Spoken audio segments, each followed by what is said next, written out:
Mm. Dun, dun, dun, dun, dun, dun, dun. Dun dun dun Uh, dun dun da da da dun, dun dun, dun, dun dun, dun dun, dun dun. dun.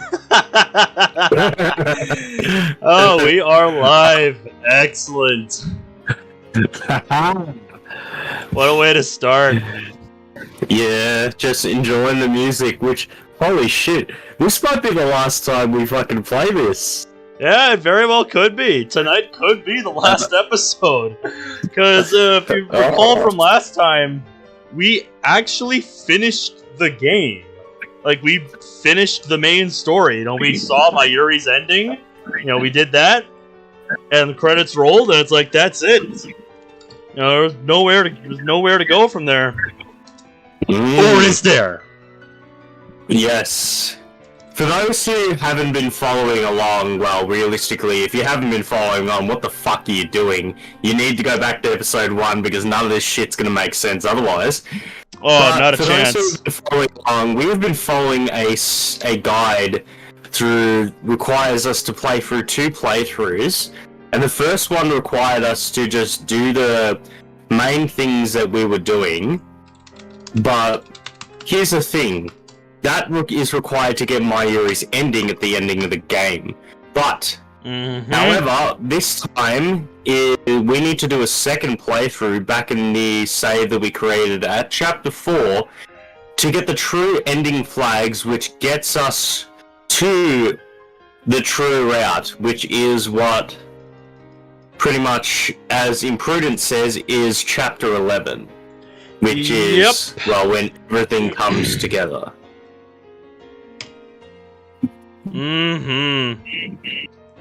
It's fitting that in order to get to the the quote-unquote true route, you have to do some time travel fuckery to make it happen.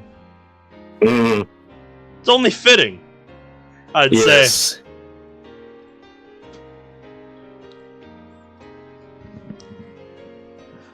Ugh. So, what have you been up to since last time we got on and played? Really? It's like, it's just been work. I've been flat out at work, like... Just been working? It's like, it's just... Yeah, that's just mainly what I've been up to for the last, like, fucking week. And now it's likewise. Like, just been getting ready for the Super Bowl. Which, I don't even really care this year who's going to be in the Super Bowl. You know, who's playing in the Super Bowl this year. I just don't care about either of the teams, because, like... it's a rematch of the 2020 Super Bowl. I found out it isn't a rematch of last year. But, 4 years ago at this point. And it's like, neither of the teams I wanted to get in made it. So it's like, whatever. I don't care. Yeah, Smug, how's it going? You are indeed the first. Somebody actually claiming first and being accurate. You don't see that every day. 2020 being 4 years ago feels so wrong. Oh, like, shut up, everyone. It is time to honor the anthem of Steins Gate. For possibly the final time.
Fucking hell.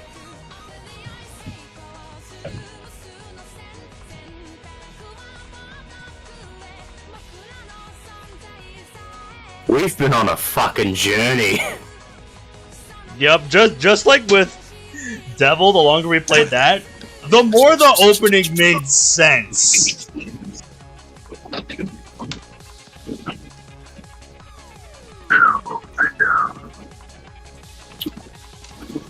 Like, man, seeing so many of those CGs again, and just being like, man, you know, it's like it's like, you know, watching, you know, a out of context video, but knowing the context for almost all the clips.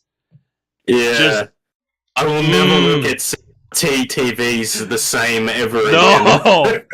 No, every time I see a CRT TV now, I'm just gonna think, Steins Gate. You're just gonna hear this theme playing in your head. Yep. I'm just gonna hear woo woo at the end of the Steins Gate theme. Like, oh my god. Unless you play Steins Gate 0. Yeah, if we continue with the Psy Advance series, then that's very possible someday we are going to play that. Yeah. We have been discussing about, like, what we're gonna be, like, continuing forth, and we honestly don't have a very clear-cut decision. Yeah, we haven't decided what we're gonna do yet. Like, we went straight for VMDB's top fucking rated visual novel. Onyx! Damn, dude, I haven't seen you in ages! Hey, how's it going, my man? Tuning in for what might possibly be the finale to this series. Like, let that sink in. This might be the end of the series. Yeah, this might be the final time we're doing this. Yeah, at least on this game. This might be the last time we boot up Steins Gate, which is just crazy to think about. And honestly, like, at this point, like, I think it should be the last episode, because, like, if we're going for one route, if we can't split this into two. We need to fucking drive this fucker home. I agree. And I mean, hey, we've got a lot of time tonight, so... Yeah, let's however short or however long it ends up being, I'm ready. Yeah. I've got a bottle of rum and a bottle of whiskey and 20 cans of Coke and lunch. I'm fucking ready. Yes. And I've had all day to get ready. I'm gonna be dead to me. Yeah, I'm gonna Onyx be dead. says doing good, but gonna be dead tomorrow. Yeah, that's gonna be me before the Super Bowl starts tomorrow. Like, I'm expecting it to be an absolute madhouse at work tomorrow. I'm working 8:30 in the morning to like 5, so yeah, I'm gonna be fucked. Yep, I'm working my usual hours, so nothing new there. Yeah, but yeah, like I said, up until when the Super Bowl starts, I'm expecting it to just be an absolute madhouse. Because, you know, it's a championship game. You know, the most anticipated game of the season. Everybody, you know, is going to be taking the day off work and shit to go watch it. And then there's me that's just like, I don't give a shit. Then it's us Australians. We're just like, man, that's happening, but like, we're probably gonna get more people in the store, so that's gonna be fun. We're probably gonna get the recurring wine thief, who is now taking twice in the same fucking day. My god. Yeah, like, it's just ridiculous. She took it like 3 in the afternoon, and it's just like, oh, yep, she seems to be more active as of late, guy. Like, she just stole yesterday. And then at 7:40, it was just like, okay, I didn't think that she would come twice in the same day, but I was clearly proven wrong. Like you think people wouldn't be that stupid, but like as retail continuously proves to you, no, people will be that stupid. Yeah, we have an incident management center, but like we have like a Google group where we're connected to other stores in our area, because like I work for a franchise store. Yep. So like we can like communicate between like different stores. Like, okay, like we've had this person hit. Like, because half the time we've had thieves who will hit like fucking 3 stores in our area. So it's like we have that in place. So it's like in common theft procedure, we just post that in the group. Just go like, okay, yep, this is what he is. Like after we take the evidence and shit. But yeah, I just like I didn't think she'd pick it twice in the same day, but I was proven wrong. And it's like, yep, she took a She took a fucking bottle, $10 bottle of wine again, and a 6-pack, and yep, she off again. And the fuck thing is, like, she's the type of person that just is in and out for the wine fridge, and because it's right next to the fucking entrance, you can just grab it and go before you even fucking realize she's in the store. Yeah, because, it's right by the exit. If you're quick enough, you can do it before any of the staff even notice you're there. Like, when I'm on, because I'm pretty much on most of the time, so I'll fucking spot her. And, like, half the time, I'm fucking yelling at the store, fucking, like, just calling her a dickhead. Oh, yeah. I think next time, I'm just gonna go, like, Oi! If you wanted to ask for my number, this is not the way to do it. Yeah, I remember one time when my stock manager told me when I heard about how he just straight up chased somebody down that was trying to shoplift. Yeah, I forget when this was, but it was clearly before any time in like the last 10 years or so. Because if you tried to do that now, like, oh man, the attitude towards that would be vastly different. We're not allowed to chase down thieves, and like since I'm pretty much a leadership staff, like I have to tell other people, like, you can't be doing that. Like, just stay behind the counter, fucking just complain a little bit, and then back to work. Like, yep, okay. Yeah, because it's like, the amount of product they're trying to get away with is just in the end, not worth it. Like, none of this shit most of the time belongs to me, and that's how I kind of just like interpret it in my mind. Like, none of this shit is mine. Yep. Like, my job is Onyx just says to we sell need to be allowed to bust kneecaps. I agree. No, like, Imprudent Surface, good to see you guys. Sent to my manager as a joke, what we need is a cattle prod, because a taser is banned in Australia. Oh, but really? A cattle prod isn't, despite the fact it's pretty much a stronger taser on a stick. So you can't have a taser, but you can have, a cattle prod? Yeah. Why? I don't know. Because I don't understand that. Well, our Imprudent asks what's banned in Australia. Rural areas, like, are very particular, because Imprudent might know a little bit about this, but I'm not sure. He lives in the city. But pretty much in rural areas, like, you're allowed to pretty much shoot something on your land. Oh yeah. Because if it's like defending a threat your to property. like, if it's like a dog or something that's like on your property, you are legally allowed to shoot it. Yep. Because, like, to protect your land, and like your animals there. Onyx says, I have a bat and a tire iron at my workplace. Not to mention the knife I always have. Oh, that's me. Yep. Imprudent. Looks like you're here in the perfect time. A taser. Yep. Yeah, but cattle prods aren't. But, like, yeah, good old like a bit of Australian law here. But, like, a lot of like shit, like even guns and shit, are heavily licensed. Mm-hmm. And there's only certain things, because you can't get like fucking. I'll agree with this. Fucking, you don't fucking need semi-automatic rifles to fucking shoot, like, to go hunting. I don't give a fuck what you're fucking on about. Mm-hmm. You don't need a semi-automatic assault rifle to fucking go hunting. No.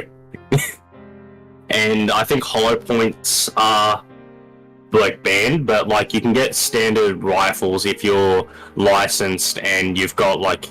And it's really difficult to get a gun license in Australia. Uh-huh. And there's, like, a lot of fucking procedure with it, because, like, gun laws in Australia are a lot more stricter than they are in the US. Thank you, National Rifle Organization. Looks at the farmland around me. It sure looks like the city to me, Caleb. No, I don't live in a farming area. I used to, but I don't. I live in a more regional kind of area. Mm-hmm. I'm stuck between either blue skies or purist. it depends. Purist is more. I think Purist is primarily a final Monica focus mod. Blue Skies is Sayori. Purist has kind of really good routes, but there are a lot of complaints about like some of the riding aspects. Well, let's face it, Blue Skies is the same. Neither are perfect mods, but like I'm more familiar with Purist than I am with Blue Skies. Like Purist, I think has a really good main menu thing. But Yep, I've never listened to it, but I just I would like believe it. But yeah, Purist is not too bad, and Blue Skies, from what I've heard, it's kind of the same. Yeah. Yeah. Basically, what I can tell you about Blue Skies is that like it's one of the best Sayori route mods. Yeah. Purist is like you have a really decent route, and then it's kind of like like what I was saying to Cerberus the other day about a sublinear thing that requires variables. To get Monica's route, you need to play all the others. Yep. So I'm pretty sure both of those mods work like that. Yeah. So, like, realistically, like, because I've got a really high standard when it comes to stories, both of those things are really equal in my eyes. And honestly, if you've got all the time in the world, fucking play one after the other. Yeah, nobody's stopping you from playing both. Yeah, it's like they're legitimately, they're not going to be nearly as long as half the shit we play on this channel. You probably fucking can do it in like a week, both mods. It's if you're like dedicated to only those. And you know, not like how I do, where I have a lot more variety to what I do, so things are a lot more spaced out. Yeah. But it's like, yeah, it's not gonna matter that much, like how you do it. If it all just depends on how you want to do it. Yeah, and honestly, like they're both gonna be, like either like I know better mods than those two, but yeah. Yeah, like Pink Eyes. That is a good mod. Oh man. I'm not doing that again. Yep. That was very much a one-off type of thing. Yeah. And Cerberus, how often are you going to be using this channel? Because I know this is the channel you want to be using for the foreseeable future. At least, like, with your doing modding content. I think I have a plan for developing my mod since it's going to be inspired by X-Music. Yeah, like what I told you the other day, it's just like, if you understand consistency, and honestly, from what you're going, I think sublinear would probably be the best way to go for it. Like how you have, like, you need to do certain things to get access to a true route. Like Steins Gate, you need to get the true ending flags to get it. And then if it literally is simple as fuck, it's just variables and fucking and an if statement. That's it. It's not that difficult to do it. But sublinear plots tend to be more interesting if you're going for a more linear and straightforward direction.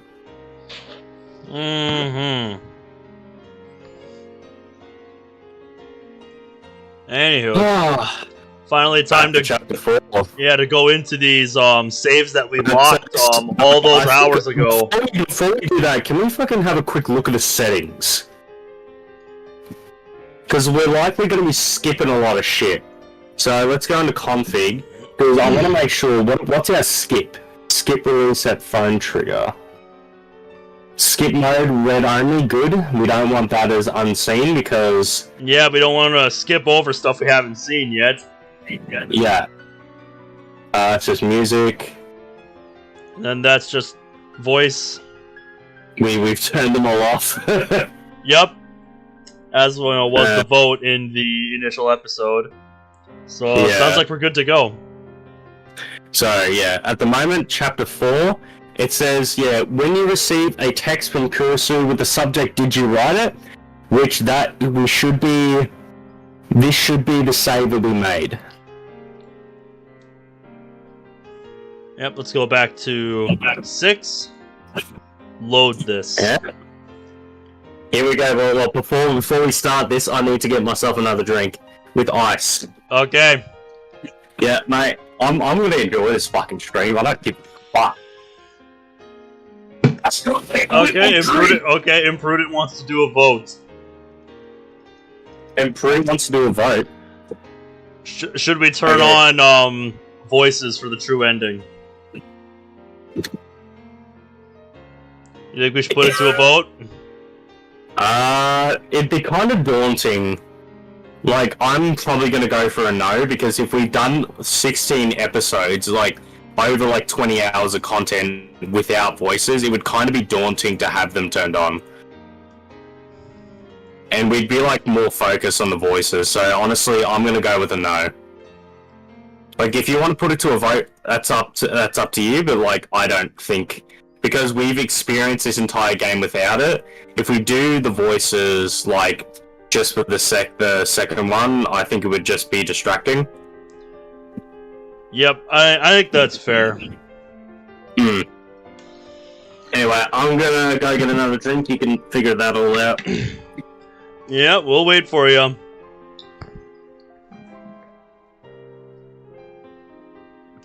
You'll be using 2 channels for the foreseeable future, servers for your rhythm game stuff and the like, and, you know, cut to the chase for DDLC modding stuff. Ah, sounds like fun. Yeah, since I didn't have a whole lot going on this week on the channel, I gotta think about what I want to do after tonight.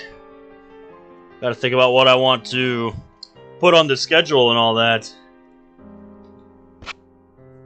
Cause like I said in the zombies chat on the server, I'm really itching to do another long high round.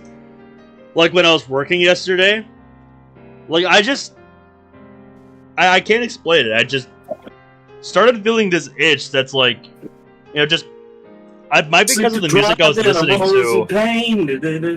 Yeah, it might be because of the music I was listening to that I'm like, you know, I want to make it my anthem for a long high round. Goodness gracious, I need So yeah, I don't know.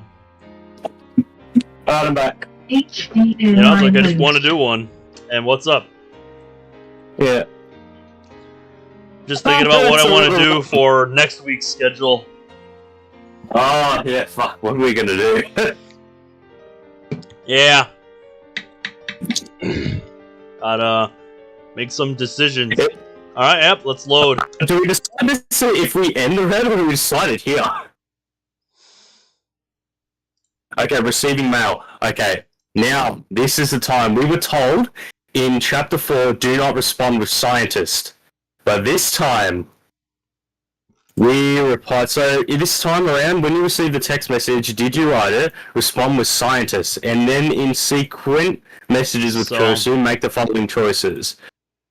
Like, I'm assuming title and response, so respond with scientist. Yep, so we want to do scientist here. Mm-hmm. Have you written that report yet? For your information, I wasn't joking yesterday. If you blow this off, then you have no right to call yourself a scientist. Maybe this is too much for a freshman like you to understand, but writing papers is part of being a scientist. I am not a scientist. I am an insane mad scientist. Okay. Okay. Okay, so go out. Okay, so I think now, if we skip, it should stop at choices. Put up Caleb's suggestion as a poll. What do you mean, my suggestion? Oh, my suggestions. Do you want me to write that? It depends, like, because we... it looks like fucking they want us to decide. Shit. You mean putting up a poll for whether or not we have character voices on? No, I think he means what the next visual novel, because it was his suggestion, not mine. It depends on do they want us to do this now? Right, we got Caleb. We'll probably do that in the poll channel on the server. Hey, don't worry, that's not the first time. Like, I've just been randomly doing shit in the background. Oh yeah.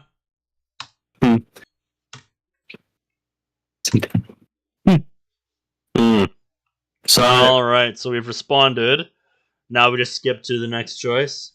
I'm guessing. Like, improvement. Well, this, I think it'll stop, because I don't think we have a... I guess this is the first time. Let's practice skip mode. It should stop when it received the mail.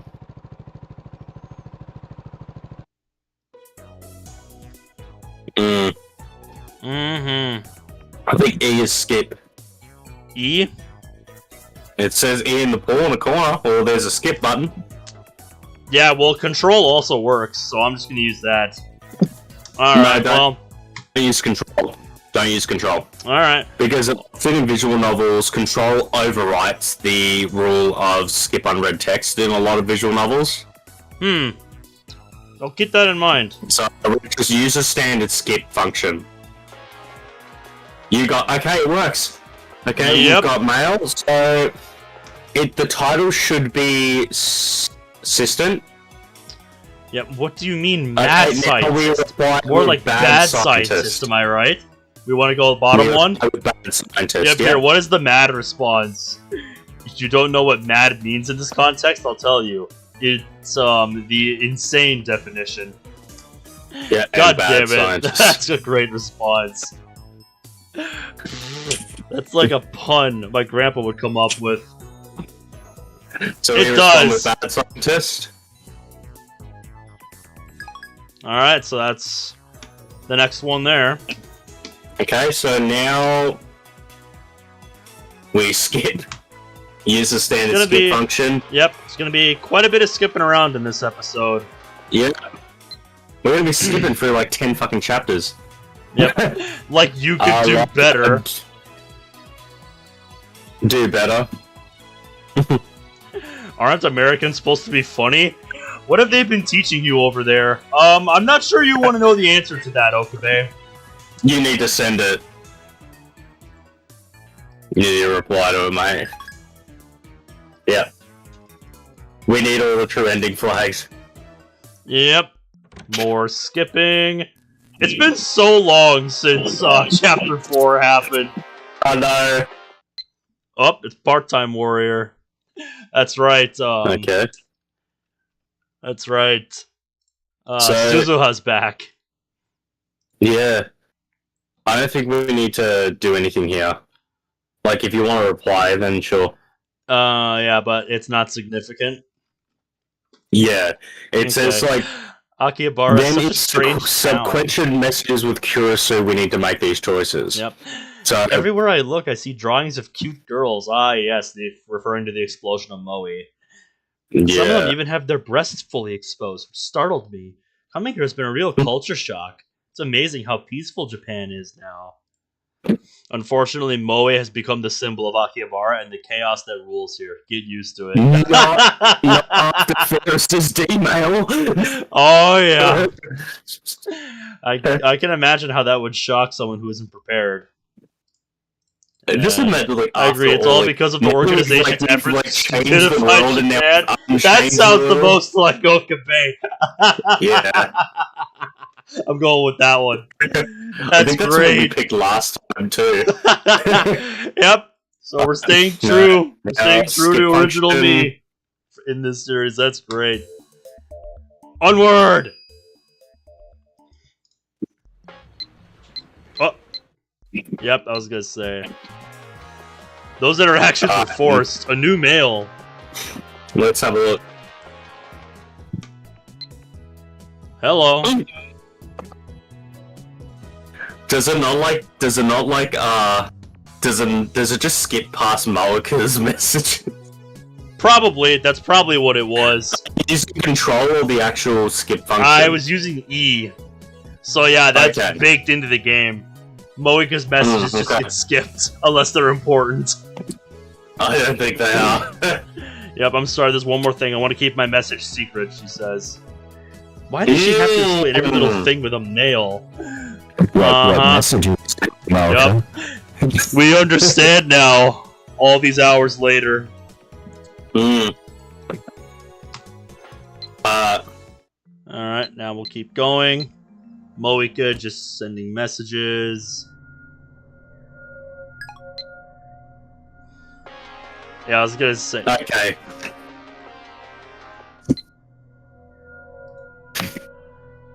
what's wrong? I'm kind of busy now. Sorry, I'll email you later. Moika. Okay. Alright. Skip. So the next one, it should say the title from Kurisu. The next message from Kurisu is Home Alone. So any message with Kurisu, pretty much. That's what we're looking for. Yeah. Getting further into August now. Oh yeah, that.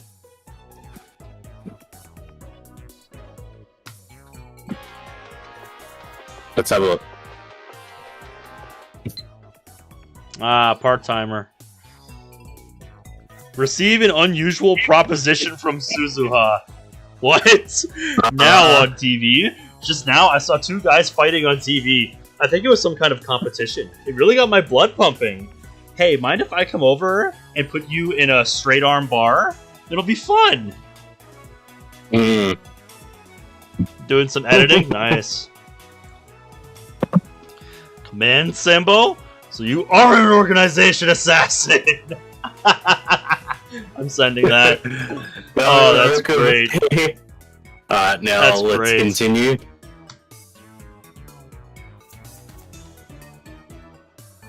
Okay, yeah, so I don't have to hold down the key, I just have to press it. Yeah. Okay. I would think that kind of thing is just a hold function, but shows what I know. Oh, it's Faris again.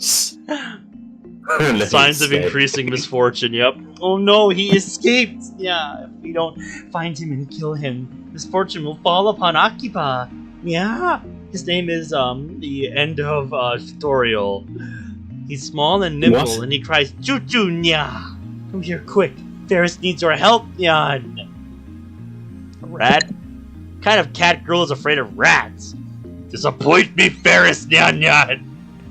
I can help, but it won't be cheap. I'm gonna play along.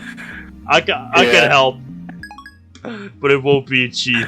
My services don't come for free. No! Very much the opposite, in fact. Yes. Alright, let's keep going. Alright. To the next message.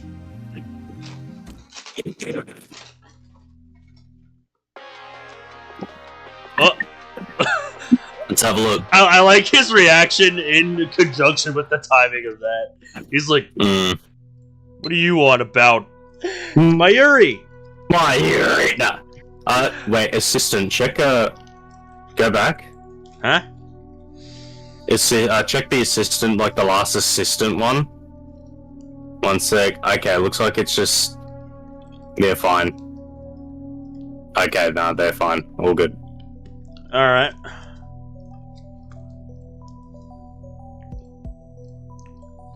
Yep, so you want to cosplay as a warrior from the Sengoku period? Alrighty. Maybe will work extra hard to have something for Winter Kamima. I know you'll be popular with the girls. Not sure how to feel about that. Wait, when did I say I'd cosplay? Did you email the wrong person? Mayuri, don't tell me you plan to sell me out to the enemy!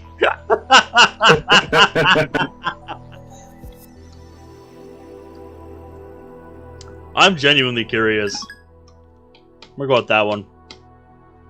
Alright. Onward. Faris doing Faris things. Oh. It stopped. A new scene. Yeah, I was gonna say, it stopped here. Okay. When I arrive, I find Kurisu sitting on the the bench in front of the Bronze Tube workshop, talking on her phone. What? You called me all the way to Japan, and now you... I knew it. You never wanted to see me, did you? The street is dark and her hair is covering her eyes, so I can't make out her expression. But from the sound of her voice, I can tell that she's crying. Why did you ask me to come here then? Can you at least tell me that? Kurisu lifts her head in surprise. She must have noticed me. She falls into an awkward silence, then turns and walks away. Obviously things are different. Mm-hmm. It looked like she was crying. I wonder if she got into a fight. Who could have made her cry like that? Boyfriend?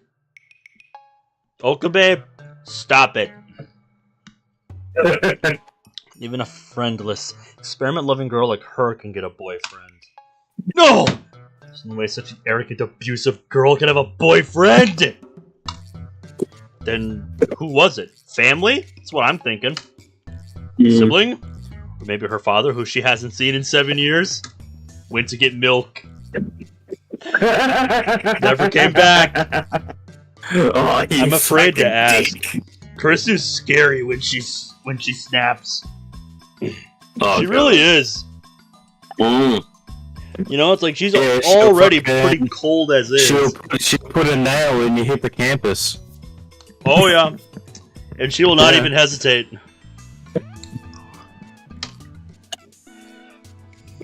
The memory of her baleful glare sends a shiver up my spine. I hurry to the second floor.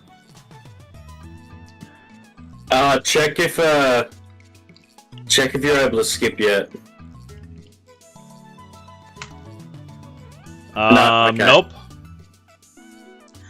When I'm safe in the lab, I start browsing @channel. It doesn't look like Teeter has made an appearance today. The Teeter craze that dominated the occult board for the past week is starting to die down. In the end, it looks like I'm the only one who took him seriously. Just about everyone is skeptical of him now, especially the poster called Kiri Gohan and Kamehameha. Honestly, I can't tell Teeter's true intentions either. Suddenly, I hear the door swing open. Startled, I turn to face the sound. Okay, but we're still not in skip territory yet. Yep, we're getting new scenes.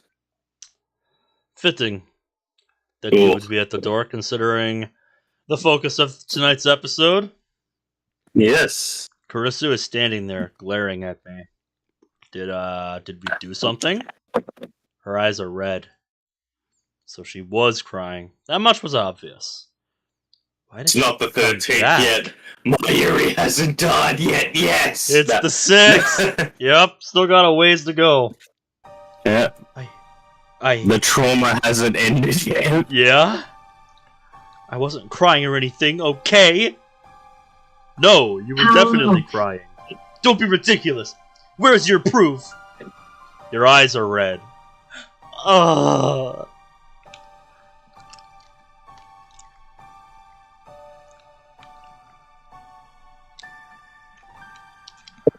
What happened with you, Oreo? What plans of yours changed? Also, how's it going, my man? Yeah, hey, mate.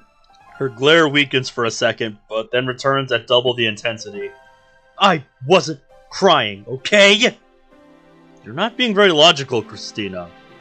In fact, she's not acting like herself at all. Did she come up here just to claim that she wasn't crying? She should have just gone back to her hotel and cried into a pillow instead of coming back here to make excuses. Anyway, I wasn't crying. Understand? End of discussion. Okay. Just got home from work. Nice. Yeah, you did say you got a schedule change that works out a lot better for when I'm going live, typically, so... That's always good. Yeah. Glad you got some different hours. Because, yeah, I really like the 2 to 10 shift that I usually work.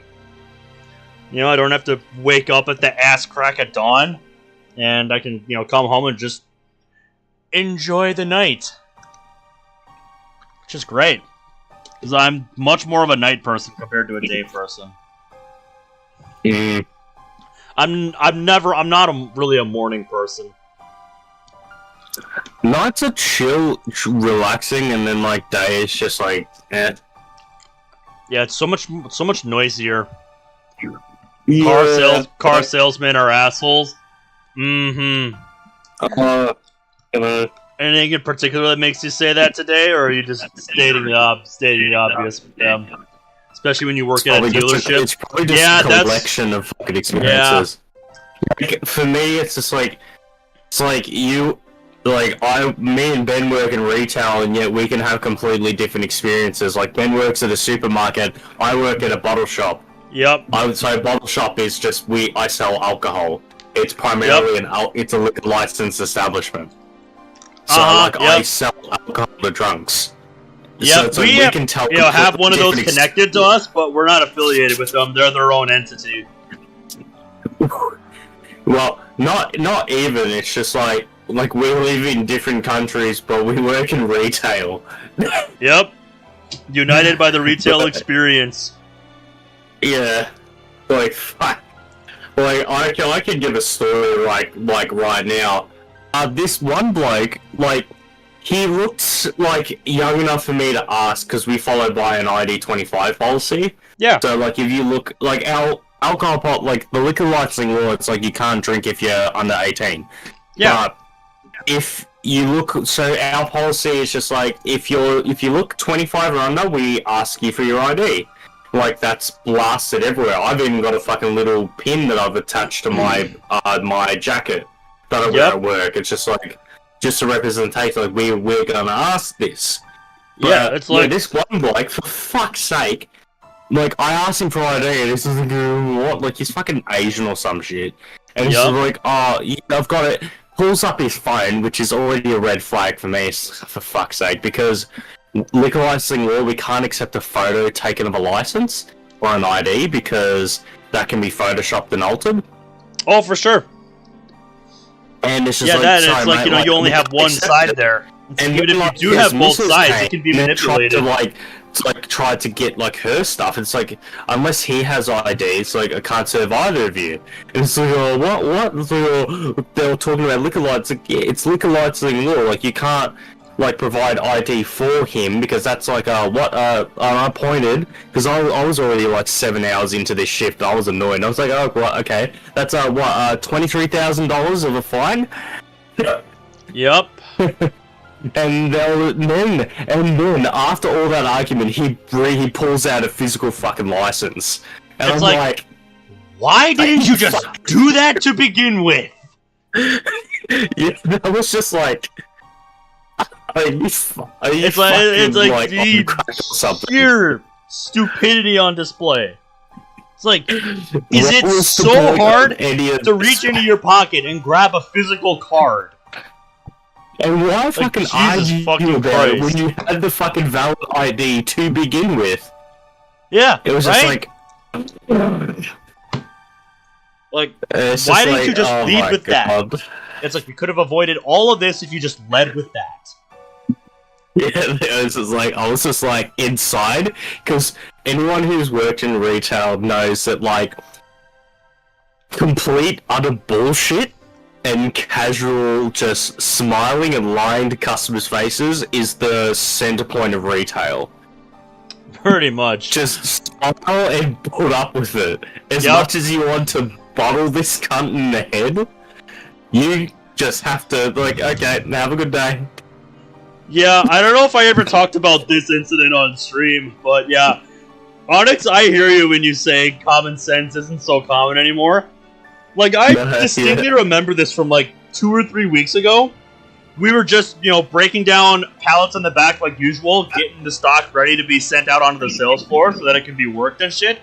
And as, me and my coworker are breaking down, a pallet, this old lady, it's clearly not an employee, just comes barging into the back room, screaming about, Super Chill, this, brand of soda.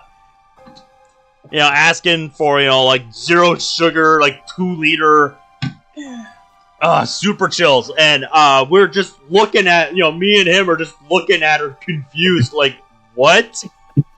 And it's like, okay, first of all, did you not see the sign that says employees only? You shouldn't even be back here in the first place.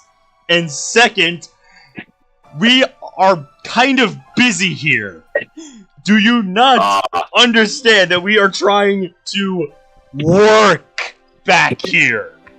And third, there are better ways of asking us and getting our attention if you're looking for something that is out on the shelf. It's like, yeah, like, especially in the back of supermarkets, that's often where a lot of pallets of, like, really shit that you can hurt yourself is. And in the end, yeah, dude, like, the pallets, are fucking taller than we are. It's like, fucking hurts Yeah, it's themselves. probably in there somewhere. Give me a minute. I gotta go digging for it. Yeah, it's like if a customer hurts themselves, then like fucking hell. But like if that point, Yeah, if, like, if fortunately they didn't, dig go into the back too room, far it's just into like, the that's back kind of room. fun. Like, they didn't try to go looking for it on the pallets themselves. But it's just like, I guess if my customer God. just goes to the back. You know, In the are you gonna employee's try own waving? section, You know, and you they're maybe fucking, try like- waving at us? Like, try, you know, being like, hey, you know, you're out on the shelf. Did you guys get this today? It's like, why is that so hard? Oh, fuck. This, like, I was grabbing a pallet of alcohol out of the back because we're tied to a supermarket. Yep. And some of the fucking staff in the supermarket are so fucking obnoxious that Oh, I yeah. half want to tell them, like, get the fuck out of my way. Because, like, bitch, seriously, like, knew that I was gonna move a pallet out of the back, going into the direction. She just started moving the fucking pallet herself just to block me, and I'm like, you fucking cunt. Yep, that's like when I'm trying to position a pallet on the sales floor. Like, when it gets quiet enough, we'll bring them out onto the sales floor directly and just do it there. Sometimes I end up waiting for like 5 minutes for people to quit looking at shit where I want to drop the pallet. And I swear, sometimes it just feels like that happens on purpose. That people are just trying to waste my time. Some people are just fucking spiteful for the sake of it. Oh, Like, I know. We have a review system, and there was this one review that, like, it was, like, I feel like the first fucking caption was just like, I don't think any bottle shop experience will be that good that you need to give a good review about it. And he purposely gave a 0 review just to kind of lower our score. It's like, what the fuck was the point of that? And I'm just like, okay, guys. I was like to my colleagues, alright, guys, guess what? Apparently, the perfect fucking review to a bottle shop is nihilism. Yeah, some people are just nihilists. Yeah, I was just like, okay, good to know that the perfect review to our store, like, it's just nihilism. It's just being nihilistic. It's just a good job, okay. Fucking hell. One of my biggest pet peeves, though, is just horrendously misplaced items. And I've gone on tirades about this already, listing off, you know, example after example after example of people, you know, just dropping things they don't want in the most ridiculous places. Zero thought put in whatsoever as to where it should be, or whether they should ask somebody, hey, can you put this back? I don't want it. Like, oh my god. I really don't want to do that again, because I've rattled on about it quite a few times on the channel. But it's just a big pet peeve of mine. Like, just to name one particularly hilarious example. Putting a bottle of juice from, you know, the non-refrigerated section, right? In the freezer. By the frozen vegetables. Like, when one of our colleagues found it, the thing was literally completely frozen solid. It was just a literal... You could literally swing it around as like a weapon. Like, you can seriously hurt somebody with that. Because you hold it, you know, by the cabbage shit, just swing it around. Damages, half the time it'll damage the product. Oh, yeah! Especially if it's like glass, especially. Because anyone half dick of fucking Mary knows you can't put glass in a freezer. Especially like, if you like those old Coke bottles that weren't plastic, you put that in the freezer, the cunt will shatter. Oh yeah. And we, you know, found out what happens when you put something carbonated in the freezer. Oh, we know what's gonna happen there. So, one of our colleagues that doesn't work at our store anymore, he found something like that, brought it to the back room, you know, showed it to me. And then one of the guys from the dairy department, you know, they had like this crowbar-like thing, and they gently, you know, tapped one of the cans that was in the freezer.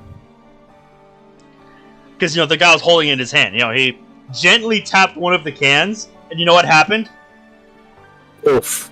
It fucking exploded. Yep, just, you know, the frozen bits of, soda and shit just goes flying in the air, gets all over the two of them, and I'm just, off to the side, breaking down a pallet, watching this all go down. I just didn't say shit. I was just watching, like, what are you guys doing? It's like, what did you expect? You put something carbonated in the freezer? It's a miracle the thing didn't explode while it was in there. Yeah, it's just like fucking... What? You fucking forgot that fucking liquid even by itself. Like, you freeze water, its fucking mass will expand. Uh-huh, yeah. You fucking put something that has gas in it. Yep. You freeze the fucking... Yep, like they just put, a 6-pack of, a carbonated beverage into the freezer. With zero thought whatsoever. I don't understand how, how people's thought process works when they're making that decision.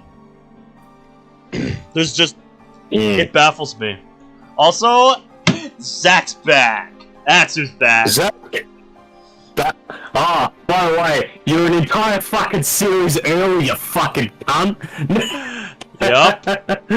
Yep, he gently tapped the can. That was very aggressive, but like, you should have made that reference when fucking Cannon did it. In Devil on G-String. He's still not letting that go. No one's letting that go. You should have been there. Oh, god damn it. Cannon made that reference. Roll the clip.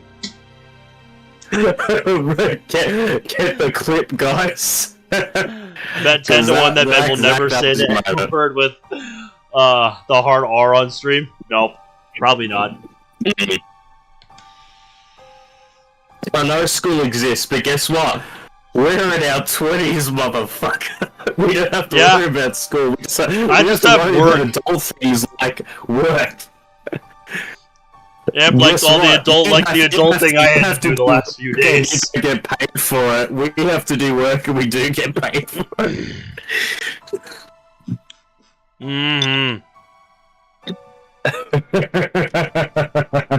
Sniffle take any credibility Zach, she might have had. I'm just stirred, Zach. How have you been, man?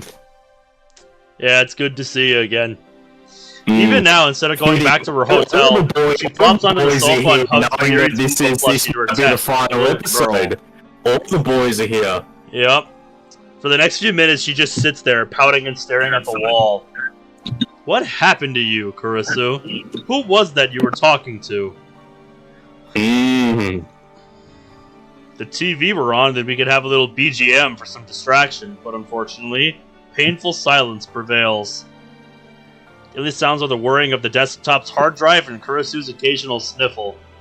Jeez, what an annoying assistant. How are we supposed to get any science done like this? Still not in skip territory. Christina. Shut up! Don't talk to me! Your lips say don't, but your aura says please. Yep, the duality of the tsundere. Maybe she's begging for attention? Yep.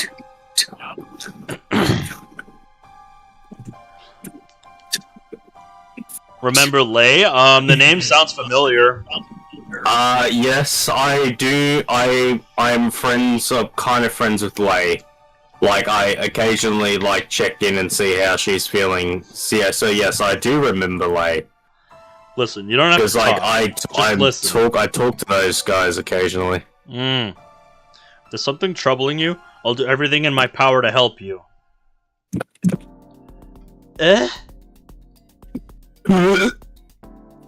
Kurisu looks at me blankly. And it's not just me. I'm sure I speak for Mayuri and Daru as well. So don't hesitate to come to us. When you want to cry, don't hold it in. Just let it out. We won't reject you. We'll hear you out. Why? Because you're important to us. You're our friend. Yeah. Oh, really? What kind of project? Did you find out? That is groove-worthy. Oh. just like Zach's fucking status, killing time, villagers, children, sleep schedule, the usual. A visual novel project. Well, hot damn. I heard she wanted to try cracking an original. Well, that's awesome, for it, dude. Yeah, Go for it. I would recommend anyone who wants to kind of be a good developer to crack in an original, because it's different in the experience not having that template in the way. And Cerberus earlier was like thinking of like even trying it, and that's why like one of the first things I discussed with him was theme. And it was awesome kind of him actually realizing what theme is, and then him like having that thought. It's like, okay, that name won't work because it doesn't match. The theme isn't consistent. Like, just him seeing that, it just makes me happy inside. Like, yay, someone's it was fun passing to my listen in on that. someone else. Yeah, Ben was there, so he was just like, yeah, he was. Yeah, he that was just like, last night when I was just busting up some bots on Black Ops 1 again. Just bust on, Black Ops Nuketown.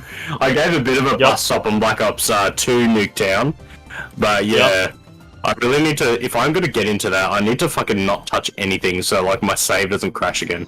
Yep, that would be tragic. For some reason, Kurisu blushes and hangs her head. That's an attitude shift you've had towards them, dude. What changed? Oh, don't worry, Oreo. I know the dude's name. She hugs Upa so hard his face caves in. I'm sorry. I was a little upset. You don't have to tell me if you don't want to. Just tell me when you're ready. I'll hear you out. Okay. She nods softly. Looks like my sincerity has reached her. Onyx says there was a point he wanted to try making a VN too. I did not know that.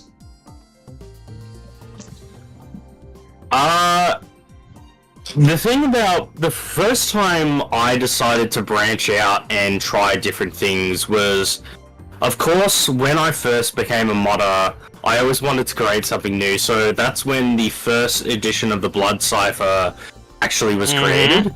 And after I left the Lament team, I decided to primarily focus on that at the time. And that was when I met my mentor, who taught me a lot of what I know now. About, like, theme, writing, characters. Like, she taught me a lot. And, like, fucking, she's 10 times a fucking, 10 times a writer that, like, even I am, even these days. Yeah, like, you still got, a lot of life left ahead of you. A long time left to improve, so... Yeah, so the experience that I learned when actually cracking in an original was completely unique. It felt like there was that empty vastness. I just don't like how they have it in for you, Ben. Just like, yeah, dude. Look, that was the one thing I never agreed with. When it came to me, I wanted them just to target me, and I was just like, leave my fucking friends alone. Yeah, exactly. And that was pretty much how it was, but nah, they just don't like it. Anyway, now that he's bringing it up, can you give me a few their minutes, beef. If they want to hold, if they want to hold a grudge for whatever reason, I don't really care. They don't have to watch. Because Oreo's bringing this up, can you give me a few minutes? I'll be right back. Okay. So yeah, I'll be.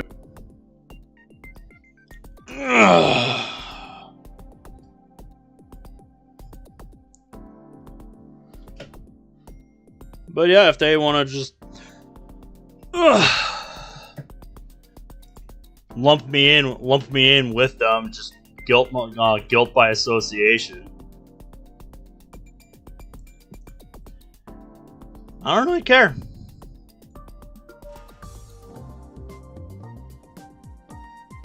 I haven't really kept up with what he's been up to, because that's just none of my business. It's like I've said my piece on it, and that's that.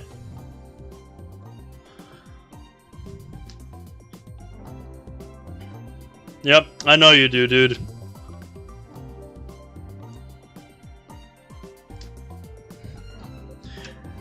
like we have talked about before.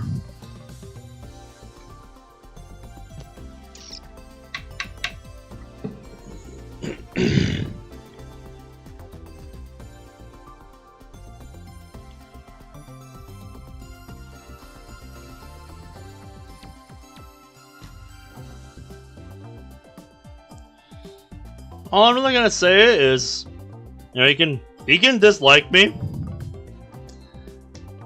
can say what he wants, but I'm not going anywhere. I'm gonna keep doing what I do because I love what I do, even if I haven't been able to do it as much lately because I've had some shit to deal with. I'm looking to get back into it this week. Just gotta figure out what exactly it is I want to do.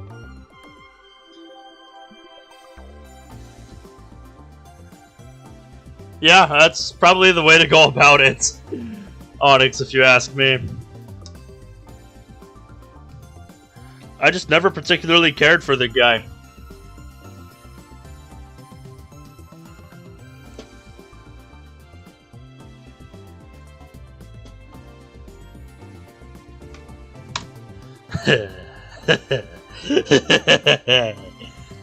Just as planned! Show a friendless, experiment-loving girl just a little kindness, and she'll easily grant you her favor. How do I know that? Because I, too, have few friends. Okay, I'm back. If you want a quick update, what'd you find out? Anything interesting? Nothing that I didn't already know. Look, I would say it's not Savage who has the problem with you. It's literally just this one autistic kid who likes to post AI nudes and reacts to the chicken emote.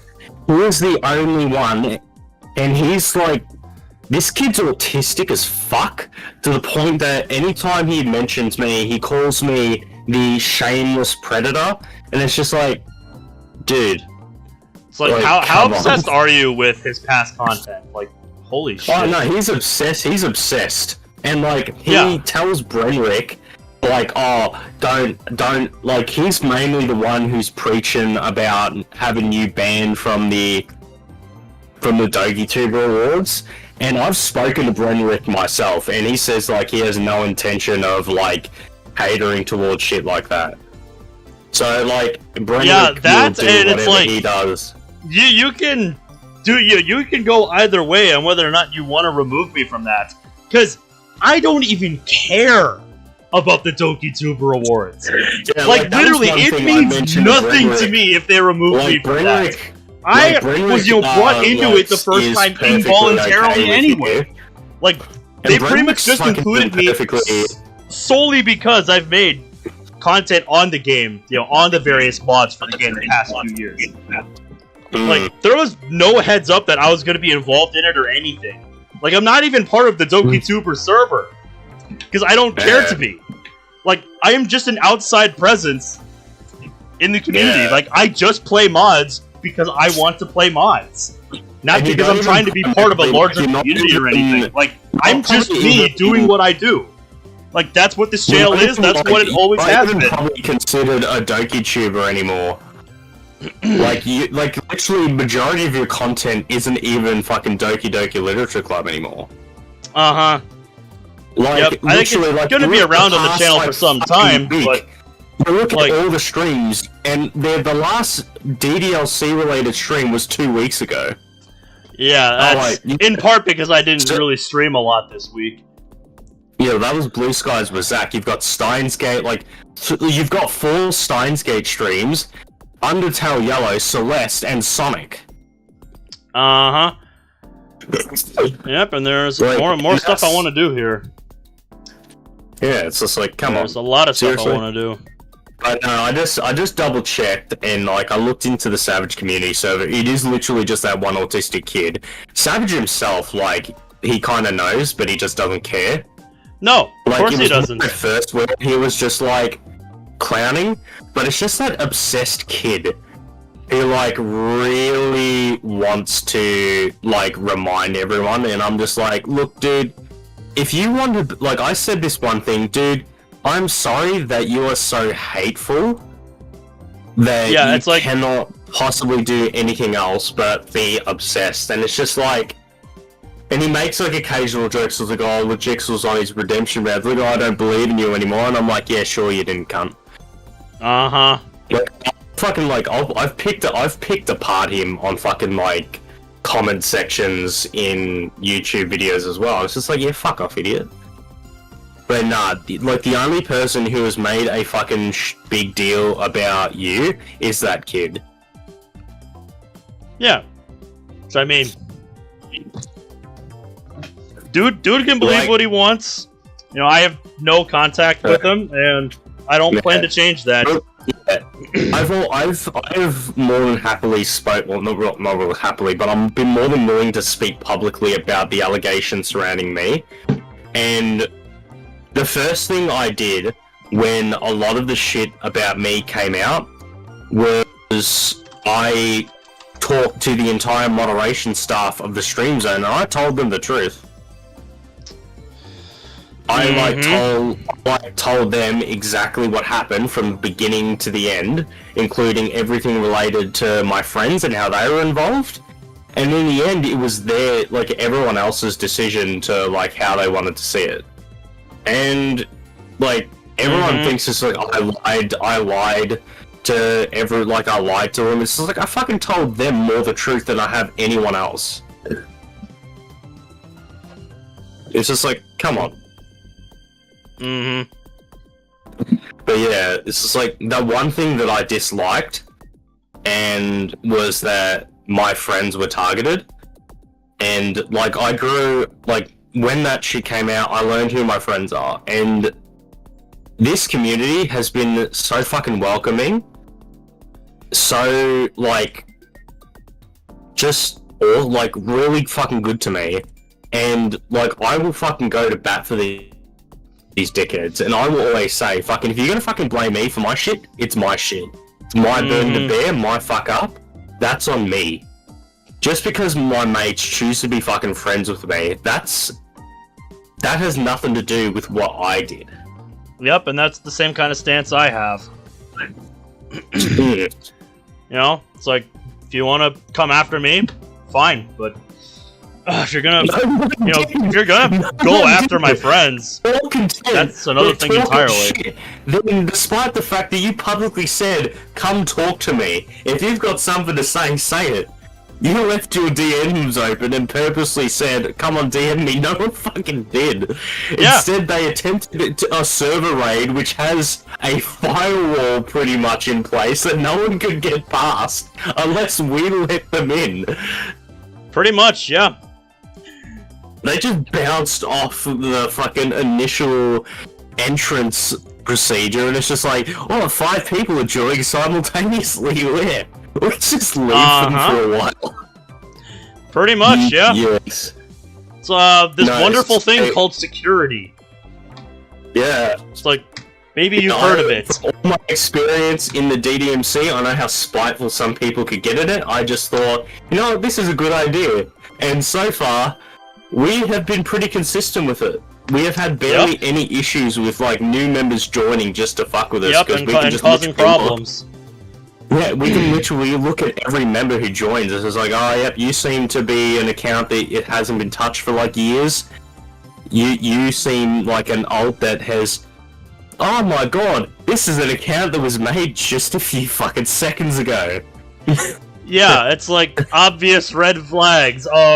Bad chance. It's like, get out of here. You're dead. Because, yeah, I built a lot of admin stuff into this server, besides, like, everything that's publicly facing. I designed this server to be the perfect community server for Ben. And in the end, it has been. We've had barely any fucking issues with it. And I knew that even if they went to server raid, they can't do shit. And they know that they can't now, because, like, we haven't got a server raid from Savage Central's fucking community since and no one else has bothered to try. They can't do shit. Yeah, please be patient while one of our moderation staff confirms you are not some evil sentient AI trying to kill us. Uh-huh. You ain't getting past, mate. No. You shall not pass. Yeah. It works perfectly because, like, we can all decide, because we don't get that much traffic into the server constantly, so we can just, like, pick apart, okay, yeah, we can leave you, let's just kick everyone, they haven't contacted us. This is like, fuck off. Mm-hmm. And usually anyone who genuinely wants to join is someone through who's actually on one of the streams and says, oh yeah, I just joined. Yep. And so far, the community's been awesome. But, yeah, Oreo, I completely agree. People who are, like, just crack it at Ben is just ridiculous. It's... like, but the only problem is, it is only that one kid. Because, like, that's just an anarchy server. That one kid just likes to obsess over things, and especially me, because out of everyone, I'm, like, probably the one who, bit back, who cleared my name a little bit, and I don't bark down to anyone. It's like, you fucking pick a fight with me, I'm gonna fucking drag you into the mud. Oh yeah. You are not one that quits easily, if there's one thing I have learned. No. And I admire that. Yeah, well, that's like why me and Savage Central himself have this kind of agreement. That publicly, in very big degrees, there is nothing more that will go on. And in the end, it's like, it's more apparent because, like, I am the one who knows his name, and I have chosen not to reveal it. Because, like, and only a handful of people know it, and that I have confirmed that I know his actual name, and Savage himself knows it. Mm-hmm. So it's just like... Yep, full disclosure, this is something he hasn't even told me. And it's not something I even need to know. It's a bit of information I don't even need to know. You wouldn't even care anyway. No. What use do I have knowing what his name is?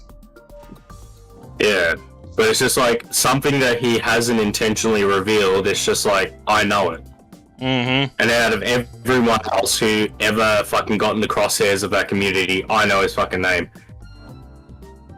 Dude, in 40 degrees, I have done some fucking pretty shitty fucking things in response to what happened with me. And, like, I cloned a dude's DMs and basically got a confession that he altered information out of it. Yep. And then just gave him to Savage Central anyway, because he crossed me for a petty fucking reason and made an entire community turn on my friends and started a civil war in the DDMC. He was a snake and he deserved everything that was coming to him at the time. That's what I did. He fucking picked a fight with me and he was not willing to fucking understand. I play the fucking long game. As a fucking good friend of mine, like, says, don't underestimate the patience of a speedrunner. Yes, because if there's one thing I know how to do, it's play the long game. I am a patient man. It's just like gotta have patience for the kinds of things that I love to do. And it's like, I will wait for the opportune moment to strike. Exactly. And I did. And then that's kind of like why the position with me and Savage Central is what it is. He will make subtle jokes to it and call me like whatever he is, but he will never make any bigger moves against me. Because he knows that if he tries it, then like...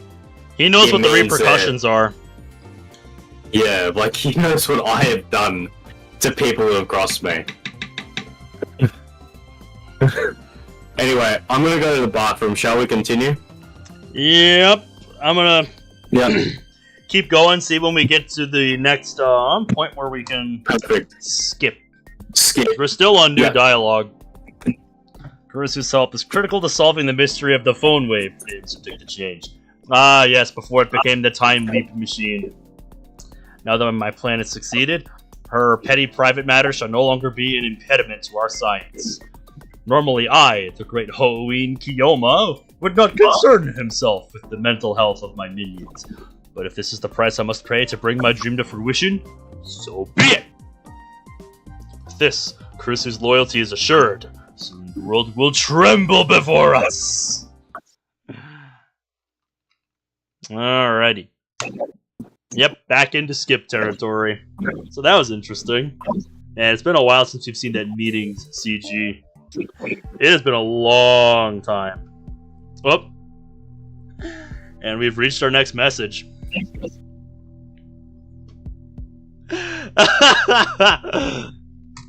Yes indeed, Zach. Yes indeed. I still gotta get caught up with that stuff. I told you it's too late, yeah. Poor Faris. We are too late to assist. Kiryu Moika. I wonder if this one is important. Maybe I should check with her first. Yeah, so I take that to mean...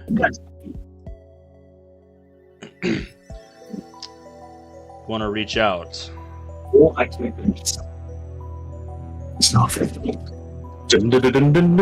welcome back. So we've reached our next message. Kiryu Moika. Maybe I should check with her first. Check message, yeah. I don't know. Yeah, well, the most recent mail was actually from Faris. So I think it wants us to actually contact her. What is your true route? I'd say. Let me have a look. If this one is important or not. It just says, like, we just have to respond to Kurisu's messages. So we don't necessarily have to. Like, it just says... Yeah, he just came back. Let me go to standard chapter 4. It's just like... It literally... Are we still on chapter 4, I think? I think we are, because we haven't got the other messages from Kurisu yet. Yeah, I think so. So I can make a random. matters, but I think check. it's just required. Yeah, we're still on chapter 4. Yeah, so I still think it's just like, I think this is just what the game requires, and we probably just did that last time too. If Texas secedes from the United States and wants to escape the stupid bullshit of the US, it should come down. Oh my god. If that does happen in my lifetime, holy shit. I will know history is repeating itself. Like, I have said it for years that I think at the rate we're going here in the US, like, there will be another civil war. Like, if that happens, I know we will straight up be headed towards that path. I hope it doesn't happen, but if that happens, like, I know that that's the course we're headed on at that point. But, so I think let's just, check with, Paul Moika. Yeah, so reach out to Moika? Alright. I think that's what it wants us to do. Let's do that. I got an IBN 5100. Did you know? Yeah. I send the mail to Moika. Okay, well that's the prelude to Doom. This is truly going to be World War 3. Alright, now skip. See if you can skip. Yeah, speaking of Doom, if I can get like the classic Doom games on a sale, I might just play those on the channel. Because I haven't been watching them so much lately, but I watched so much stuff on like classic Doom in the last couple of weeks that I kind of want to play it. Move to Texas, because then fuckers outgun us. Them fuckers outgun us. Maybe. I don't know if I'll get a response. Why am I sending her a mail like this? The reason's obvious. I want to test her. Are you able to skip or not? If it was an inside crime, then Moik is the prime suspect, considering her strange attachment to the IBN 5100. I wait a while, but no reply comes.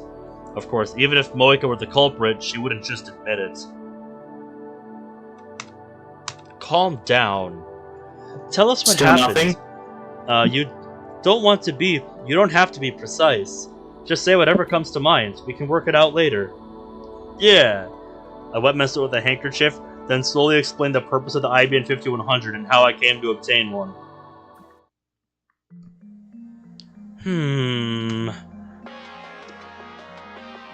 Oh, Florida's just Texas light. It's from Russia, right? Russia. Yeah. Yep. Are you able to skip or no? All I know about Russia are those cute dolls. I've never been. Ah, yes, the Matryoshka dolls. Yeah. I know a thing or two about those. Yes, we can skip again. Oh, for fuck's sake. I should give them I a should give them call. a call. What's this about? Let me check the history. At the very least, Faris and Lukako should remember what happened. Faris, call Faris. Call Faris. Yeah, I think so. Alright.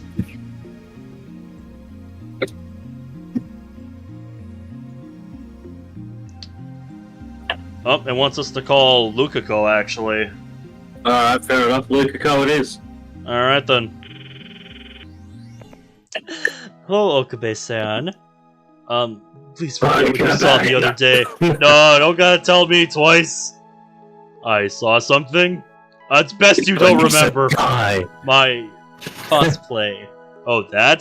That was just Lukako getting embarrassed for no reason. More importantly, I have questions about the IBN 5100. Yeah, when are you gonna do some Faris cosplay, Ben? When we do fucking Ryonet Access Battlers. Deal. Which according to the Steam achievements, apparently there's like 13 different ways that can play out.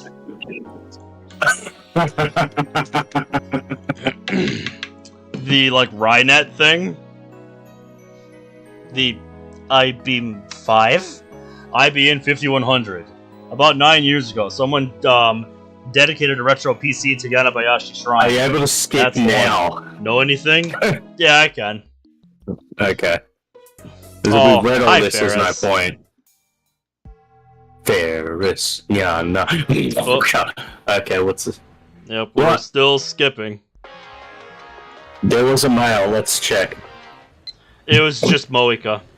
Okay, let's check assistant, because that's the right one we're looking for. On the line, here we go.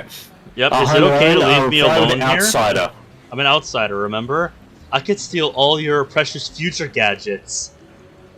Well, we're still on the right path, guys. You are not an outsider. Too much. You are a lab mem. If you really want one, you can have it. For a price, that is. What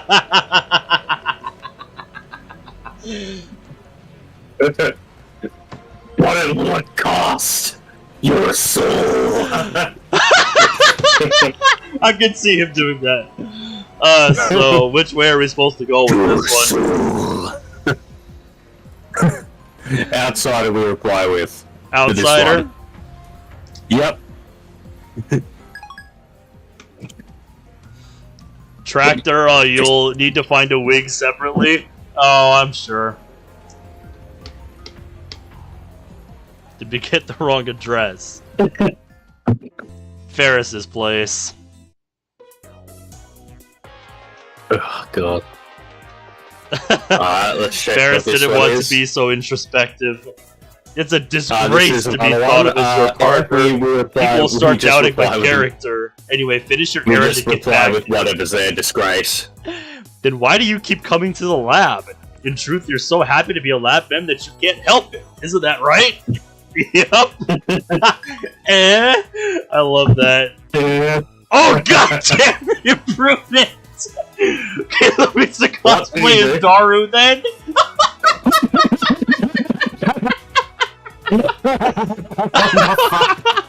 Okay, so do you want me to do... So, that means, okay, I'm gonna need to grab my hair, I'm gonna need a fat suit and extra large clothing.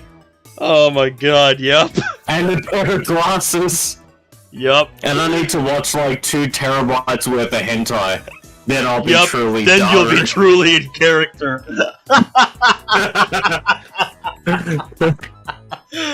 That's so no way, man. Yep.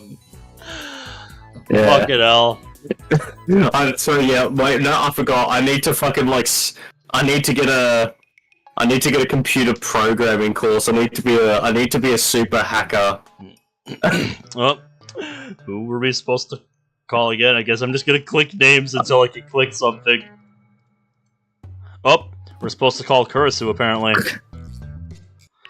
Oh, we're still skipping, so I guess the call wasn't important. I think this is Faris's one. Faris never even sent the D-mail. Assistant? Staring at my hand. Okay. Seriously though, why am I still here? I was supposed to have gone back to America by now. It's the choice of Steins Gate! Yeah. El Sai Kongru. Mr. Mommy? Then just make an international call. No. Okay, so we reply with why am I still here? Yeah. Because it is the choice. Because it is the choice Of Steins Gate. That's why you're still here. God damn it. Yes. Okay, so when we receive a text message that's from Kurisu titled "Being Here," then we've received the first true ending flag. We just need check the message. Yep, it's who we're looking for. We've made friends with Kurisu via email. We've got the first true ending flag.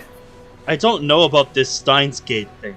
Maybe Chaos Theory can explain how you derailed my life. Well, at any rate, take responsibility for getting Congratulations, me guys! We got the first one. We got the first true ending flag. So all now right. we're friends with Kurisu via mail. Sweet. So now we go to chapter 5. Yep. So let's just skip I'm gonna take the screen down until something like this happens.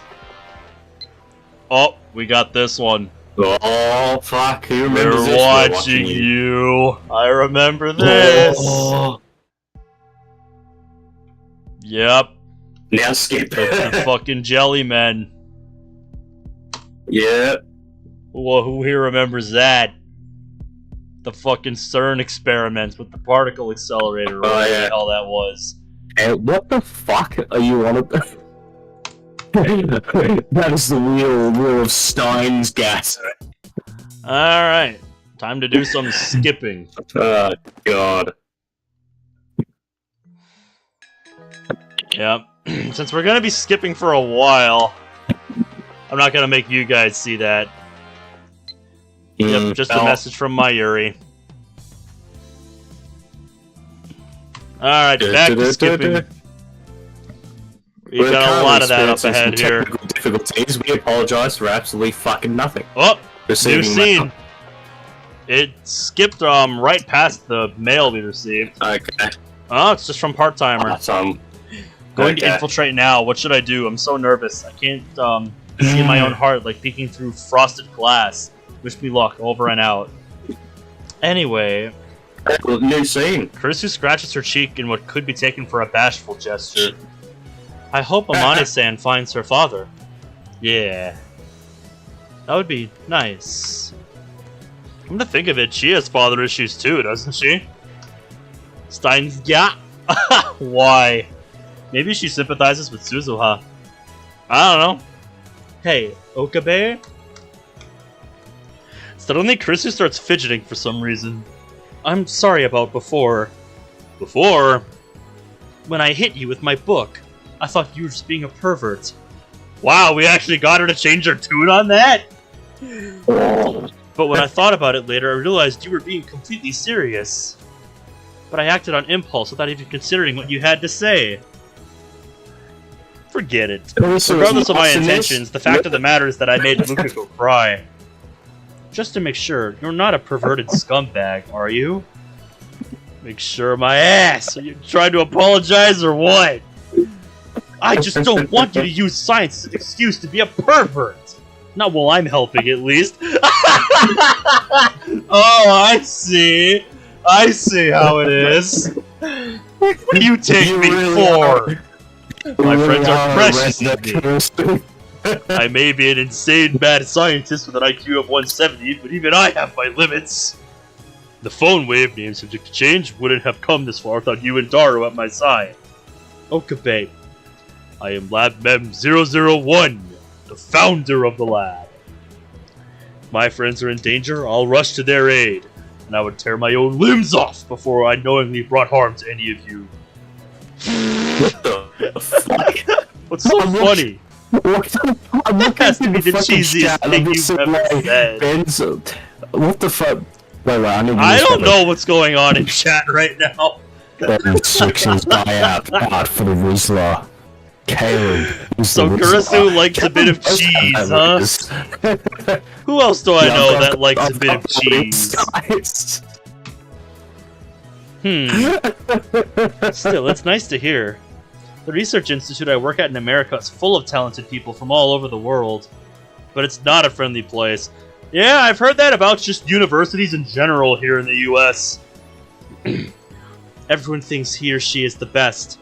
Yep, pure arrogance. You think you have an ego? Over there, scientists hurl insults at each other on a daily basis. Sometimes they even sabotage each other's work. When my thesis was chosen to represent the lab, many of the older men complained. And when I came back here as a kind of reverse exchange student, my classmates were all too afraid to talk to me. Compared to that, your lab is childish, but comfortable. Seems like everyone has their own problems. Yeah. If only you could see what uni was like over in America. God damn. Onyx, I don't fucking know. Chat just went and did chat things. I contributed. Especially after he puts on the Daru cosplay. God damn it. We'll have to change our profile pictures at least when we do that. I'll have to find a good Faris profile picture. Oh god, no, that's just gonna be like the event. It's just like if it'll be the match of the century. It's just like people are gonna be like, oh, Caleb and Ben, I'm dressed up as a fat otaku and you're in a cat maid with pink fucking dreadlocks. Like, yes, it sounds stupid as fuck, Monica, but welcome to YouTube. What did you expect? It's really weird. You're really concerned about Amane-san, aren't you? That part of you I can respect. I'm sorry, I'm not Onyx. praising you, okay? Wait. No. She suddenly blushes for some reason. Onyx, you should know. This is just like, Maybe Ben, this is what you need to do. Well, this is in response. Quick, hide the game window. What happened? It just, Onyx is like triple dot, so it's just like, we apologize for nothing. Maybe all I ever wanted was friends. Okabe. There aren't many people I can trust. For all, I am an insane mad scientist wanted the world over. My enemies are everywhere, waiting to strike.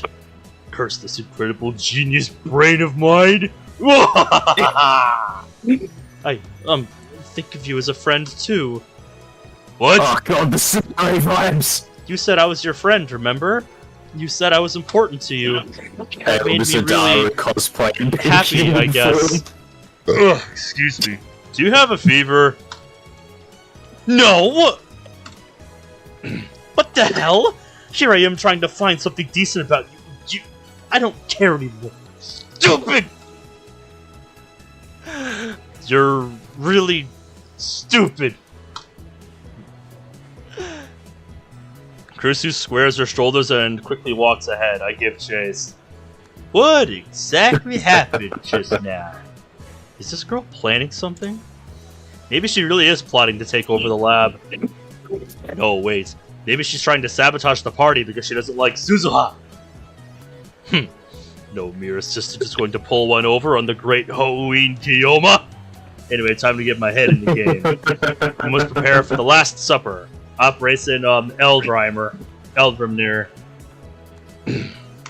Yep. Now we're back into known territory. Yes, we can do things now. Yep. We're gonna start skipping around. Guys, epileptic warning, because there's a lot of flashing images, but I think he's hidden the game window anyway. Yep. But no, Now it's we're in just chapter me that 5. has to suffer. Oh. Okay, incoming Now we're call back. Faris. Okay, in chapter 5, in the second round, and it just says, when you received a message from Kurisu titled Plans, respond with travel expenses. And then we just need to open the two other messages. And then we'll get a message which says, if we get a message titled Plans, then we get the second tracking flag. So let's just continue. Obviously, Darwin and the others don't know that I changed the past.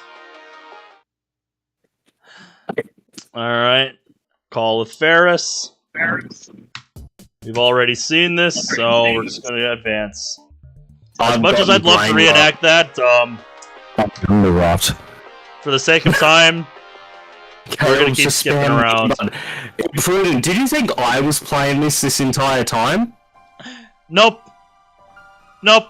This is me. No, fun fact, I don't think anyone actually fucking knows this, but when we were setting up this series, we ended up trying to get a pirated game of this working, and then I just cracked the shit, and I just ended up buying Ben Steins Gate. Yeah, he gifted it to me. Yeah, so it's been him playing it this whole time. Yep. He's the one actually playing this. But yeah. Yep, as always. Yeah. How else would I be able to capture it so nicely? I get notifications of his Ben is playing Steins Gate, like when we're just about to do it, and then I just go to Steins Gate, like, cause I own the game as well, like I own both Steins Gate and Steins Gate 0, but I get like notifications like hfactor achieved, hidden achievement, all this, 75% of CGs, like, it's just like, oh, he's doing this shit. And then I just see angry bro to play has Steins Gate on their wish list. Yep. But he no, really just wants to join Ben in the enchanted land of Minnesota and seductively absorb him into his body mass and become the ultra of sex of what? Pirated, but Ben for some reason couldn't get it to work on his, like, what was it again? Like, you couldn't get it to like connect or some shit. Yeah, I don't know what I don't know what I was doing that wasn't working, but yeah, like it just would not cooperate. He's not a pirate. Boy isn't a pirating expert, but I am. No, but it's not something I dabble in very much. Like, I don't know if I just didn't have like a disc mounter like I do now, or I did something wrong with the install process. I didn't really feel like troubleshooting it that night because we were trying to get it started, you know? Yeah, so we were just like, fuck it. Before the first episode, it's just like, and then I just went, you know what, fuck this, I'm just gonna buy you the game. Yep. Yeah, I cracked the shits and just like, let's just do this the legitimate way. Yeah, if I invested some time into it, I probably could set it up the right way, but it's just... We didn't have time for that night. We didn't have time for this shit. Yeah, on the final episode, just a throwback, it's just like, I bought Ben Steins Gate so we could actually do this stream. Of course. Oh. Oh, like, new fucking scene. Yep, we are not in known territory anymore. Yeah, so this is when we're first setting up the operation. When we were first building the time leap machine. Yep, that fateful week. Mayuri and Daru go home, leaving me with Kurisu. She's sitting in the development room chair, endlessly twirling a pen in her fingers. No. What are you doing?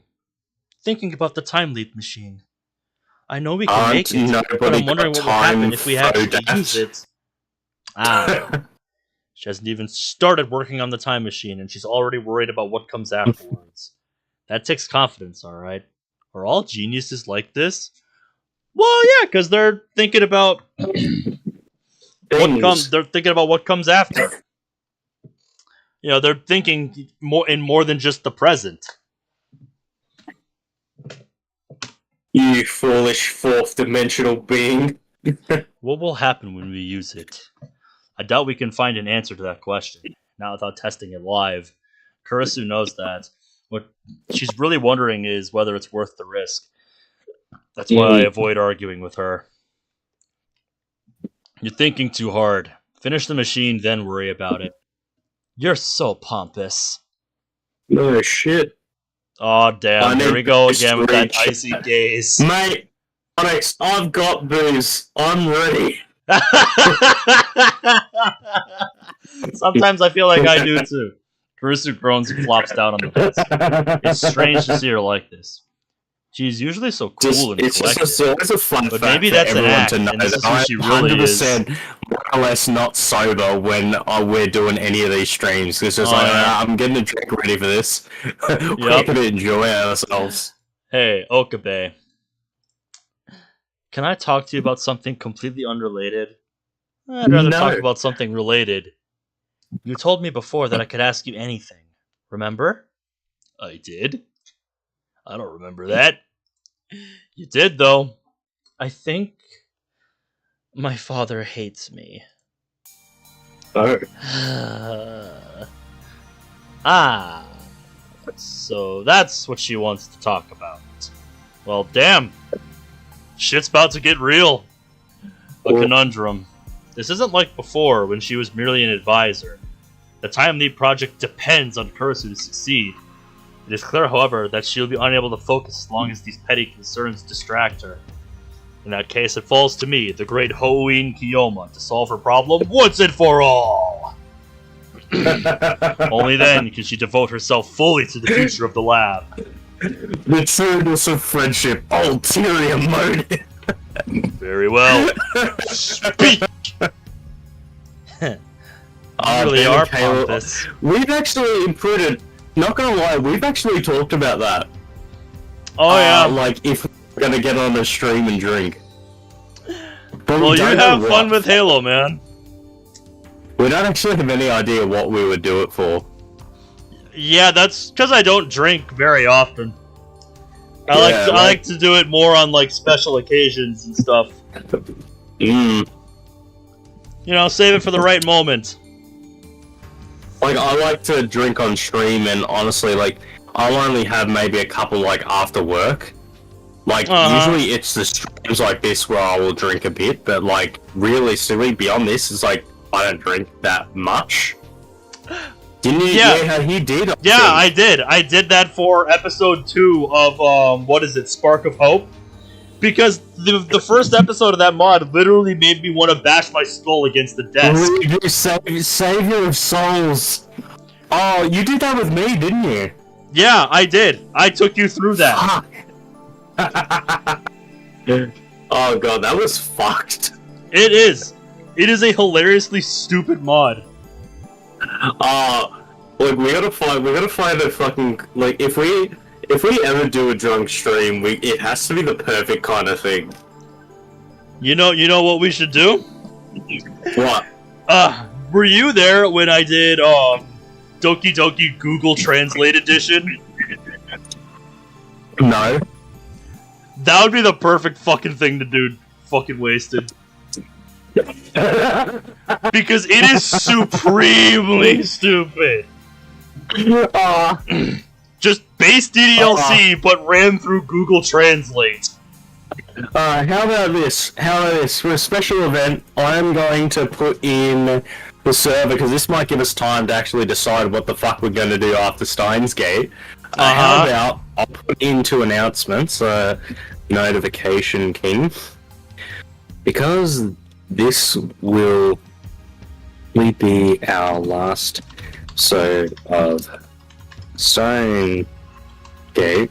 We want some time to figure out what we're gonna play next. So, in sensible fashion, we're gonna. Oh, I accidentally clicked enter before I finished it. Oh yeah, that's something I always have to be very careful about when I'm making announcements. Yep, it is a very easy thing to do, and you need to put a quote. We're gonna do a drunk stream. So please, give us some requests in requests to give us something to get fuck-eyed. There we go. It's kind of fixed.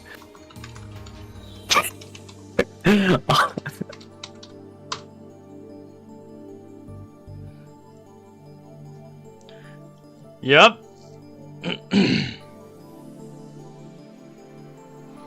It was like, well, I tried to do like shift enter, and like it just clicks enter.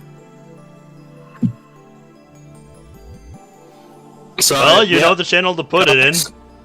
Although I'm pretty sure you have already at one point. If you guys want us to fucking play something while shit wasted, to give us some time, put it in requests. So, because that'll honestly give us some time to fucking figure out what the fuck we're actually gonna play seriously next. Yep, and I'll have to get some booze ready for that.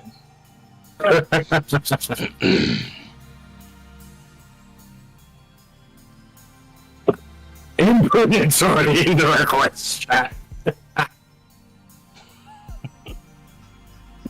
Yup. This should be fun. 100%. I assume it was your father on the phone the other day?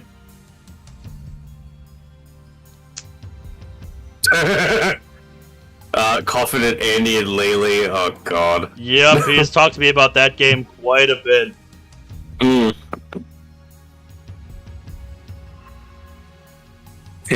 Guys, give us shit to do while we're fuck-eyed. Uh-huh.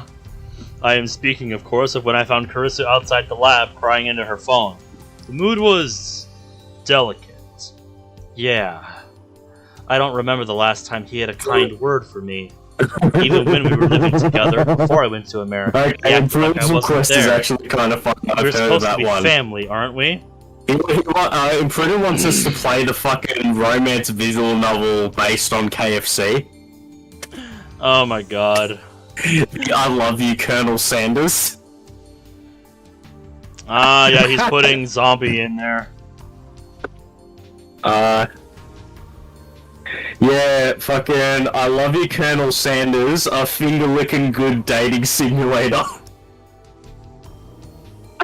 Honestly, that's arguably a fucking pretty good suggestion, not gonna lie. That would be great. I'm gonna fucking send this to you because like this is just supposed to be family, aren't we?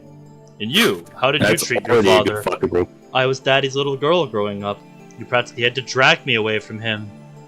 She smiles, but in her smile I can see a hint of self-mockery. Yeah, that's news to me. That such a thing exists. But it actually is a thing. Like, he just sent me the Steam page for it. Yeah. That's not a joke, by the way. Honestly, like, that's already like, that's not a joke. There it is. There it is. It's real. This is real, people. This is a real thing. I like how we have 3 friend requests and 1 message request. Yep. I just leave those.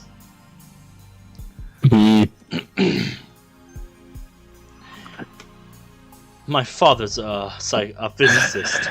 Even as a child, I'd love to hear him talk about science. Probably my 2 top picks would be definitely Class of 09 and KFC Drunk One. That'd be fucking awesome to get fucking smashed too. Yeah.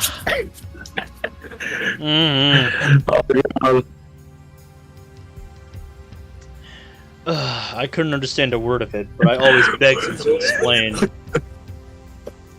I wanted to understand his work, so I started studying physics. I must have been 5. Damn, I guess that's what makes her a genius. Yeah, studying physics when you're 5 years old? God damn. Or perhaps the yearning for her father's love was what gave birth to her genius.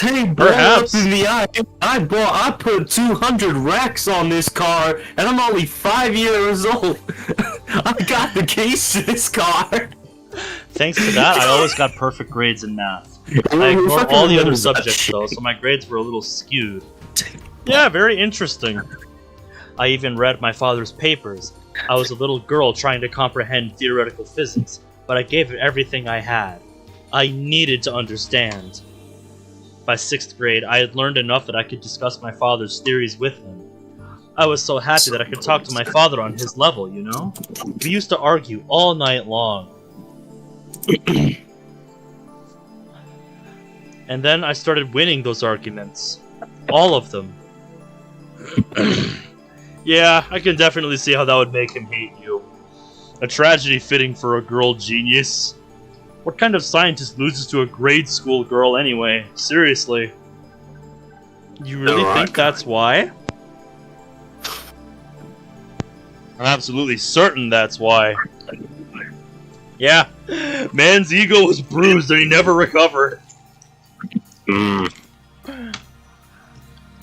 I guess he did have a lot of pride. What'd I tell ya? Anyway, one day he suddenly stopped talking to me altogether. He didn't like that he was upstaged by his own daughter. I think, like, if it was, like, me in that perspective, I'd be fucking proud. Yeah. Then he started fighting with my mom, and finally he stopped coming home. I really loved my dad, so it was a big shock. I felt like it was my fault things turned out that way. I couldn't go to school. I was so depressed. And then Mom recommended I study abroad. So that's why she went to America. You were just too talented for your own good. So how do you feel about your father now? I don't know. Kurisu looks down. He's in Japan, right? Have you seen him at all? No. He doesn't want to see me. That's what we were talking about on the phone. I asked if we could meet, but he told me to stay away from him. Damn. Her father has quite the inferiority complex. You don't say. The Colonel Sanders one is only 2 hours long. That sounds like a hell of a one-off. No wonder she was crying. We're just gonna be spending the other two like. Yep. Even for someone as strong-willed as Kurisu, it must hurt to hear that from her father. Even if we did meet, I wouldn't know what to say. Yeah, what do you say? I tried to talk to him before I left, you know? I tried so hard, but he just ignored me. It hurts. Whenever I think about going to see him, I'll remember those times. I worry he'll ignore me again, and then I can't do anything. Crying? Just a little, okay? You want to reconcile with your father, right? I don't know. I like how we had like a couple of one-off episodes, like when we actually did the murder of Sonic and Sonic the Hedgehog. Yeah, that was fun. Yeah, it was just like, that was pretty much a prime example. It's like, we interrupt your previously scheduled programming with this announcement. Yep. We just randomly started like playing a different VN just out of nowhere. It's like, we're just gonna start playing the murder of Sonic the Hedgehog. Yeah, because it's like an April Fool's, you know, it released on like April Fool's Day, and I thought this was supposed to be, just some kind of joke thing, but it's like, no, holy shit, there's like actual effort here. I was very surprised by that. Yeah, that was actually not too bad, that one. Yeah, I was very surprised. Yeah, Sonic is dead, guys. Is Corpse Factory on my playlist? Game killed off Sonic. Corpse Factory, yeah, Corpse Factory has been. I think Zach put it on the thing ages ago, but I wouldn't play that drunk. That's actually something to take seriously. I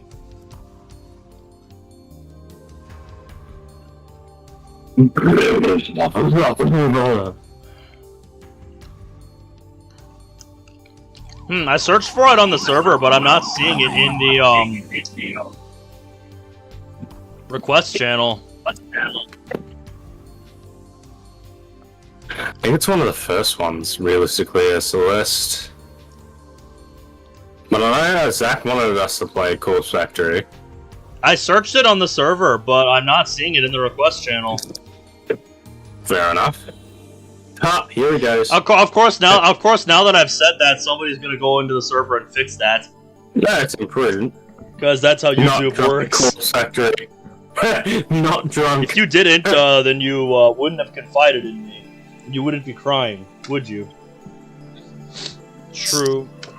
Just be straight with him. Say I love you, Dad. Let's make up. I think that's a little out of character for me. It's your father. Stop acting like a weak little girl. She jerks upright, her face bright red. I'm not acting like a little girl. Yes, you are. You'll never reconcile with him like that. You need to speak from the heart. Give it to him straight. It's the only way to get your message across. You can't sugarcoat it. If that doesn't work, nothing will. You'll just have to hope that time heals the rift between you. And how long will that take? How should I know? I'm only a year older than you, remember? How long has it been since you went to America? Now, 7 years. Factor is pretty good. Not the best I've played, but it is pretty good. Nothing has changed in 7 years, then maybe it will take twice as much time. I guess you're right. She sighs heavily and rests her chin in her hand. Did my advice backfire? It looks like she's even more depressed now. I fold my arms and rack my brain for a solution. I don't want to see Kurisu like this. It's pathetic! Well, when are you going to see him? Huh? She opens her eyes wide in confusion. I take out my phone and bring up the calendar. I assume it'll be during summer break. Make sure you let me know ahead of time. What are you talking about? I might have plans. I'll need to shift my schedule around. Hold on a second. Don't tell me you plan on coming along. Of course I do. You are my assistant, and I will do whatever it takes to ensure that you are in peak mental condition for the experiment. She looks dumbfounded. Holy shitty kids! Did I say something wrong? Okay, you've had your fun. I'm in no mood for... I'm being completely serious. I'll go anywhere you want. Anywhere in Japan. Go anywhere in the world, but I don't have a passport. Or money. Yes, money. Always money. Always a problem.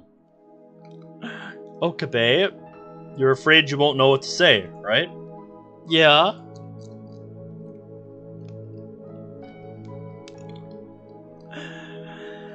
Then that settles it. I am a master of conversation. You'll have nothing to fear when the great with Halloween Kiyoma at your side. Why are you laughing? You couldn't hold a normal conversation if your life depended on it. This is true, though. By Jove, she's right. Mad scientist does not care about things like tact and decorum. He dominates the room with his sheer presence. Perhaps a softer touch is called for here. But thanks anyway. I definitely didn't expect you to offer to come. Not that I'm happy about it or anything. I hate how you act like a nice guy sometimes. It's confusing. Confusing how? She doesn't know how to place you. That's what it is. Why is she yelling at me anyway? Shouldn't she be thanking me instead? Okabe, that offer, I can take you up on it, right? Of course! Once we're done upgrading the phone wave, I want you to come with me. As you wish. Where is your father anyway? Aomori. Aomori? That's where he lives now. That's way up at the north end of the island. Like 700 kilometers or something. Wasn't expecting to have to go that far. Yeah, that's pretty damn far. What? You're not gonna back out, are you? You already promised. I'm taking you whether you like it or not, okay? Aomori it is! What have we gotten ourselves into? No. Promising to go to Aomori will let Kurisu concentrate on the time leap machine. It's a small price to pay. It's gonna be more than a small price, but yes. a price Pretty nonetheless. much. Yeah. Alright, Alright, and see I if we think, can yeah, skip. we are back into known territory. I Jeez. take that back.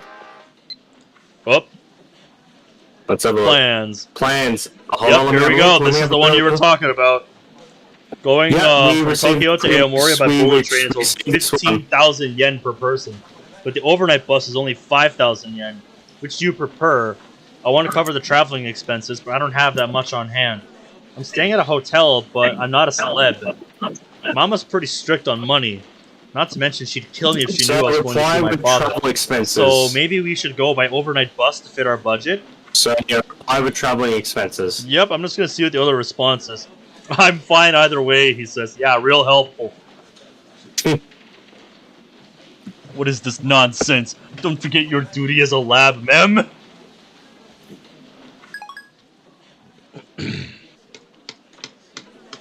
Alright, back to skipping around. All we have to, so she'll send two other messages. That didn't take that's long. like idiot and emoticon or something. So yeah, so we don't have to reply to these ones. What we a just have to read response! them. Idiot! What do you mean nonsense? Die! What the hell, Okabe? Go back. Alright. Yeah, it's just like we just need to open these. Sorry for getting mad, but Okabe, did you have to say it like that? I love the face. Okay, I love the little faces. Alright, so now Yep, we have back to received skipping around. we've received the second trending flag. So now Alright. we go to chapter 6 and this is where we'll like so there's no requirements besides in chapter 6 where we send the first email. Alright. Faris is Pardon me. concerned about my Yushi. Have fun at Kamima for see you me. in chat. I haven't seen Brad. No, he's in anime and manga talk. Oh, yep, just munching. Mm.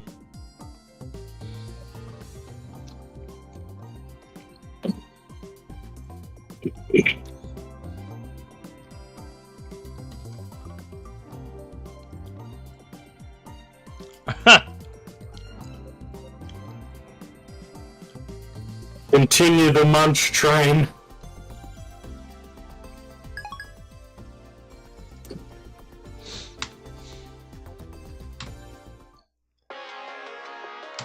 A mail arrives. Well, it's this one. You know too much. Isn't this the head? Yep. Yep. Oh, yeah, this is a threat. Feels as if a cold hand stroked my spine. I hugged myself, shuddering at the sight. I remember that. Yeah, it's like, damn, these guys are serious. Oh, that music. Oh. Now it's Friday the 13th. Oh, God, no. Oh. I don't want to look.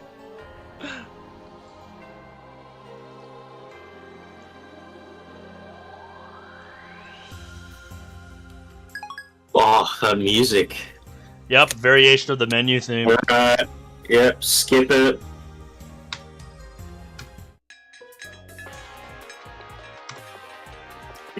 It's you again. We cannot ever look at her the same again. No, not after what we learned a couple episodes ago. Happens to her on a different world line. Like, holy shit. I will never look at you the same way again.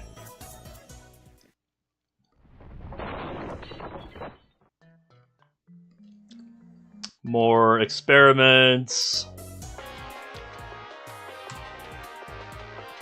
I'm watching you! Lukako. Mm-hmm. Alright. Off we go. Yep.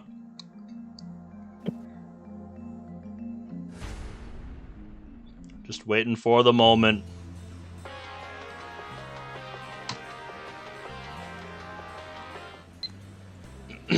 Don't forget what Teeter said. Uh-huh. Alright. Getting back to it.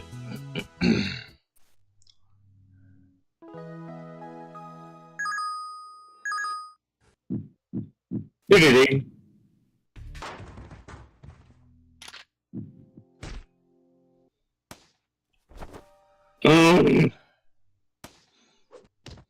I remember this. Yeah. What two reveals? Mayuri dead, Kurisu, Suzuha's a gun. The first time leap. The first time we went into the breach. Yep. Now we're on chapter 5, I think. So... Wait, no. Chapter 6. We're on chapter 6. Yeah, I was gonna say I could make another random save. Yep, we are in chapter 6. So, is this, what's this about? Because I know Did it when work? it's just like, when you're prompted to send a D-mail, choose to send it in order to continue the game. Check your phone.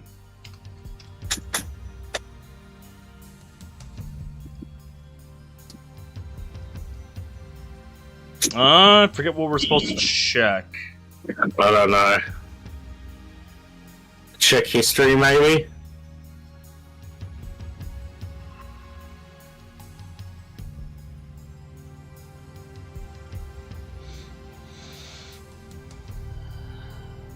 Little past. Yep, we went back to the past, obviously. Alright, so you go down right to the beginning, I'm guess, so we just use a time machine. Did it work?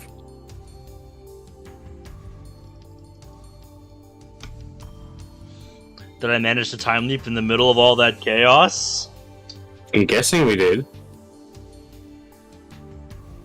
Is it any of these? Mayuri.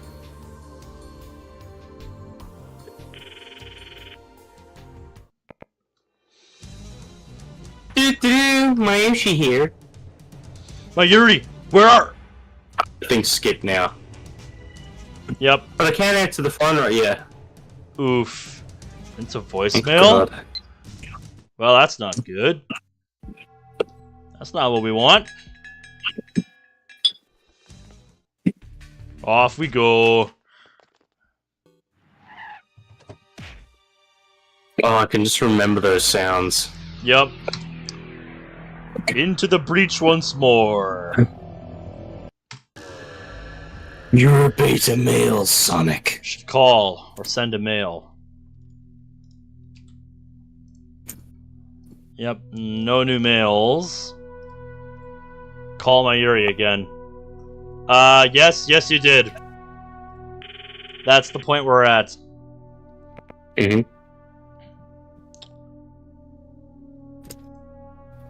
Mayuri, where? Mayuri! Still going to voicemail again. It's the same as last time. Damn, why did I forget? Before I time leaped, I should have asked Mayuri where she was today. Yep. Now we're skipping around again. That cursed Nye image. And now we're going back again. Still skipping around. Going back again! This is where we tried like a million different things to save Mayuri and it just never worked. Yep. Going back again. Going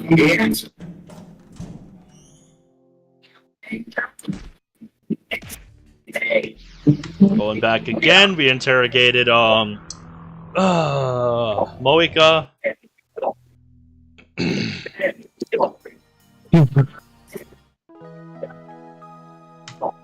Alright, we are outside of known territory.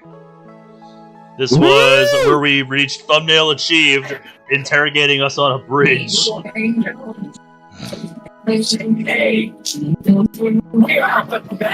help. Mayuri's my friend, and a fellow lab mem. Yeah, shit happens.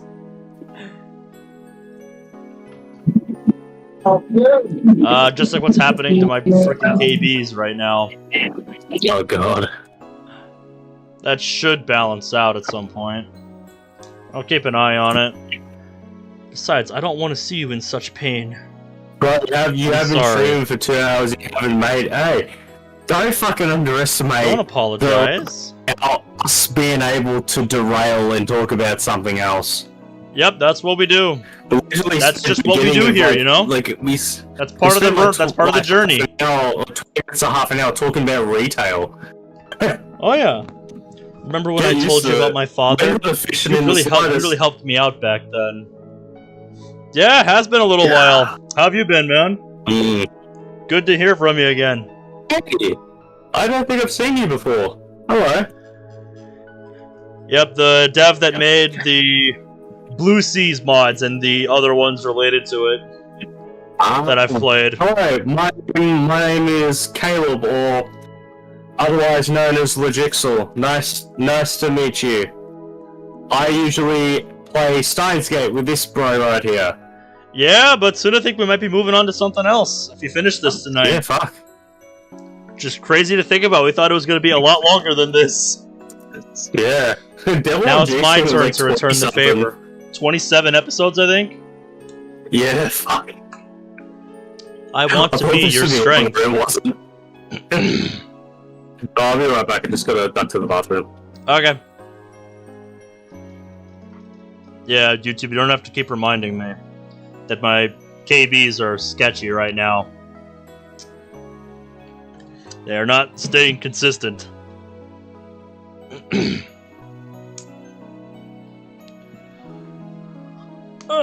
Besides, you still have to come with me to Aomori. That's right.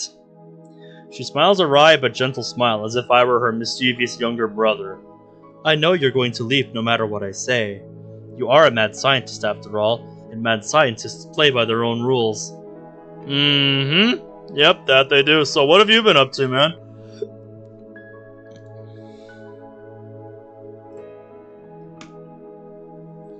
Hey, aren't you supposed to go mwahaha or something? Yeah. Why do I even try?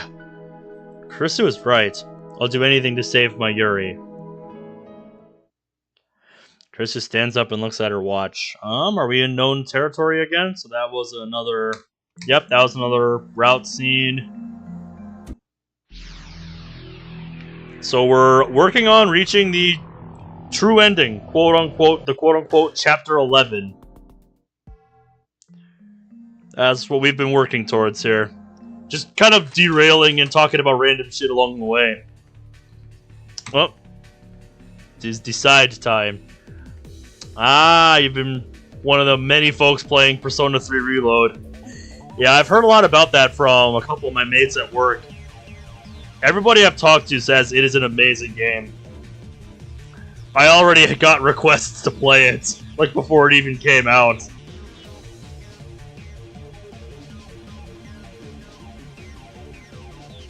And I mean, I've wanted to check out Persona in general for years at this point, just I haven't been able to get to it, you know?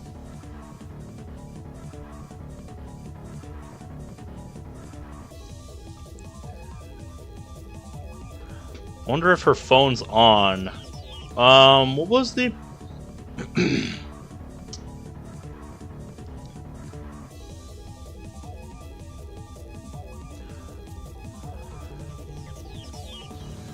Suzuha, yeah. Right. Wonder if her phone's on.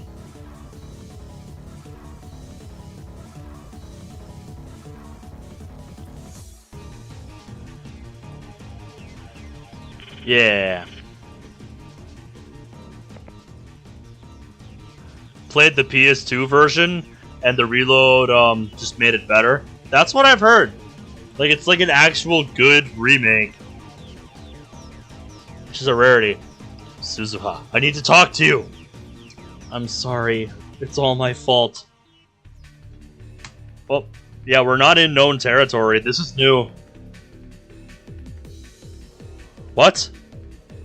All because I acted like a spoiled child. This time, I'm going. Bye. Hey, Suzuha, wait! It's gone so good that internally they've started planning for a Persona 1, 2, and 4 remake. I mean, that's only natural. With how well this one did, why not? And if they're all to the same level of quality, that just makes it even more accessible to new folks that want to get into the franchise. It's happening again. She's gonna disappear. Last time, I lost sight of her near the station. I search up and down Chudodori, but find no trace of Suzuha or her bike. We're back in known territory, so yeah, we're gonna start skipping. I don't know if we needed to do that or not, but guessing by the fact that we got to see something new, we probably should've... We probably made the right call. So that is the goal here. Once more into the breach. Going back 2 days now. Okay, so we answered a call from Suzu. We called Suzuha and got a new scene, so that was neat. We got a boy who's been playing fucking Persona 3, okay. Yep, I asked him what he's been up to, and... Skip the part. Where are we up to? Yeah, Imprudence says, they're planning for a Persona 1, 2, and 4 remakes now. Oh, that'd be fucking good. I wonder how the other lab dems are progressing. Not into anything significant because you would have stopped if we did. Or Imprudent would have gone over and just gone like, okay, do that. Let's have a look in chat. Guessing by the fact that we need to call her Kurisu, we probably want to do this. We have a few choices actually. We can call any of the lab dems. If we're in chapter 6 still, yeah, we are. Make any choices you like in this chapter, but when you're prompted to send a email, choose to send it in order to continue. Alright. Hello. Assistant? It's me. Oh, I think you've got the wrong number. What are you saying? It's me, Hoin Kiyoma. My name isn't Assistant, and your name isn't Hoin Kiyoma. Would you prefer to be called Kurigohan and Kamehameha? What? I hear rattling from the other side of the phone. How do you know about that? So it was you all along! I didn't hear his question. Did I ask him a question? Before I time leaped, you made a tearful confession. You said, I'm an at-channeler, a Nico junkie, and a camera post. Will you still accept me as your assistant? Which was, let's just face it, it was that's one of the last few tips. Yep, Nico junkie. A derogatory term for someone who makes frequent use of the popular video uploading site Nico Niyaduga. You can translate that for yourself what that means based on the contents of this supposed confession from Okabe here. But yeah, I'm not gonna bother looking into it. That's not for me. And I, of course, replied, maybe an at-channeler, a Nico junkie, and a cam horror posted, but you're still a member of this lab! God damn it! God damn it, Okabe! And that makes you my assistant now and forever. So wipe your tears, there is still much. I'm gonna post your personal info all over VIP if you don't shut your mouth right this second. How are things there?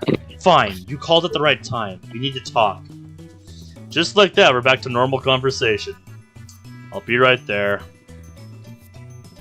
Okay, I'll be waiting. I take Suzuha back to the lab. Kurisu greets us with a cold stare when we get returned to the lab. For your information, I don't post... I don't put pictures of my chest, okay? You did. Okay, It's just a joke. Let it die. Cam Horn, so just like. Yeah, he really just did that. This guy's almost just more cruel than Aichi at times. Kirigohan and Kamehameha. So you're the one who kept picking fights with me on the internet. Makes sense? I thought you wanted an open discussion. Sure, you were kind of annoying though. Are these two still fighting? No, this is just classic internet banter when they meet in real life. And Persona 1 is Persona 1. By the way, it may shock you to learn that I am the poster known as Hoin Kyo. We know! Same reaction again! I mean, Okabe, it's not like you constantly go around saying that to everybody. No, I never would have guessed. For a mad scientist supposedly in a hidden organization, you tend to advertise it a lot. Oh yeah, no kidding. It's like the scene in No Way Home, it's just like... What, are they going to agree with? It's at my expense. Spider-Man, it kind of defeats the purpose. So what did you want to talk about? The time leap machine? I think you probably forgot, so I wanted to make sure just in case. Have you been looking for the lifter? You haven't, have you? Oh, right. We hadn't discovered what it was at this point in time. Yeah, but... I already know. It's the 42-inch CRT downstairs. Really? What's your proof? I've been here before, remember? I see. Sorry for sticking you with this job. What? Don't apologize. It's creepy. Oh, you started playing Fruits because of the series I have going on, huh? What do you think so far? DeWalt has. Oh, dude! Yeah, it's been a hell of a journey so far. Fruits? Yeah, that visual novel is long. Yep. We got a long way to go with it.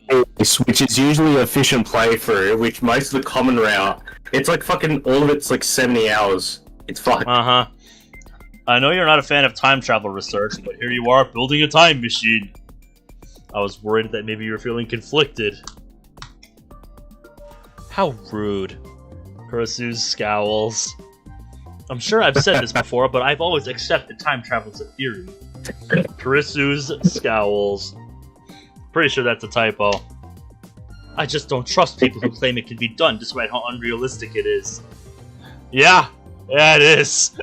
It's something, well, yeah, it is. It's a good. Yeah, for me the most standout person so far in that game is definitely Sachi. Is what it is. I think a lot of the enjoyment comes through to how the sequels enhance it. That's why I always say, if you play one of it, play all three of them, because it's an amazing It really trilogy. seems like the first one here is kind of laying the foundation for everything that's to come. Yeah, so you've got the Fruits of Grisaia, the Labyrinth of Grisaia, the Eden of Grisaia. Yep, in that Just order. never touch the poems of Grisaia, if you ever see it. Which one? Don't even get me fucking... The poems of Grisaia. Oh, right, yeah. The one we talked about on the server. That mod that's like really pushing their luck with like the IP guidelines and shit. Yeah. Like holy shit, that is a lawsuit waiting to happen. Oh yeah, if you watch the playthrough long enough, I yell at Sachi constantly. Yeah. I do the exact same thing. It's like, god damn it, Sachi. Just saying just like random obscure lines that she shouldn't be saying. Oh yeah, dude, like, I've put her in the thumbnails multiple times just because of how fucking absurd she is. As a character. It's like, it's perfect! Like, what else am I supposed to put there? It's like, you're just, look at this shit that she's saying, it's like, Sachi! God damn it! Definitely now that you've played it for a while, it's definitely different from the mod, isn't it? Oh yeah, it's no contest. As I've said multiple times, she sighs and looks me over from head to toe. Besides, I can hardly deny it with evidence staring me in the face. Though I still don't like the idea of being called the mother of the time machine. Suzuha shrugs Oh, at for this. fuck's sake. Anyway, if SAO you're apologizing, Sachi. that must mean you helped me out the first time. SAO Sachi. I might have to enlighten myself on SAO Sachi. The first time. Oh yeah. Look, I will say, like, with Sword Art Online, it's just like, Alicization improved on it. War of the Underworld was okay, but it definitely improved on its second half. But yeah, like, SAO definitely struggled with a lot of them trying to do a lot of harem shit, and it was just like, yeah. Uh-huh. Before you started time leaping, you helped me build the time machine, didn't you? Yeah, Daro and I helped. Then don't worry about it. I wouldn't want you to have to do it all over again. And right now, it's more important to repair Amane-san's time machine and search for her father. Sorry. Don't you apologize now, it's weird. Well, back to work. I should be able to get a lot done now that I know about the lifter. Kurisu waves and vanishes into the development room. I'd better not disturb her. The time limit is approaching. What else can I do? Yumiko and Amane are best girls to you? I'm not sure who I would say is my favorite at this moment in time, because there's things I like about all of them. I'm not sure I have a distinct favorite. I'm a Yumiko fan of fucking Yumiko, best girl, 100%. Yeah. 100%. Good. I just have a thing for long-haired girls. Alright, yeah, we're back to skipping around. Long dark purple. That's just does it for me. It's like Alright, once more into the breach. Yes, we chose we fucking chose the perfect CG for this episode. One last time for Kurisu. Oh. Okay, so just so if we're prompted to send a Gmail, I'll send it. Alright. That's what I'll be watching for here. Oh. Goodbye. Goodbye. That's just... Stop teasing me with memories! When I failed to stop her on a previous world line, she sent me the exact same message before leaving. But this time the word holds a completely different meaning. I lift my eyes from the message, see the space around the time machine begin to warp. Yep. On we go. Yep. That was her letter. That was cruel, that fucking bit. Yep. Send the email. Open the phone. Alright.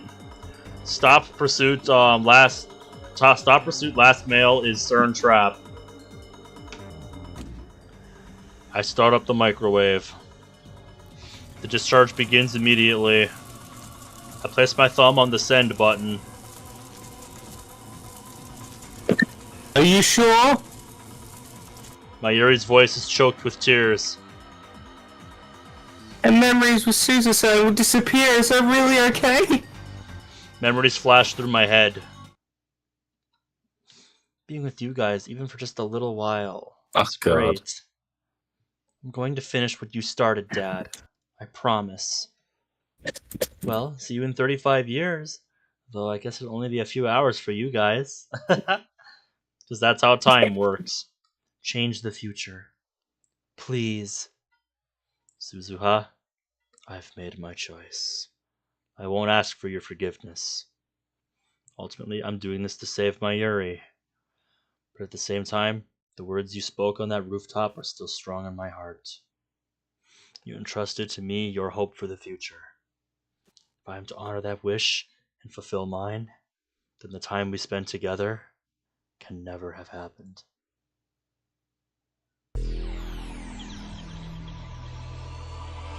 Here we go.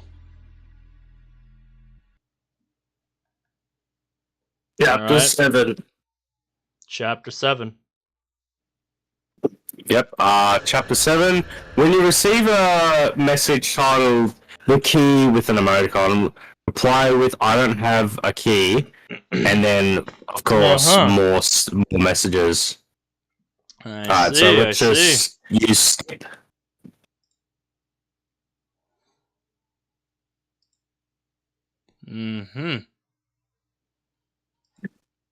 Yep, I do plan to do one this upcoming week, so you'll get to see where I'm up to. DeWalt's heading out. You have a good one, man. Oh yeah, have a good one, mate. Nice to meet you, by the way. The world shatters into geometric shapes that expand and contract like rubber toys. Yep. We're back in known territory, so we're gonna start skipping around.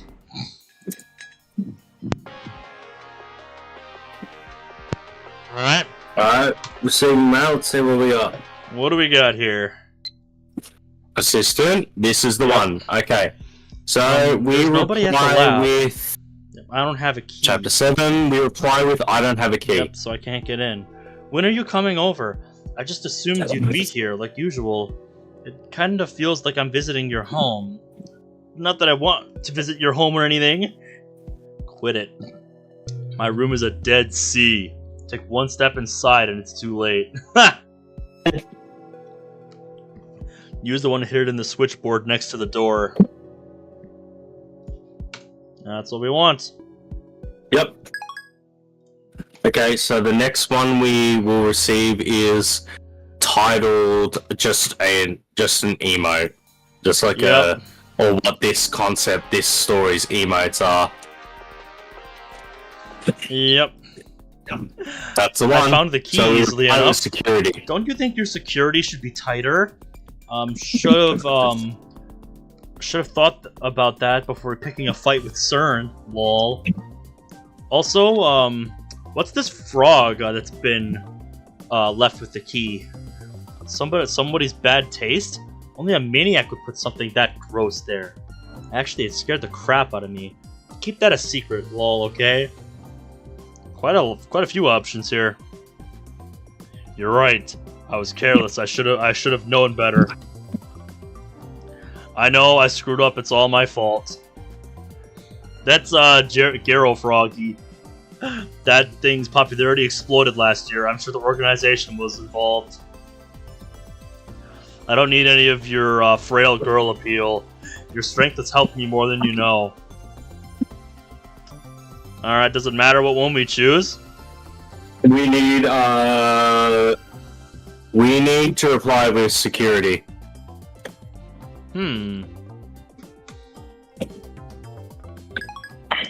Yep.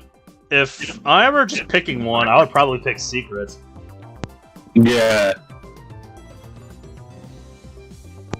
Excuse me. I just sneeze. Yep. Froggy. Nitro users, go forth.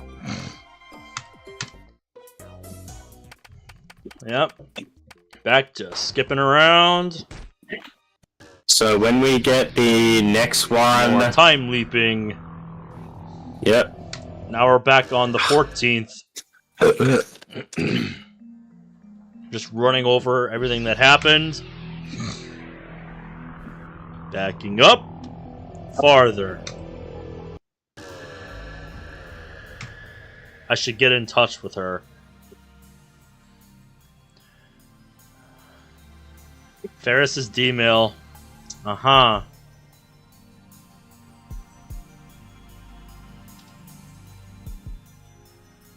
So it seems we must reach Faris.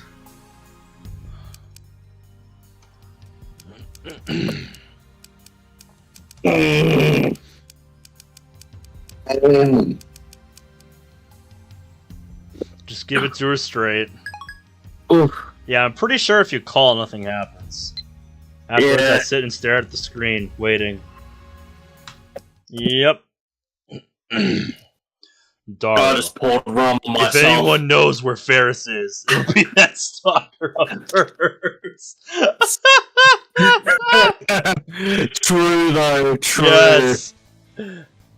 Oh Yeah. yes, the music.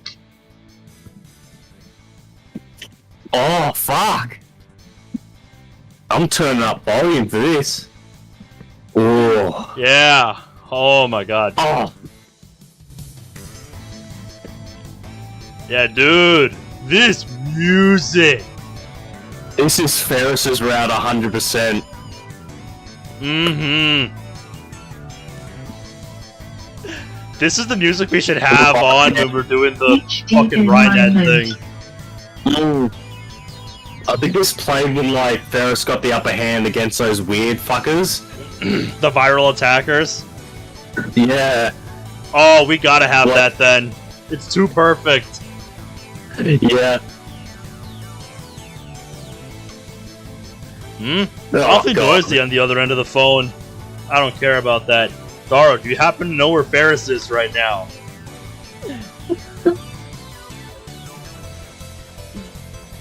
I suppose we can just start skipping around. Yep.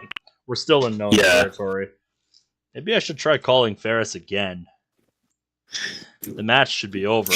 Yeah, there are issues in the match.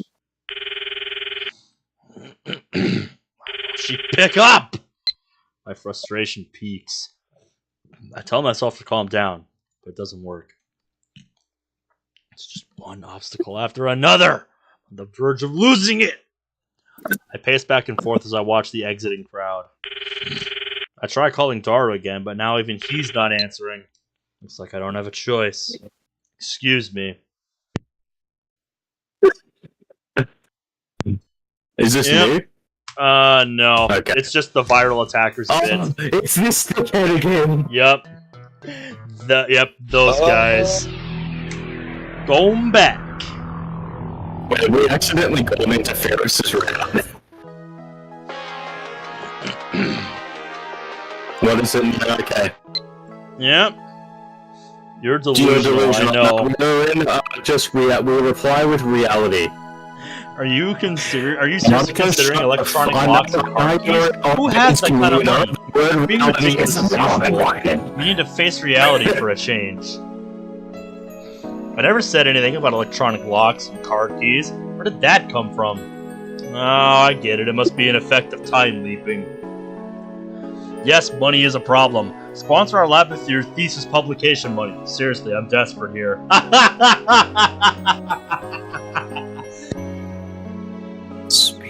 That's great. You need to face reality. Alright, I'll tell you the truth, but keep it secret. CERN is after us. I need your help. And that face is so perfect for this. Yeah. Like, what? Alright, back to skipping around again. Faris, I hate doing this to you around, but we don't have time for this.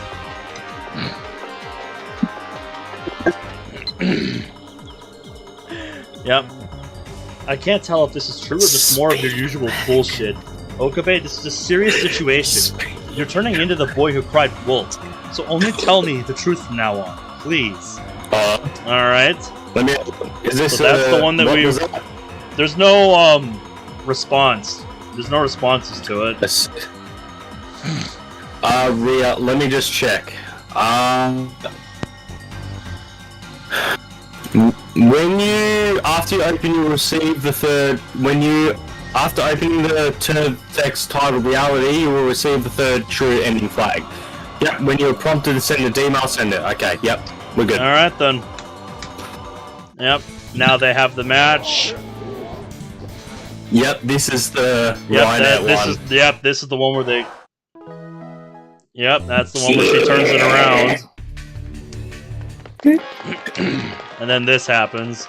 Oh, it's Daru. Hello! It's me. What? I'm busy! Now! You still at the hole? No! You haven't seen Faris then, have you? Actually, everything's on fire. On fire? What is?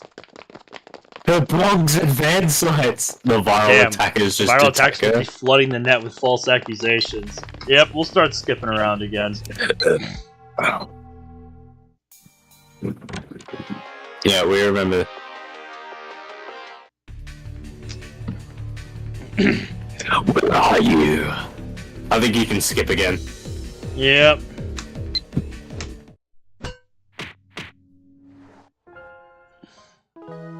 Oh.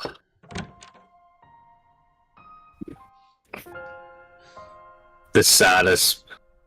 Mm-hmm. Send the email, my friend. Yep.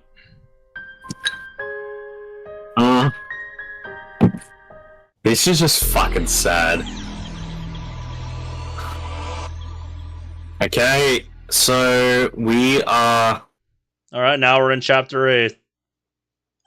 Okay, so chapter 8, when you receive Kurisu's message titled Explain Yourself, no response is required to progress. When you open her message titled From an Unpopular Girl, you will receive the true ending flag. And just said when you're prompted to call the phone wave, call it to continue. So we're up to chapter 8. So we're getting there. Yeah. Getting there, slowly. Slowly but So surely. Let's go. Onward. Skipping around again. Oh. You've got mail, let's have a look. Assistant, explain yourself so we don't need a response. You can respond, but you don't have to. Yep. Hey, what the hell was that just now?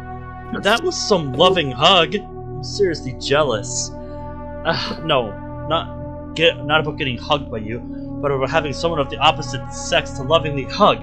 Don't misunderstand me. Anyway, what was that about? Don't worry about it. It was just something I had to do.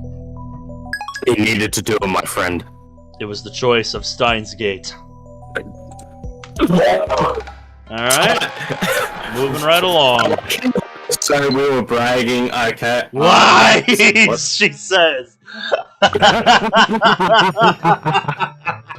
Oh, the frustration is real. I love that.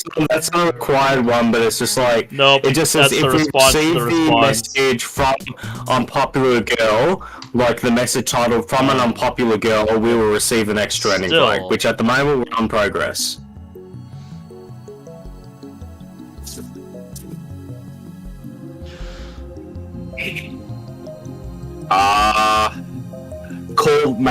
Call the phone wave?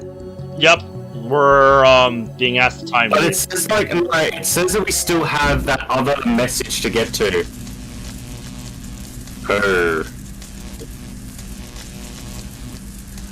Okabe, what are you doing? I thought we weren't going to. By the time Kurisu starts talking, the discharge phenomenon has already started.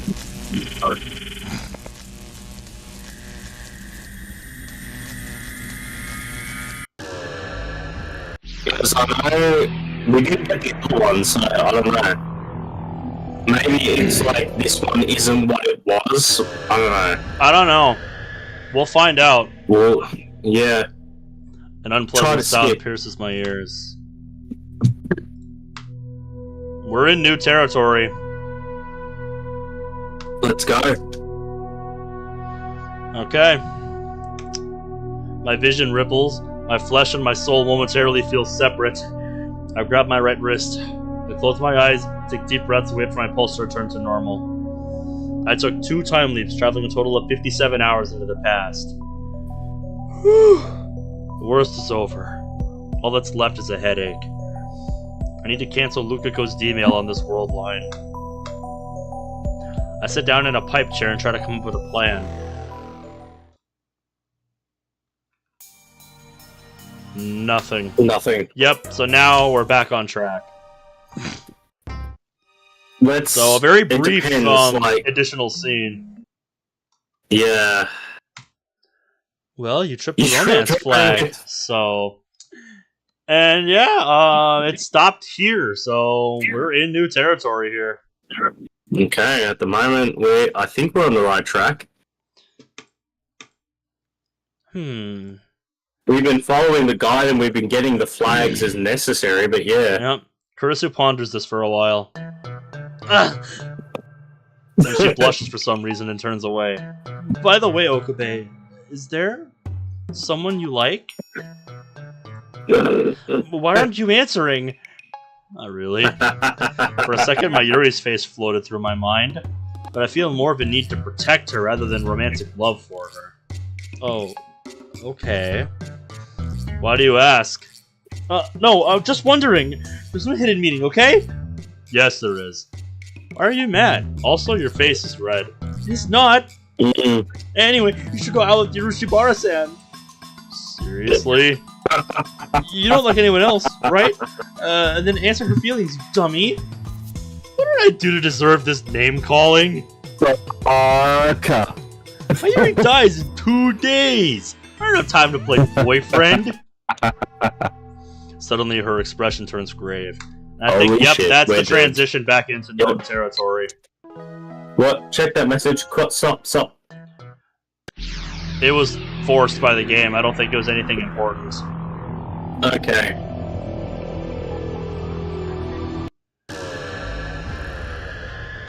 Yeah, if it was important, it stops. Okay. Now we're going back through Luca's route. Yeah, okay. So if we send a... So if we get the email... Well, it stopped here. The wish Faris made was to save Papa. So we need died 10 years ago. Yeah. We need a message that says, check you've got mail. Yep. We're still there! We're still on track! Yep. I don't really care if you get yourself a girlfriend, but don't forget about the time leap machine. This thing is serious. We need to get everyone together and decide what to do with it. I understand you're doing this for Mayuri's sake. Just remember, there's more to this than Urushibara-san. To be honest, I'm still afraid of this monster I've created. I'd feel better if we could talk about it. Okay, right. So we've got the trending flag, I think. Yep, we're on the right track. And then when we're prompted to call the phone, where we call it? Yep, once again, we have gone back into the breach Confusing. to not fuck shit up.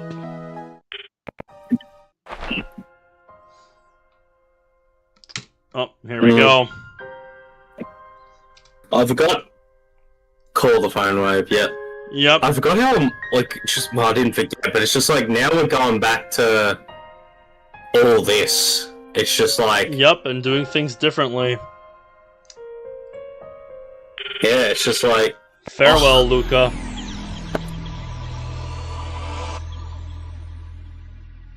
Getting up there. Chapter 9. We prompted. Alright, here we go. Chapter 9, so... When you lie with worried. So that's our next move. Alright. The warmth of Lukako's hand slips away as the vertigo hits me. Once more into the breach of skipping.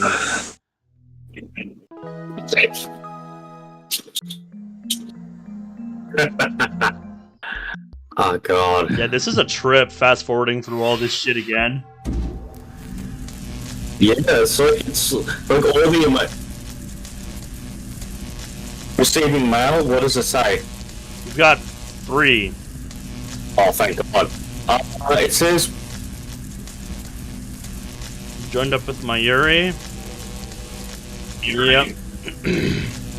Okay, none of this is what we need to do then. Yep. Isn't this the one where it's just we get the knife part? I think so. We're on chapter 9, aren't we? So we are, if yep. If I go back to chapter 9, this is when this is Nye's part, so we don't have to call it, but we just get Nye's scene. Yeah, I mean, do we really want to re-experience that? Like, not gonna lie, no.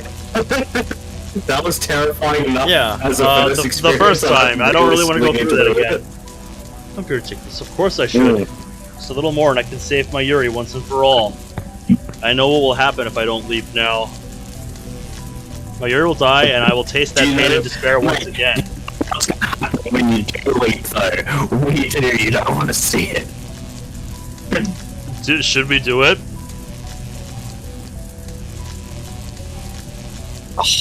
Then I will leave. It's the same either way. So I don't know.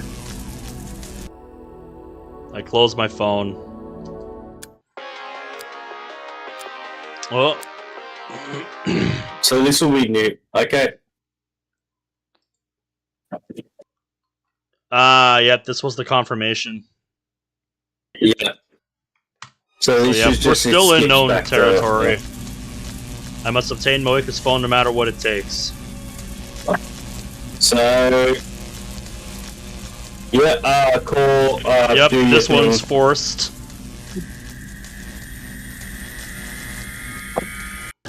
Off we go. Into the More breach. Into the breach.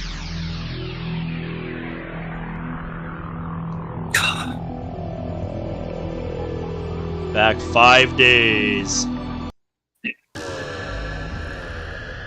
I make several consecutive leaps to travel back to the 11th. Yep. Backing up. This was just Shit. crap. That Startled me. Yep. Now we're getting More into recent known stuff. territory. Yep. This is the stuff we just saw fairly recently. Yeah.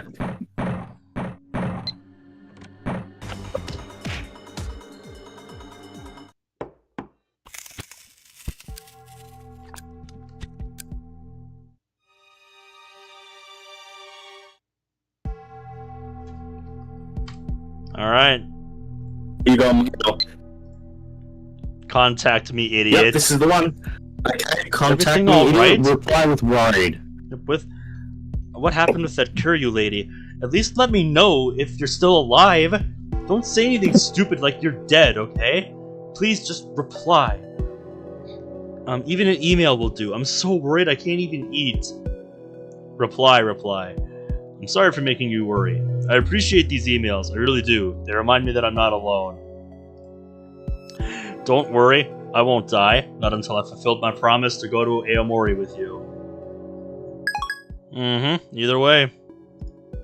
Okay, Alright. so that's chapter 9. Then when you open her title, recontact me. Okay, so you will receive the 5th training flag.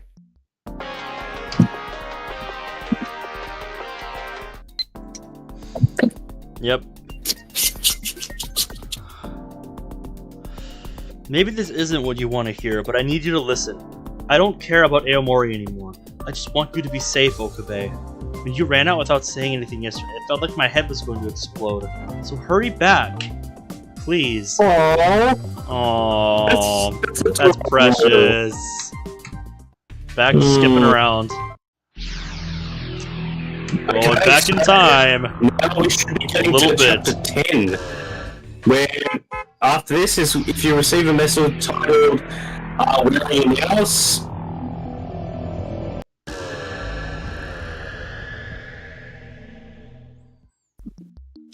Okay, so we're going to be doing a new save thing. So when you receive a message, where are you now? Save. Alright then. So we're going to be ended up ending the game again. I take one last look at Moika's body lying there. Stop search, PC unneeded, stand by.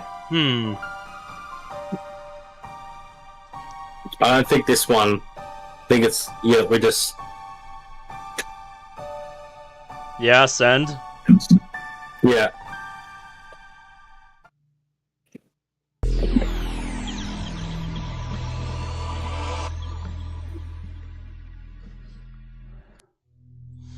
World warps. Once the distortion dissipates, Kurisu is gone. So is Moika's body. Yeah, this is new territory. The phone I'm gripping is my own. FB's phone has disappeared. I look at my hands. They're clean. No blood. No knife on the floor either. Everything was undone. But give me a minute. why am I in this room? Oh, fuck. There are 2 bottles of Dr. P on the coffee table. Give me a Both sec, are mate. open. Give me a sec. Alright. Oh, can't. That's everywhere. One is nearly empty, but the other is still full. Stabilize. Okay, I'm gonna sound a little bit weird here, but I literally am clamping my nose. Oh dear. Somebody's here. I think so. Just continue. I'm just gonna hold my clamp on it a little bit. I'm gonna probably, but yeah. Alright,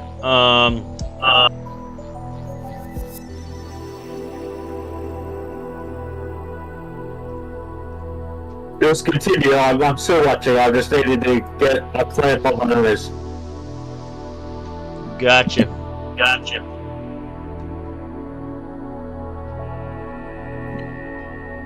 I jumped at the sound of a running shower.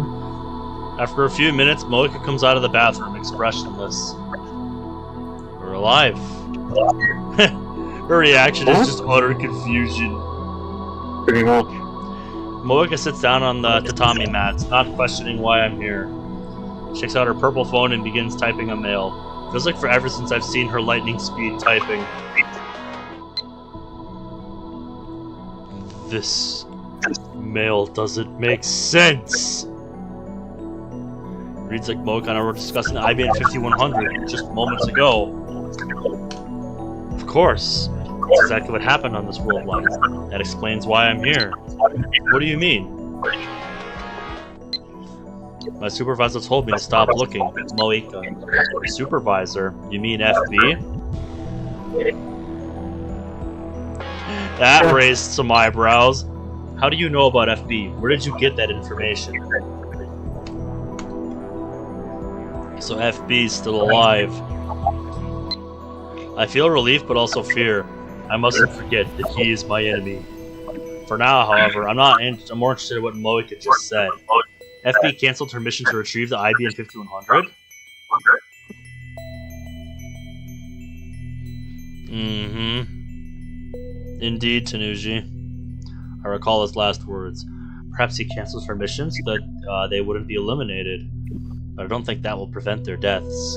They cannot escape their fate. Damn, Nye. Stop. Stop reminding me of that. I cover my ears. Can't get that childish and hate-filled voice out of my head. In that world line, I turned an innocent girl into a murderer. By my lip hard enough to draw blood. That world line has already been undone. But how things turn out on this new world line? No, there's no point thinking about it. If the plan worked, the IBM 5100 should already be back in my possession. And if that's the case, there's no need to stay on this world line either.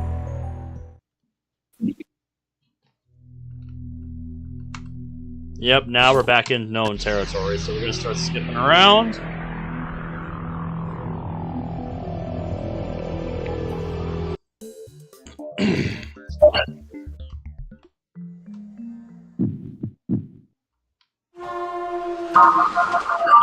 Yep, we're in chapter 10 now.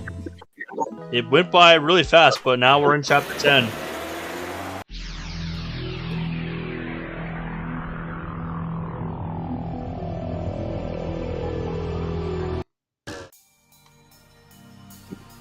Oh. Here we go. Yep, where are you now? Where are you now? Hold on. I'm okay, I'm just like... You haven't been to the lab in 2 days. Are you still in Akihabara? If you save, wait, okay, save. Yeah, I will. We're worried, you know. You were acting strange yesterday. I want to help, so tell me where you are. I don't feel right not having you around. Where are you? I want to see you. Alright, chapter 6, the page with the important saves. Lock it. Yep, we're marking that one. So, this is where we get Kurisu's ending? Or, like, this is where you get Kurisu's ending and then we get the true ending? Mm-hmm. So then after we get Kurisu's ending, we go back to that save. Alright. Hello. Yep. Hello. Are we able to skip here or no? Yep.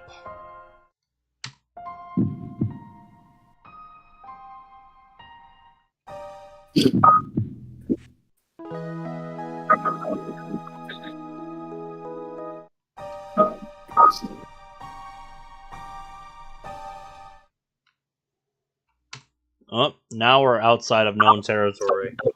I won't give up. My blood nurse Ever! stopped, so if anyone who was worried... Kurisu suddenly pushes me away. She steps back. Her face is so hidden. Her face is hidden behind her hair. But her fists are trembling. Her body exudes raw fury. This is ridiculous! Motherfucker! Whoa! Said I was fine. What do you mean you won't give up? You stupid? You wanna fucking die tonight? You're trying to be a hero, you two-meal whack job? Don't make promises you can't keep. Now where have I heard that before?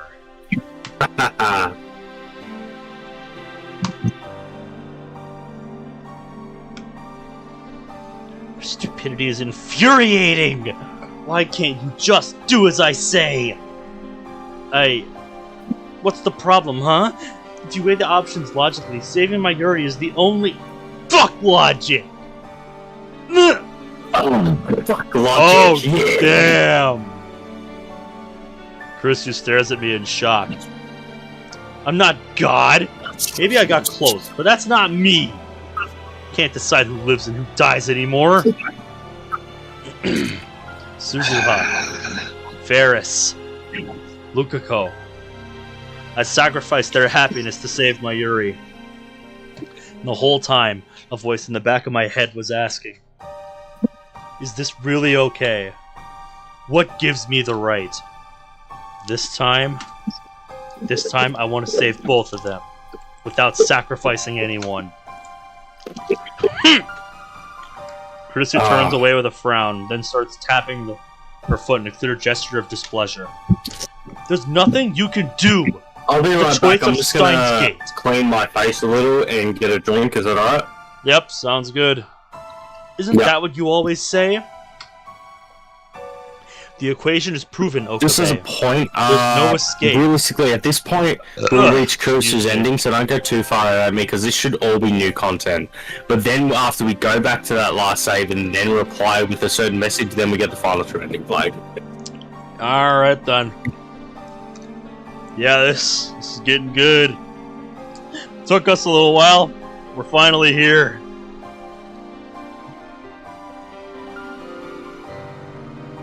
Where'd that rapper go?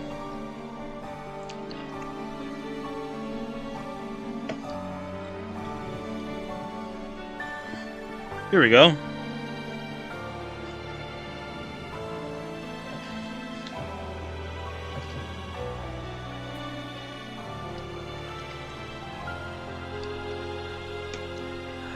You're just one man. No matter how hard you try, you can't overcome the will of the universe. But he can damn well try.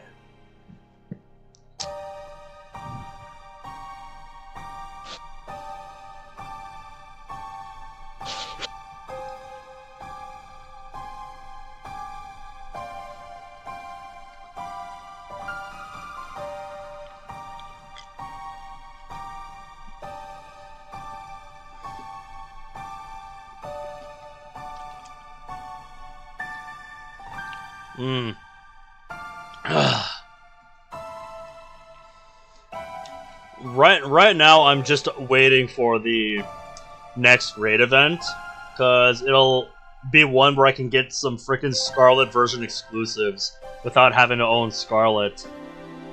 That is gonna be so nice.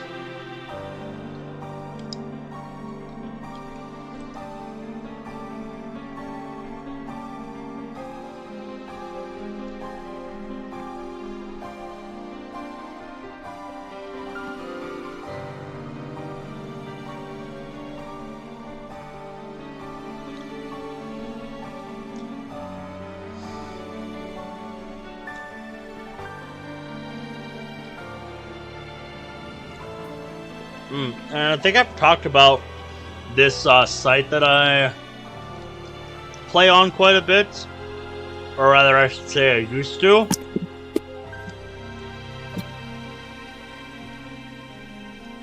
Called TSC, but they've been getting a lot of bot spam in the forums lately, so That's just annoying to deal with.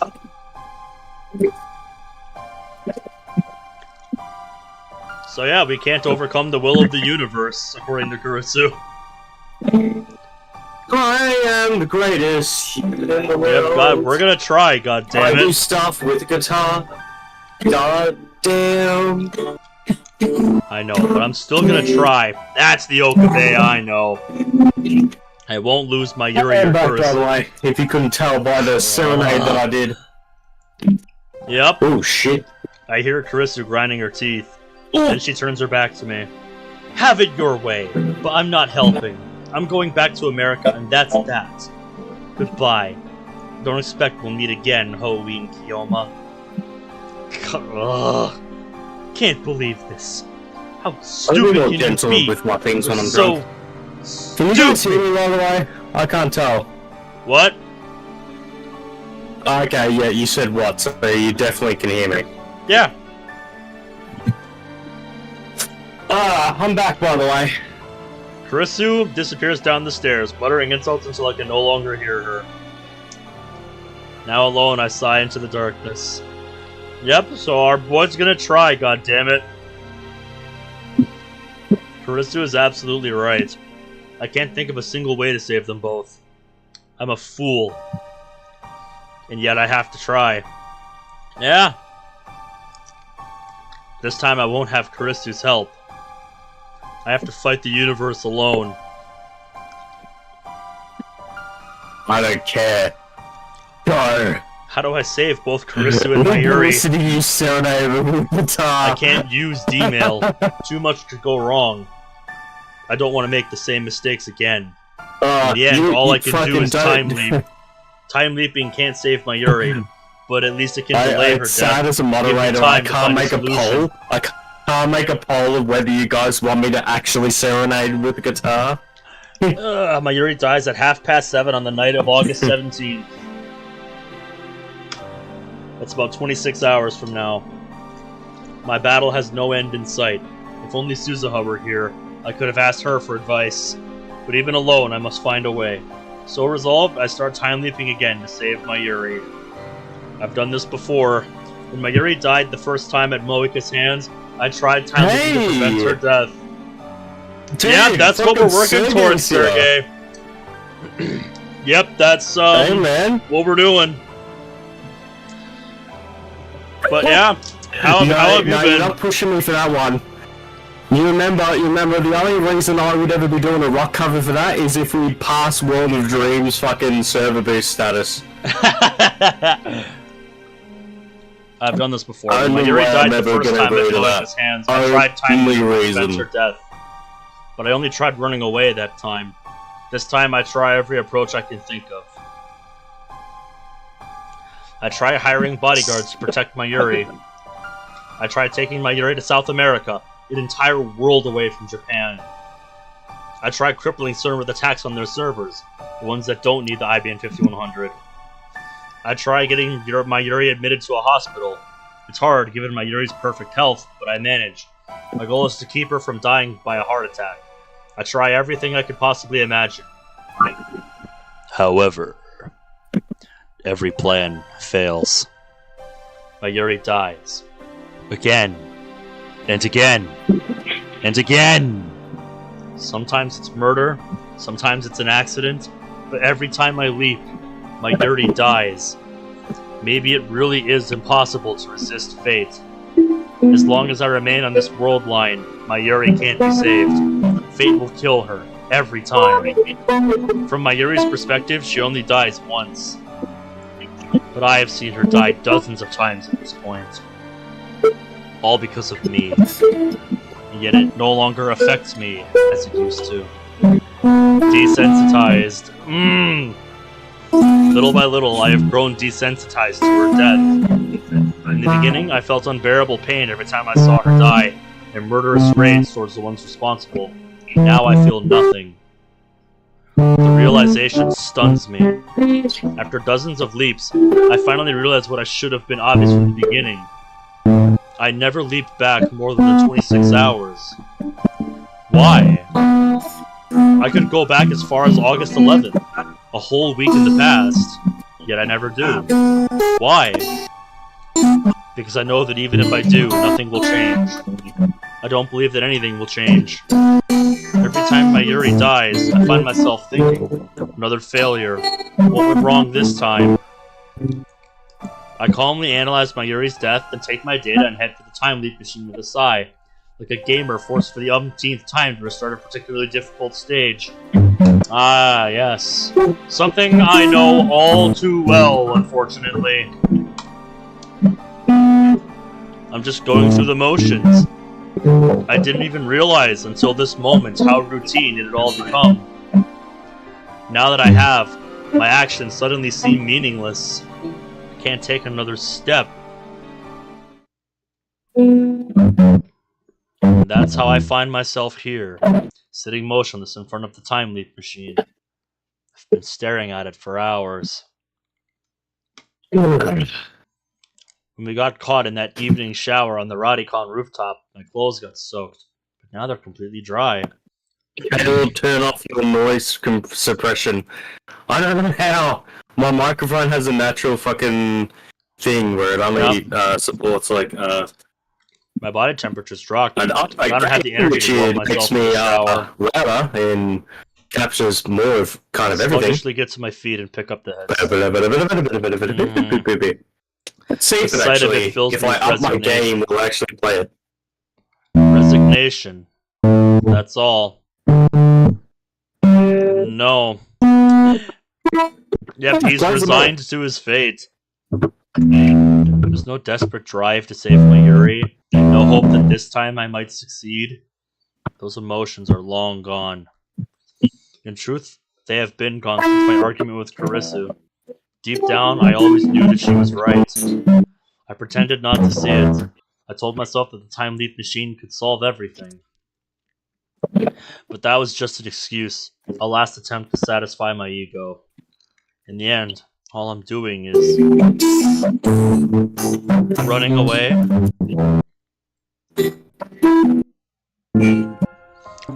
I turn around in surprise, and there I see Kurisu standing in the doorway. I thought she never wanted to see me again. Yeah, what are you doing here? Why is she here? Why? She ignores my question and fixes me with her usual glare. Time leaping is just running away. Back to normal. Caleb wanted to do a scruff trumpeting. That'd be interesting. Yeah, I'm playing on my jack. I honestly, as much as people fucking think I'm a drunk, and let's face it, you'd be right, but guess what? You cunts know nothing. I have a Jack Daniels Fender acoustic guitar. So yep, I can attest. I've seen pictures of it. Yeah, I've got an acoustic guitar that supports my drinking habits. You don't have to tell me. That's what I I was already playing know. just now. It sounds really nice. I know all too well. In the end, all I'm doing is running away. Running from responsibility. Running from the decision. If I had known I would have to make this choice, then I would have refused Suzuho when she entrusted me with her mission. I've hurt people. Lots of people. Just to save Mayuri. And yet I don't even feel guilty anymore. I feel like I'm losing my humanity. Then why are you hesitating now? Maybe because my insurance, the time leap machine, isn't effective. Or maybe I just haven't mastered it yet. Maybe I haven't tapped into its full potential. Running only makes it hurt more. To his balance breaker. She suddenly looks away. Then she leans against the wall and smiles bitterly. I should know. Is Kurisu running too? From what? Look at yourself, Okabe. You look like you've aged a decade. Your heart can't take it anymore. You don't need to beat yourself up like this. Just accept the truth. Like I said, you can't stay here. Mate, go to the beta worldline. Go to the world where Mayuri doesn't die. Just this visual novel, like so much more emotion and new dialogue comes from just making text choices. Mm-hmm. Not just for your sake, but for mine as well. She's right. I have no other options left. No more D-mills, no more time leaps. There's no perfect world where both Kurisu and Mayuri live. Or is there? Maybe there are things I have yet to try, but I'm certain that all of them will end in vain. As long as I stay on this world line, Mayuri will die. And if I go to the beta world line, Kurisu will die. We'll never be able to talk like this again. It's only been 20 days since we met, and yet memories of Kurisu flash before my eyes. Hey, could you not talk about me like that? I'm perfectly fine. Let's say we wanted to make a machine that can physically transport people through time. What would we need? What the hell's Christina? I never said that! I don't want to deny who I've been. Even my feelings are a part of who I am today. We may have created a monster here. Yes, yes you have. You said I was your friend, remember? You said I was important to you. That made me really happy, I guess. Once we're done upgrading the phone wave, I want you to come with me. I want to be your strength. I know you're hurting for me. So much has happened these past 20 days.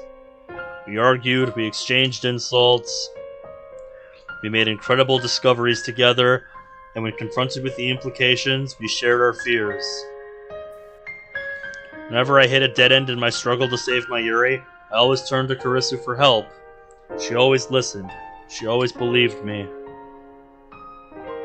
And I helped her too, when she was distraught over her father. We promised to go to Aomori together.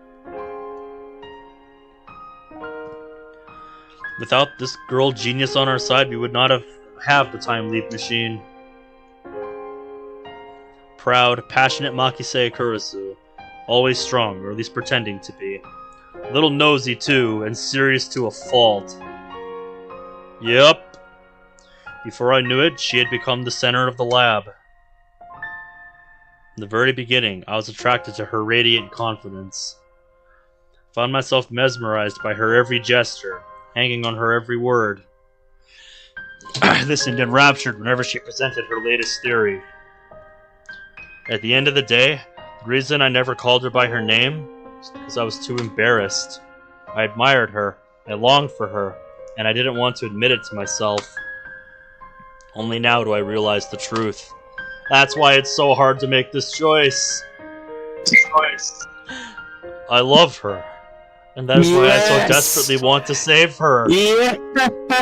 She's not just a fellow lab member. To me, Kurisu is far more than that. And yet I have no choice. In the end, everything she said was right. I can't save you. I'm sorry. In a desperate attempt to hold back my tears, I bite my lip tightly. The taste of blood fresh from my mouth. Why does it have to be you? Why? Yep. I pound my fist on the table. Silence. I don't think Kurisu expected this. Nothing moves. Outside the window, only darkness. Is this what it's like to be the only person left in the world? Hey, Okabe. Once you go to the beta world line, Mayuri and Hashida will forget the time we spent together, right? That's right. Ugh, excuse me. Ah, yes, indeed, imprudent, indeed. He's stealing from Ass Stuff movie. Hey, you two should kiss. That's like fucking just someone just in the background of a comedy thing. It's just like, oi, show us your tits. God damn it. Her cheeks start to redden and she turns away. Will you remember me? Her voice is barely a whisper. Of course I'll remember you. Of course I will. There's no way I could ever forget the girl most important to me. You mean... What the hell are you saying? The truth. But... proof. I need proof. I can't come up with a formula otherwise. She's getting flustered for some reason. When the anterior pituitary gland hypersecretes ACTH and gamma waves induce stochastic resonance, we can assume an infinite Hausdorff dimension for the Hilbert curve. That is a sentence. That is the sentence.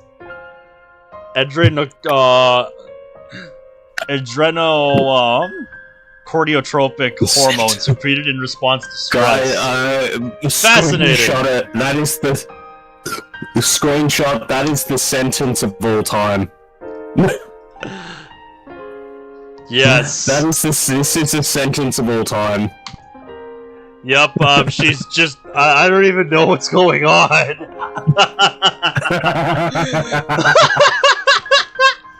That is, we can measure the asymptotic line with positron emission tomography? Kurisu. I speak her name. Our eyes meet. I love you. There it is. Oh, there it is. Woo! We did it, guys. Yep, we're finally here. We reached the flags. She looks away. No, her face is bright red. And you? What? You, how do you feel about me? You want to know? Do you feel life after love? Stop it, I hear that song at work enough as it is. Kurisu suddenly looks me straight in the eye. Her face is still red, but her expression is firm. I'm glad that she now walks that straight up to me, grabs me by the collar and jerks me towards her. I can Prudence, I think your wish is coming true. Dude, you're gonna take a piss out of this. I'm posting this publicly to the server. You know the head of this Harden Games? Uh-huh. He's playing Persona 3. Amazing. Close your eyes! Did I make her mad? Maybe Kurisu hates me for some reason. Maybe she really did mean all those insults she said to me. Just close your eyes, dumbass! That would be really sad. I slowly lick my trembling lips and timidly try to ask a question. Why close my... Just shut up and close them! Yeah, just do it, you idiot! I do as I'm told, though I still don't know why she's so angry. My collar is still in Kurisu's grip. Abruptly, I feel a soft sensation against my lips. Yeah, what did you think? Guys, the head of this Harden Games is playing Persona 3 Reload. We are cultured now. Amazing. The faint scent of citrus tickles my nose. When I open my eyes in surprise. Yep. Aww. I see Kurisu's face scant millimeters away. And then I understand what has happened. Yeah, what did you think happened, buddy? Duh. There it is. CG. Yep. Back there was the line of all time. That is the CG of all time. Close your eyes. Her lips are very warm. My mind goes blank. I'm unable to think. I want to stay like this forever. No. And soon, our lips separate. I love fucking romances like this. I just do. They're good. Kurisu looks down shyly. What? It's not like I did it because I wanted to or anything. It's just promised you wouldn't forget about me. Research shows that memories are harder to forget when coupled with intense emotions. You're a virgin and a perv, so I was sure you'd have an elaborate rehearsal on your first kiss, instantly making it a long-term memory you'd never forget. So, I just don't want you to forget about me, It's just okay? like first, no matter what. we just think of first kiss, we just think of Luco and Okabe. And I think that was the last tip. In psychology, the act of transferring short-term memory to long-term memory. This is done by attaching meaning to the matter to be remembered, or by relating the matter to some other familiar memory. We need to figure out if we've gotten all tips. Yep, I think last time we concluded we needed 3 more. I'm surprised there isn't a fucking I'm surprised there isn't a fucking achievement for like. We still have one in S. Okay, no, we haven't got it yet. We haven't got it yet. We haven't got there yet, boys. We haven't got there. Okay, so we needed, I think, 4. Yep, so that's 3 out of 4 of the remaining ones. We're down to 1 last tip. We're almost there. We're definitely gonna get an achievement. We're definitely gonna There's get an gotta achievement. be. How many there are? That's hard. That's not easy to do. My heart fills with love for Kurisu. She makes her friends following is a 100% achievement CGs and shift. So like, yeah, after there we is. Complete this guide, we will have done. You will have done what, number 144? Well, don't tell me. What a relief. Kurisu wasn't mad. Well, She's trying to hide her embarrassment. With the Steam guide that we've been following, it says at the end of like what we're doing, we're gonna get 100%. So you're gonna get 100% of everything. I want to be with her even more. I want to talk with her even more. I want to learn even more about her. But I know that wish can never come true. My chest tightens. I feel like I'm suffocating. Desperate to keep my emotions under control, I place my own hands on top of Kurisu's, which are still grabbing my collar. Sorry to disappoint you. That wasn't my first kiss. Why, you're just a cherry boy! Shut up, virgin. I remember playfully kissing Mayuri in elementary school. Just a little while ago, I forcibly kissed Moika to silence her. But that was on another world line, and now it never happened, so I guess it doesn't count? So it wasn't your first. Right. So it only left a weak impression. Probably not enough to become a long-term memory. I'm lying, of course. I've never felt such an intense kiss as that. Yeah, this one had meaning behind it, bro. The shock was like a lightning bolt to the brain. Yep, those are the ones that are just a shot in the arm, man. But still, I'm lying. Because if I miss this opportunity, I'll never be able to touch Kurisu again. God damn it! This is my last chance. One last time! Into the breach! Once more. What? Kurisu fidgets. She usually glares at me harshly, but now she's avoiding my eyes. I don't ever want to forget, so let's make doubly sure. I decide to take the initiative. I wrap my arms gently around Kurisu's waist and pull her slender body against mine. Here we go again. Then I guess there's no choice. She looks up at me shyly. Just a kiss, okay? What is she worried I'll do? Gentle, okay? I run my fingers softly through her hair. Nah.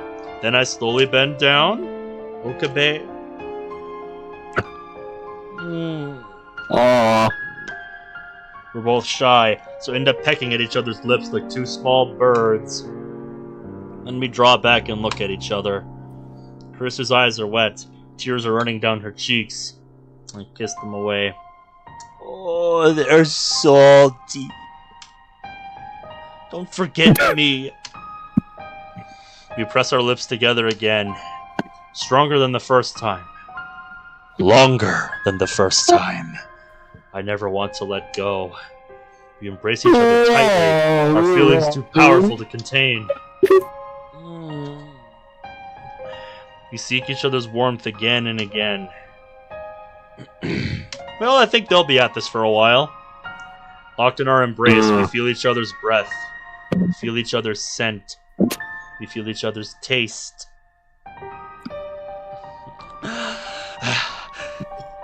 It's too fast. Kurisu's whispers resonate through our embrace. Time is going by too fast. I remember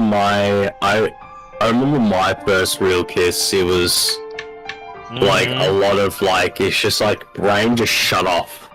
Oh yeah. Like you don't think, you just feel. Yeah, it's just like nothing processes. It's just like, oh yeah. Yep. I could really use a word with Einstein right now. Time is not absolute. Einstein proved that time can be fast or slow depending on the observer. Hey, Okabe? The theory of relativity is so romantic. It's so sad, don't you think? How does Kurisu feel about me? In the end, she never really answered my question. Was it not obvious enough? Oh, now we're on the 17th. Early morning, Akibara Station. Yes. Kurisu standing before the entrance with her huge suitcase beside her. She waves to me shyly as I approach. Then she blushes and shoots me her usual glare. After that kiss, Kurisu went back to her hotel to pack. That suitcase must hold everything she brought to Japan. She's going back to America. Well then. Are you sure I shouldn't call Mayuri and Daru? I think that would just make it harder. But you, I have no trouble leaving behind. Well then. That was a joke. I know it was. Kurisu looks like she's about to cry. She's trying to hold herself together is what she's trying to do. I'm sure I look just as sad, but I won't cry. I don't have that right. This is a souvenir. Take it. I hand her future gadget number 2, the bamboo helicam. It's a bamboo helicopter equipped with a CCD camera, which allows it to record video in the air. A truly groundbreaking invention. Oh, hardly groundbreaking in the time that I come from. But sadly, due to its constant high-speed rotation, the video it produces tends to cause motion sickness. Yep. If you think about it, like, at that time period, were fucking surveillance, like, drones that were public to, like, people, were they really a fucking thing? That's what I'm wondering. Because we have to consider, this is, like, early 2000s, like, this game was set in. Yeah, like, late 2000s, like, early 2010. Yeah. No thanks. Just take it. It's not even that bulky. I wanted to give her future gadget number 7, Ghost in the Ball, but it was too big. Kurisu accepted bamboo helicam with a strained smile. Oh, fine. I guess I'll take it. And then, silence. No words of farewell. We just look at each other. Sorry I couldn't go with you to Omori. Omori. Yeah. These 2 weeks were fun in their own way. Give my regards to Mayuri and Hashida, okay? Kurisu spreads her arms wide. Without a moment's hesitation, I stepped forward and embraced the girl genius one last time. Hang in there, Okabe. Stay well. Kurisu smiles faintly, then turns and walks towards the entrance with the suitcase in hand. I watch her go, unable to move a muscle. I want to stop her. I want to wrap my arms around her and tell her to stay with me forever. But I can't.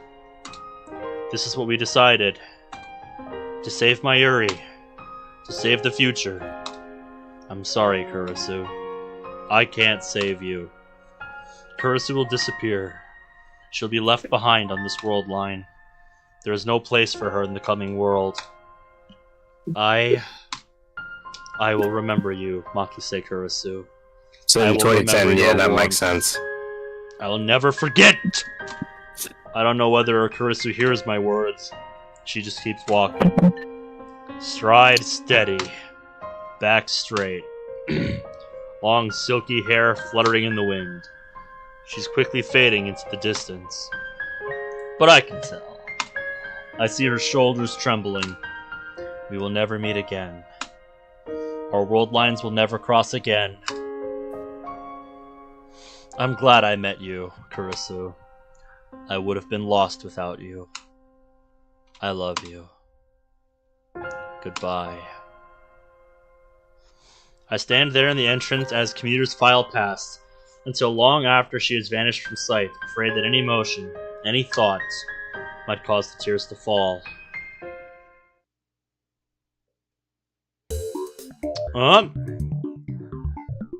Yep. Are you able to skip now?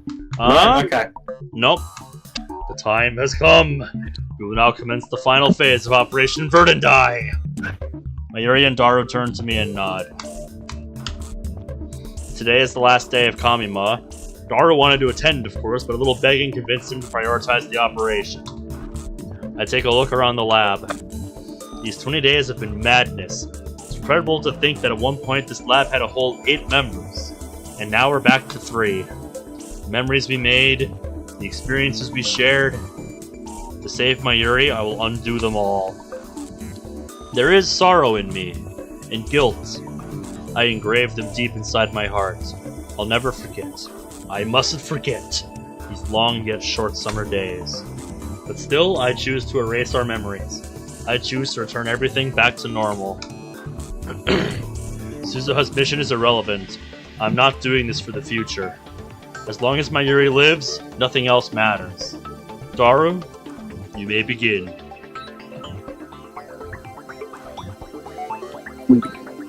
Are you sure? Yeah. Okie dokie. Once more. Daru starts typing on the IBM 5100. It's already connected to his main computer. This will get us into CERN's central database, where they keep the data they mine with Echelon. There, we will locate the first DMLS sent on July 28th and erase all trace of its existence. With this, I can reach the Beta worldline. At last, Mayuri will be saved. Now look at Mayuri. She's on the couch, sitting straight as a ramrod, with her grandmother's pocket watch pressed to her ear. She stays still, her eyes closed. Whenever Mayuri wants to calm down, she listens to the sound of that pocket watch. Earlier, I told Mayuri everything. I guess she's come to terms with it, in her own way. The actual work I've left to Daru, no problem there. While waiting for him to finish, I walk into the development room. Daru is arguably like the best friend to have. Mm-hmm. When it comes down to it, get to work. When it's not, it's just like irviness. Yep. In the center of the room is the time leap machine. I squat down and gently brush my fingers against the microwave surface. It's cool to the touch. I've made irreplaceable friends because of this thing. And because of this thing, I've hurt them. But I don't want to blame the tool. It's how you use the tool that matters. Yeah, exactly. And I've got to admit, it's saved me more than once. Still, once this is over, I'll destroy the time leap machine. We must never make the same mistakes again. Oh, Green, I found it. It's really there. The email I sent? It's there? Sure is, man. Daru points to a string of characters. My name is there, followed by the message I wrote about Kurisu's death. 3 lines total, each 12 characters long. This data led CERN to our doorstep. At FB's instruction, Moeka and the Rounders attacked. If Suzuha is right, by erasing this data, you will escape from Attractor Field Alpha, where CERN dominates the future. That will take us to Attractor Field Beta, to the Beta worldline within its range of convergence, to a future without Mayuri's death. Mayuri is standing next to me, gazing intently at the monitor. She grasps my hand firmly. No, Queen. It's okay. She looks anxious, so I pat her head to calm her down. Reach. Everything's set. One press of the enter key and that data's gone. Daru stands up and gestures to the open seats. Leave that on to you, Green. I sit down and face the keyboard.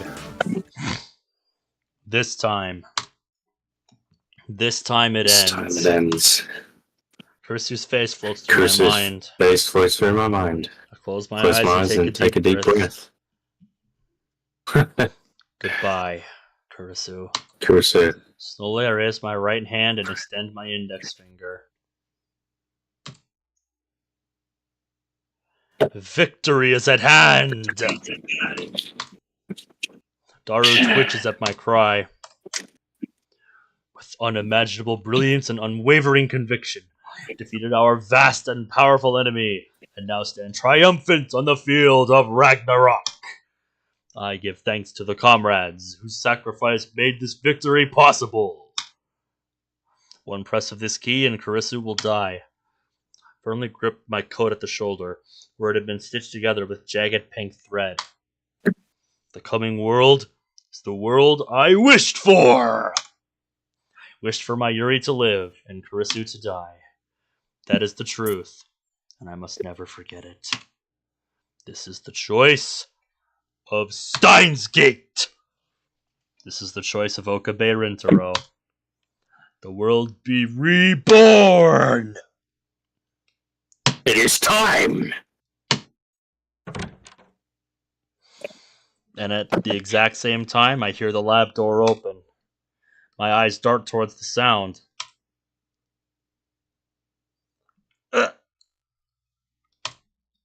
There in the doorway stands Kurisu. What are you doing here? Her face is flushed. Was she running? Why is she here? She's be on her way to the airport right now. She's looking at me. Her eyes are glistening, but her face is all smiles. Did she come back for me? In a split second of frozen time, I imagine I hear her voice. We didn't say goodbye, she says. Immediately afterward, my finger strikes the enter key. Too late now. The world starts to warp. The timeline is being rewritten. I feel my consciousness being sucked into the vortex. Reading Steiner. Divergence is changing. The warp accelerates. Oh. Kurisu. Daru. Mayuri. Everything inside the lab is shifting. Color fades as my consciousness leaves this world line. I turn to face Kurisu, desperate to burn this last sight of her into my eyes. She raises her hand. Goodbye. Goodbye, I love... Too late now. There it is. 1%. We're in the beta attractor field. The world gradually stops spinning. Little by little, color returns. I look to the door. Oh. She was standing there just a moment ago. My assistant, Christina, Makise Kurisu. Now she is gone, vanished like a dream. I look around the room. Next to me is Daru. Behind me is Mayuri. Everything is where it should be. It looks like nothing has changed at all. I gently touch my coat's shoulder, where Kurisu fixed a torn seam. It's gone. My coat isn't torn. The stitches, uneven from having been sewn in the dark, have disappeared. There's no trace of that ridiculous pink thread. I stand up and head to the development room. Underneath, the time leap machine. I'll be right back. I'm just gonna go to the bathroom. That's not the time leap machine. Alright. That's the phone wave. Names of exchange. The upgrades Kurisu made are gone. Nothing has changed. This world is exactly the same. In all respects. Save one. Kurisu was never here. Every trace of her has vanished. Kurisu is nowhere now. Nowhere except in my memories. Mayuri and Daru are looking at me. Hey, who was Lab Mem 004 again? I need to ask, even though I know what the answer will be. No, there isn't, Mayuri. No, there is not, unfortunately.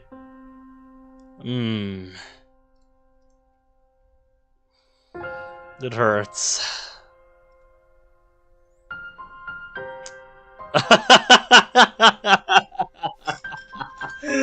Of course you'd say that, Daru.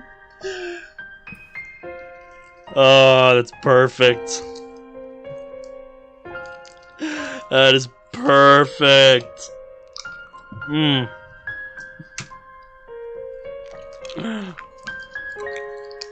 gonna wait. Ah. What a ride this has been so far.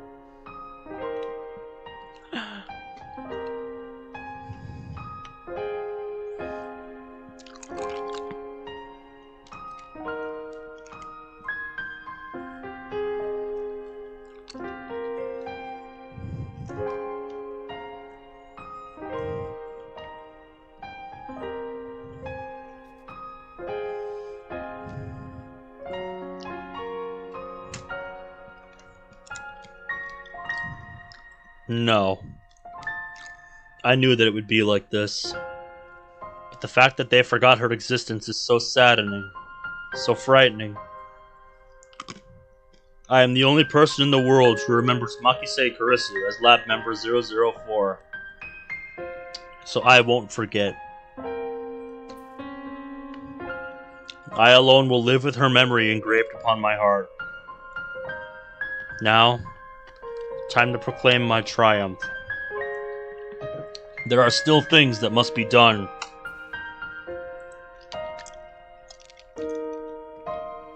And many sacrifices were made to get here. But despite all that, this is my victory. I have won.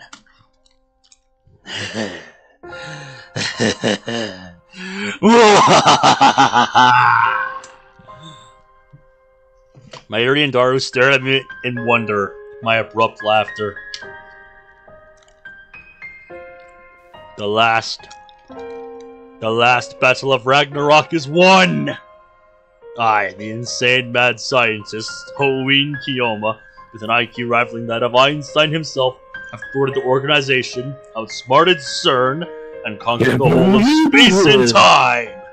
Now, at the moment of my triumph, I stand before you as a god!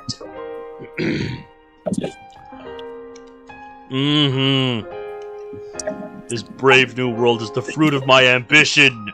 The hated system shall collapse, and chaos shall rule the earth! This truly is the choice of Steins! Okay. Mayuri suddenly throws her arms around me. I freeze, utterly taken aback. Daru looks as confused as I am. Mayuri looks up at me and smiles. It's the gentlest smile I've ever seen.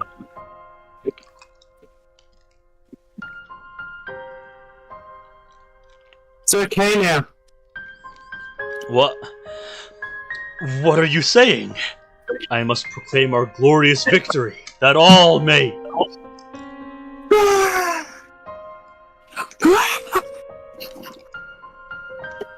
Berkeley, you look like you're about to cry.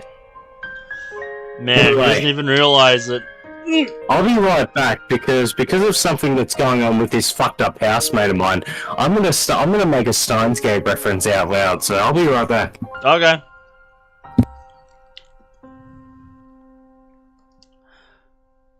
Oh, my Yuri.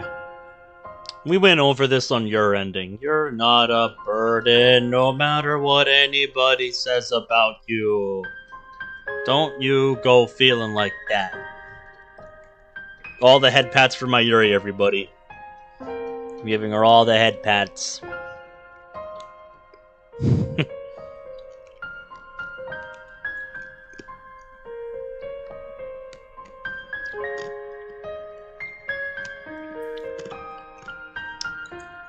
That's a very sobering line right here.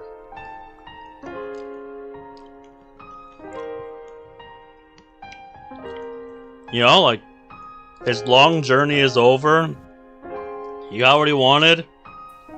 It's like, you don't have to keep doing this anymore, you know? Wow.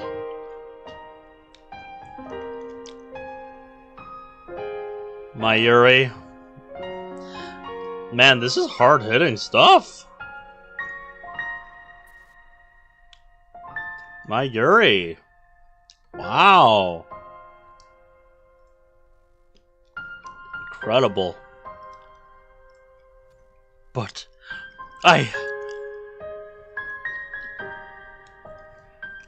it's true. He doesn't. It's very true.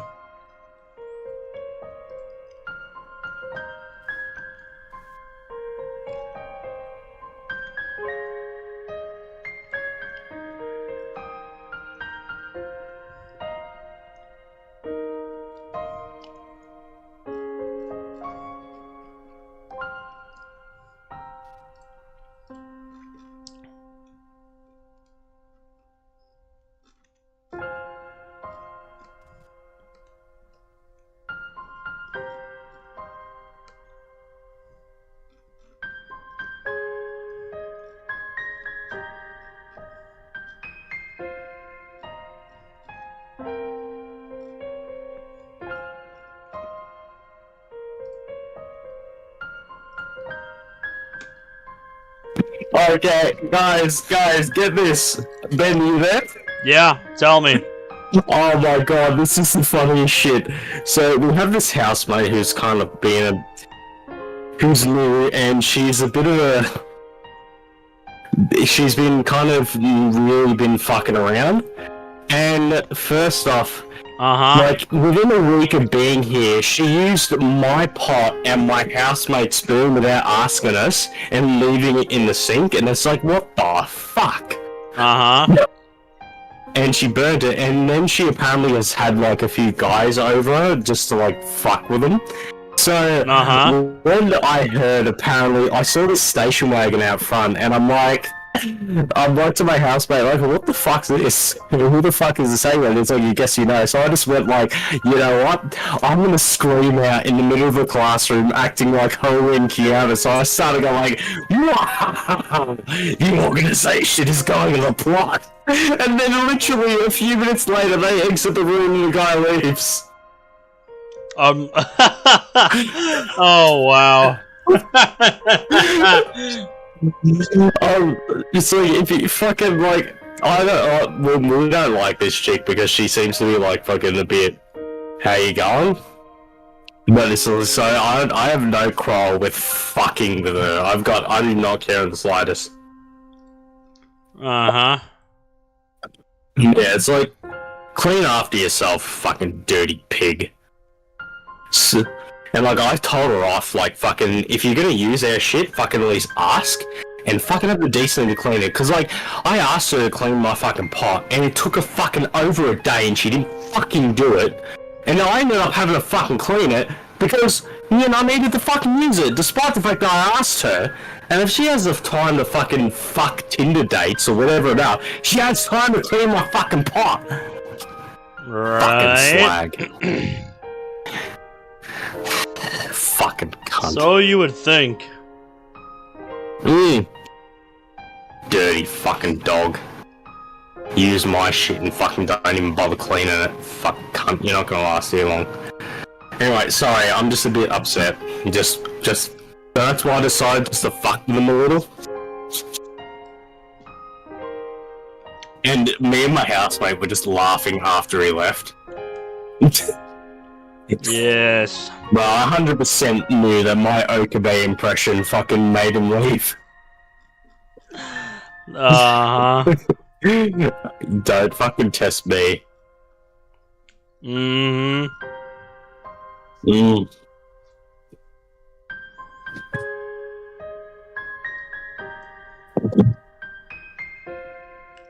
Anyway, alright. So you can cry if you want to, okay? After this stream, I'm definitely going outside and just chilling, because this is just funny. But no, I've already got a fucking... She's already... Now, if she's had fucking multiple people over, she's breaking lease rules, so yeah. So, like, she's not gonna fucking last long. She's not gonna last for long. No, not at that rate. I don't know what happened. But it's okay to cry, you know? Yes, yes it is, Okabe. It is okay to cry now. And just like that, the mask shatters. All it took was one word from Mayuri. Mayuri, the sister I never had. The girl who always needed my protection. I had to save her. That was my purpose. I even sacrificed the girl I loved.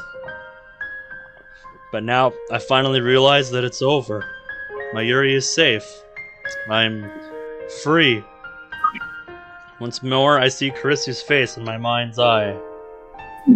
I recall the warmth of her body, the softness of her lips, the weight of her last words. One by one, they pound against my heart.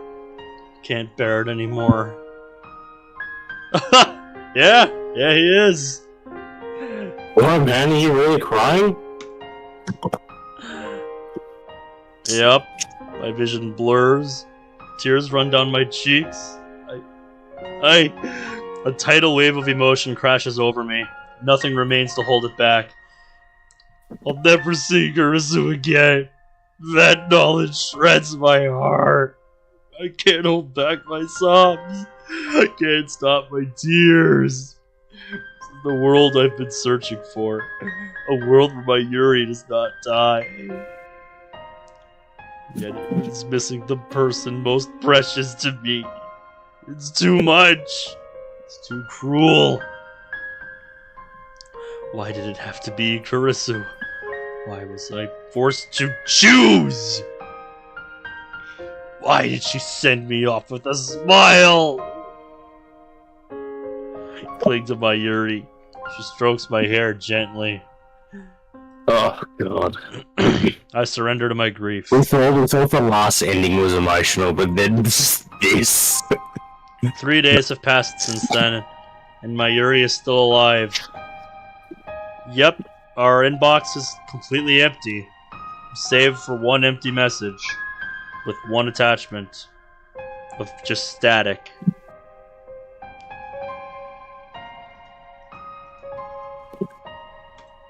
Moika and the Rounders have not attacked. Tunisia has shown no signs of moving against us. Starro has been visiting May Queen as usual, while Mayuri has been working on costume designs for the next Kamima. Everything's back to normal. Everything, save for the hole in my heart. That's that. I'm standing by the dumpster out back of the lab. We just finished dumping the last of the trash. This morning I called Daru and together we dismantled the phone wave and the IBN 5100. Man, what a waste. That thing was worth a fortune. It's too dangerous!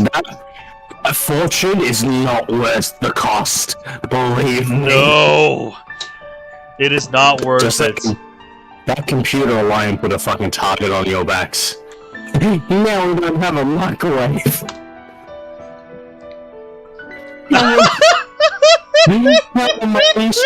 Juicy chicken #1. God damn it. Come on, I'll get you a new microwave. We no longer need the phone wave. That miraculous time machine built by coincidence. Yep, pure coincidence and nothing else. It brought Kurisu into my life, but at the same time it made many people suffer. It must never be used again. Not by me, not by anyone.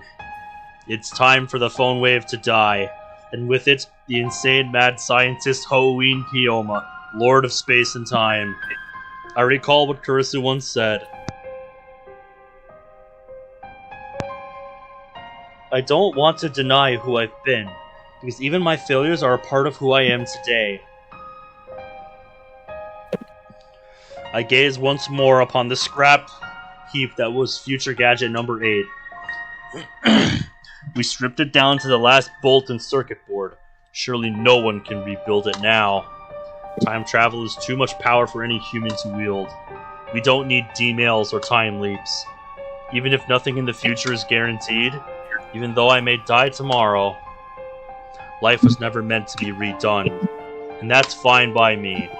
Wouldn't you say so too, Kurisu? What a fucking line though. If you look back and like understand the concept of this story, it's like we have a chance to change it, and then in the end it's like we shouldn't fucking meddle with this shit. Like, beyond the fact that they have the power to control it, it's just like, we had no right to. Mm-hmm. It's like the opportunity. It's like, even though you could, doesn't mean you should. Exactly. I look up at the sky. And even though it's the middle of the day, I can see a single star shining. Maybe it's Venus. Which suddenly reminds me. Going to the past is possible right now. Look into the sky at night, and you can see how things were tens of thousands of years ago. Every night we casually travel through time. That's what Kurisu said. And each and every word she spoke, I carve into my heart, so that I'll never let them slip from memory. For as long as my life endures.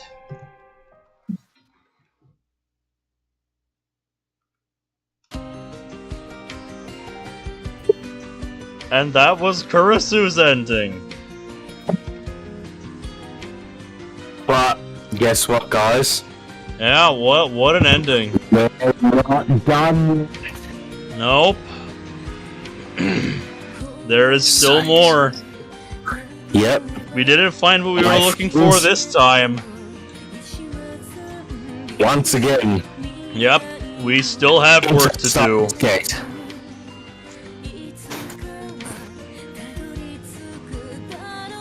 Reach into nothingness.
My friend, shall I ask once more?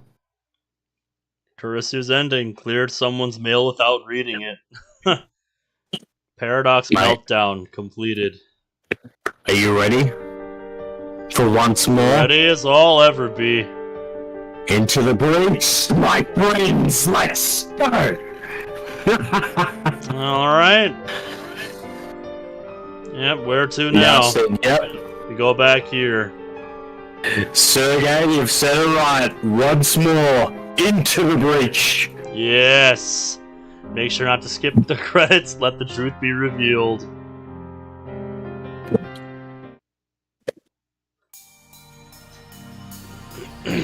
Alright. Alright, now with this, we reply with... Where are you now? Let me be alone. I need to think. Skip. Yep. Time to do some This should be skipping. where we get the final ending flag. Don't say it like That that. it's trending. Mayuri, and then skip. Yep. We're still in known territory here, so we'll hide the screen to prevent you from having to see all the backgrounds and scenes zipping by with my beefy ass computer. This stuff goes by fast. This stuff goes by fast. Oh yeah. Yeah, dude, like, I would actually have to put an epilepsy warning if I left this shit on screen. 100%. Yep. We're gonna have to. We will suffer in your place. Yep.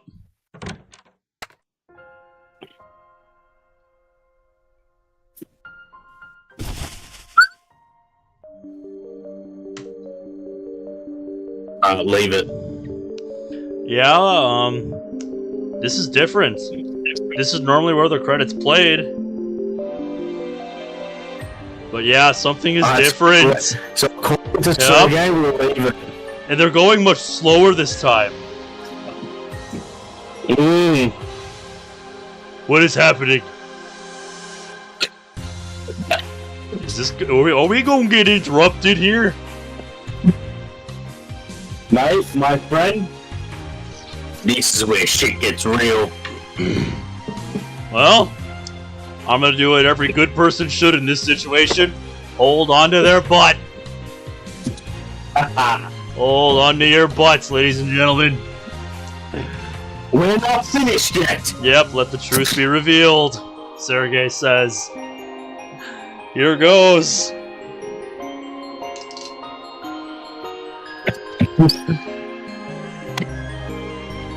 I'm not sure whether I should be excited or scared in this moment. My friend. After all we've been through. My friend. This is where Steins gate is revealed.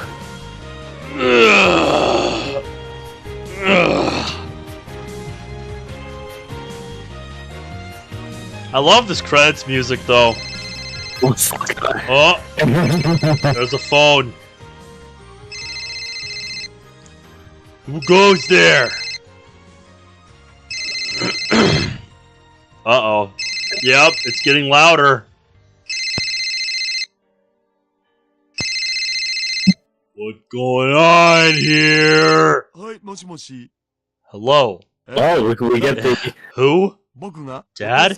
You're looking for your dad? I'm your dad? You lost me. Eh? Okabe Rintaro on? Hey, Ocarine. Some strange girl wants to talk to you. Who is this? Please, come to the roof of Radio Kaikon right now. Is this? Yeah. Came from the year 2036. I'm Hashira Itaru's daughter. Oh, my name is Amane Suzuha. Wait.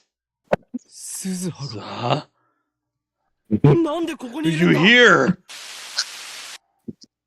I told you we were gonna get interrupted. We're rewinding. I knew shit was moving too slow, man. It's time. Oh yeah, we back. Turn off skip, just... we're at unread text. It ain't going anywhere. Oh, what is happening? What is happening, ladies and gentlemen? She said to meet her on the roof of Radicon. When I get there, I find it cordoned off. The roof is off limits to begin with, but now it's also part of a crime scene. As if I needed another reminder of the murder that took place here 3 weeks ago. Yeah, so we're on the beta world line. Or the beta attractor field. Same, you know what I mean? Yep. I duck under the yellow tape and open the door. The lock is still broken. Yep. And this time it's not busted through the side of the building. Good. I can hardly breathe after running up the stairs to get here. And it's the 21st still, so yeah, this is still present day. Also, I like how the sides of these just look like shocked faces when you don't, consider that. But anyway, as I gasp for air, I look across the stark white concrete, and naturally my eyes go straight to the satellite sitting smack dab in the middle of the roof. No way.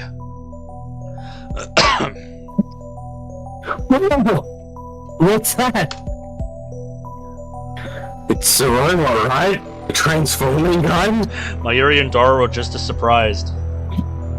What is that thing? It looks like Suzuha's time machine.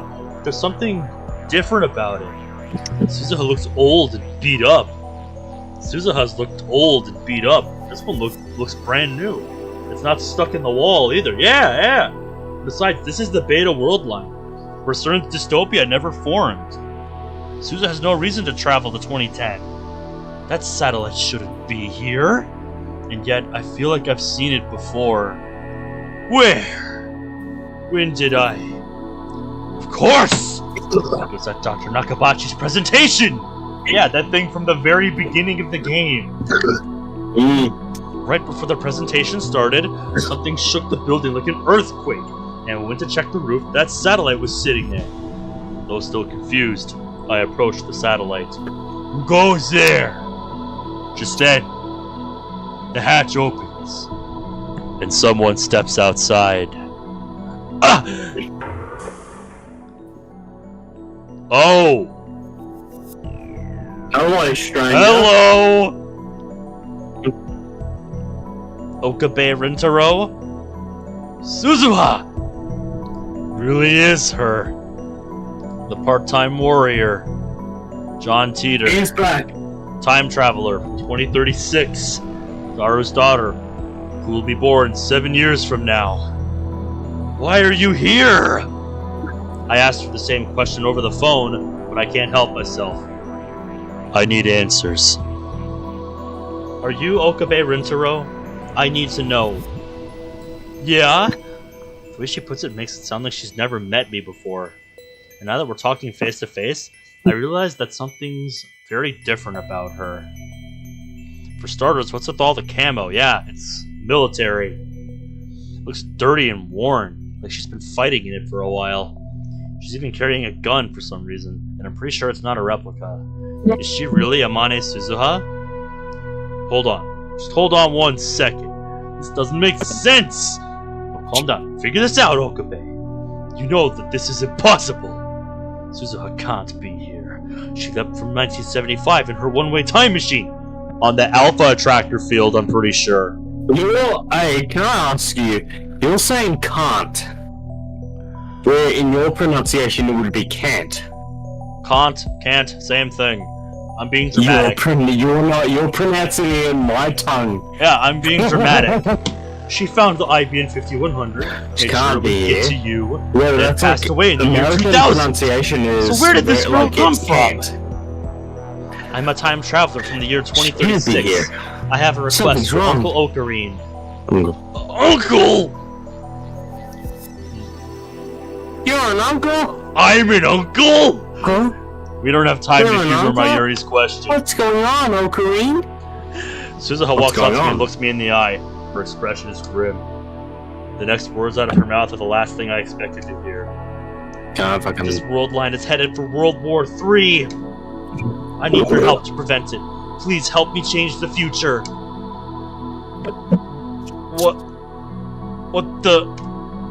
What the hell are you talking about? World War III? Oh no! That's really bad. Yeah, you don't say. You're really a time traveler. You're not just messing with us here. Stay out of this, Dad. That's right. He is not burdened with that knowledge yet. Oh, that's a shock. I mean, it's not every day the serious beauty calls me dad. Though, to be honest, I'd prefer to be called Big Brother. Yeah, with his build, he deserves the title like Big Brother. Wait! Yeah. Everyone, just wait! Let me think! I take a deep breath. Okay. Let's figure this out. I turn to Suzuha. Is that thing a time machine? She nods curtly. She hasn't smiled once. There's no hint of the cheerful Suzuha I remember. Instead, I sense strength, conviction, and steel resolve. Your father built it? That's right. Suzuha glances at Daru. Where did you come from? The year 2036. I stopped in 1975 and 2000 first. You! What? That doesn't make any sense! She's obviously not in her 40s. Which means that time machine can travel to the future! It wouldn't be much of a time machine otherwise. The Alpha Worldline's time machine couldn't turn to the future, but this one can. Uh-huh. Yeah. So, in a way, you lied to me. But on the other hand, that was on the Alpha attractor field.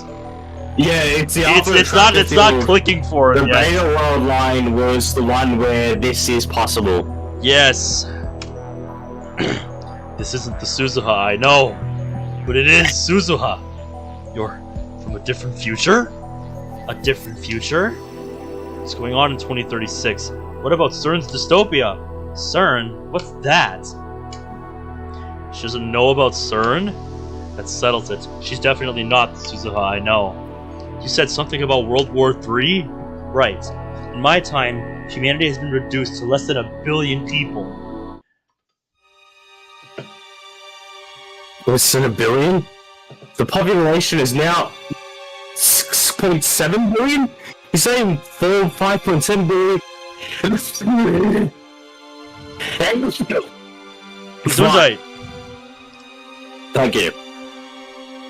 Are you saying 5.7 billion people die on the bomb? Yep. Nowadays, fast forward almost 15 years later. It's like 8 billion. Yeah, isn't it? it would be like 7. It would be like 7 billion. 7 people billion die. people in the world. Damn. 14 billion nipples, I assume.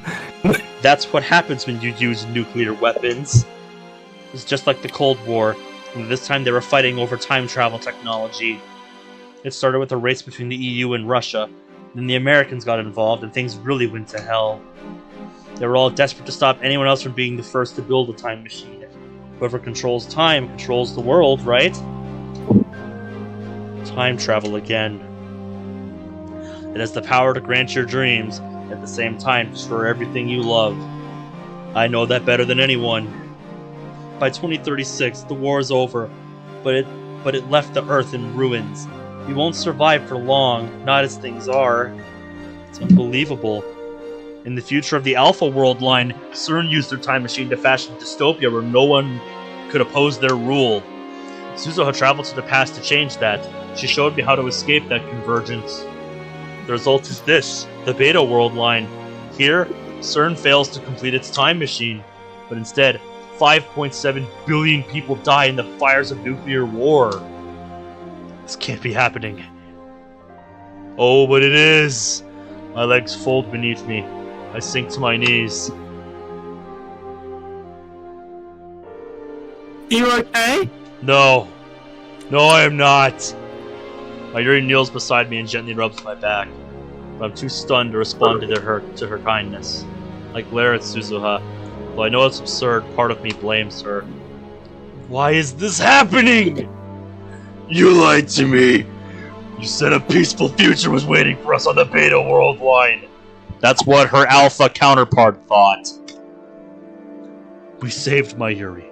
We changed the future! And now, after everything we did, Suzuha appears before me once again to say that it wasn't enough? We are at a point of great divergence. When... I knew that already! Then you understand. 5.7 billion people are going to die, and the survivors will be left with no future, no hope. I came here to prevent that, and to do that, I need your help, Uncle Okuri. I refuse! I reject her plea outright. Suzuha looks hurt, betrayed, like an abandoned puppy. How dare she look at me that way? I borrow Mayuri's shoulder and struggle back to my feet. I came here from the Alpha Worldline. I had to sacrifice the girl I love to make it this far. I can't go back. Not to the Worldline where Mayuri dies. I don't care if 5.7 billion people die. I won't let her. I won't let Kurisu's sacrifice be in vain. One person versus 5.7 billion. They can't be compared. Suzuha is staring at me in disbelief. Mayuri and Daru clearly don't know what to say. I haven't told them what happened, so they can't possibly understand. Wait, do you mean you've been to another attractor field? Wow, so that's the power of reading Steiner. How do you know about that? Dad told me. And I've met you before, Uncle Ocarine. In the future, that is. You've met me? I see. So the me of that attractor field went to the past too? A faint smile flickers across her face, then she looks at you with renewed intensity. Uncle Ocarine, I know you don't want to, but no!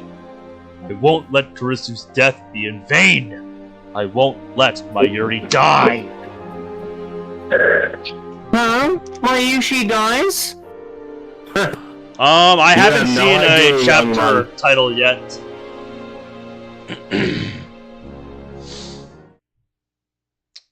By Kurisu, I assume you mean Makisei Kurisu?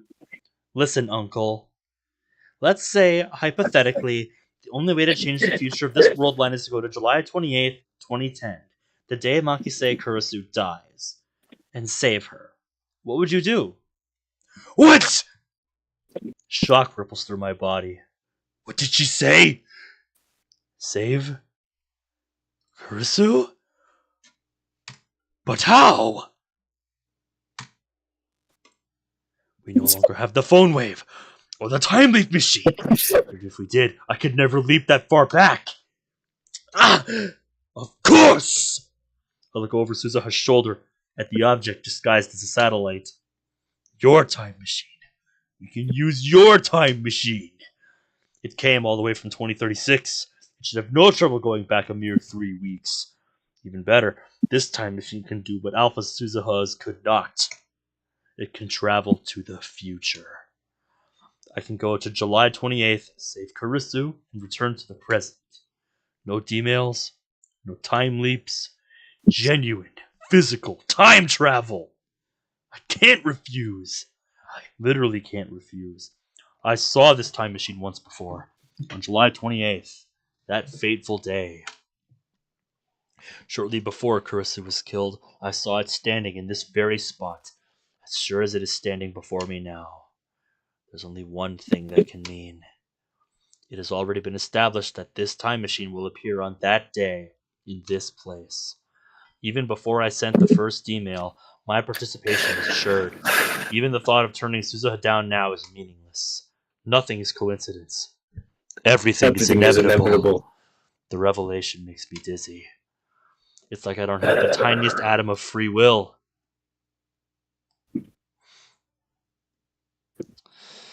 Like my every action from the moment of my birth is planned for me by some cosmic force. The world line I'm aiming for isn't... What did you call it? The Alpha world line? It's not that. Possibly, I didn't have my hands on the skip key, though. Maybe it was skip because E was still in effect. Mate, shut up. Just play. What we're aiming for one. is the space between attractor fields. What? Elaborate! The space between attractor fields? What does that mean? The space between? 2 questions. How do we do that? And how does that benefit us? What can we do there? There lies a world line unaffected by any attractor field. So that's where you're going with this. Mate, just wait. The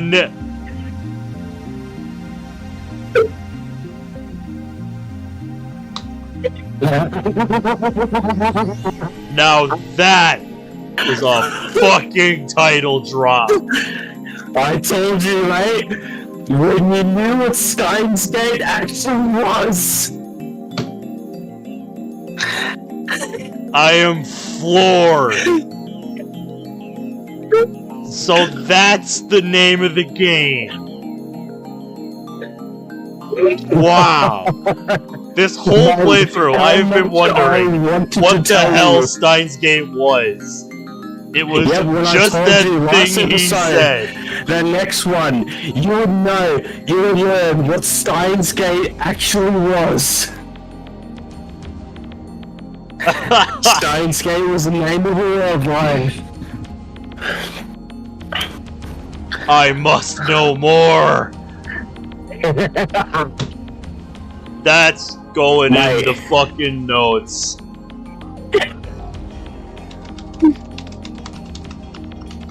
My friend, Are you ready for one last time? Into the breach. No shit. Crack the gate. Breach into What? Steins Gate. But that's the tuning name I pulled out of my ass! Doesn't even mean anything! I was told that Steins Gate is a brand new world line, one no one has ever observed.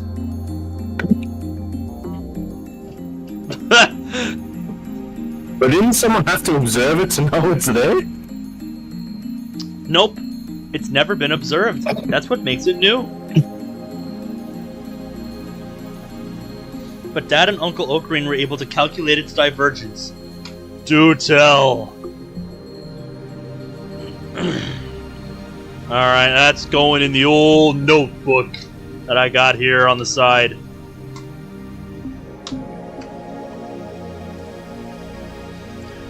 Minus 0.081609%.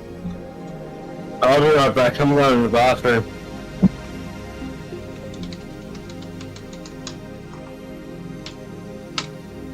There we go. Holy shit, what a reveal! That's where we'll find Steins Gate. And to reach that world line, we have to save Kurisu. Presumably. Exactly. She's the key to averting World War III. As long as she lives, the war won't happen. Or at the very least, 5.7 billion people won't die. Why? Huh? Why Kurisu?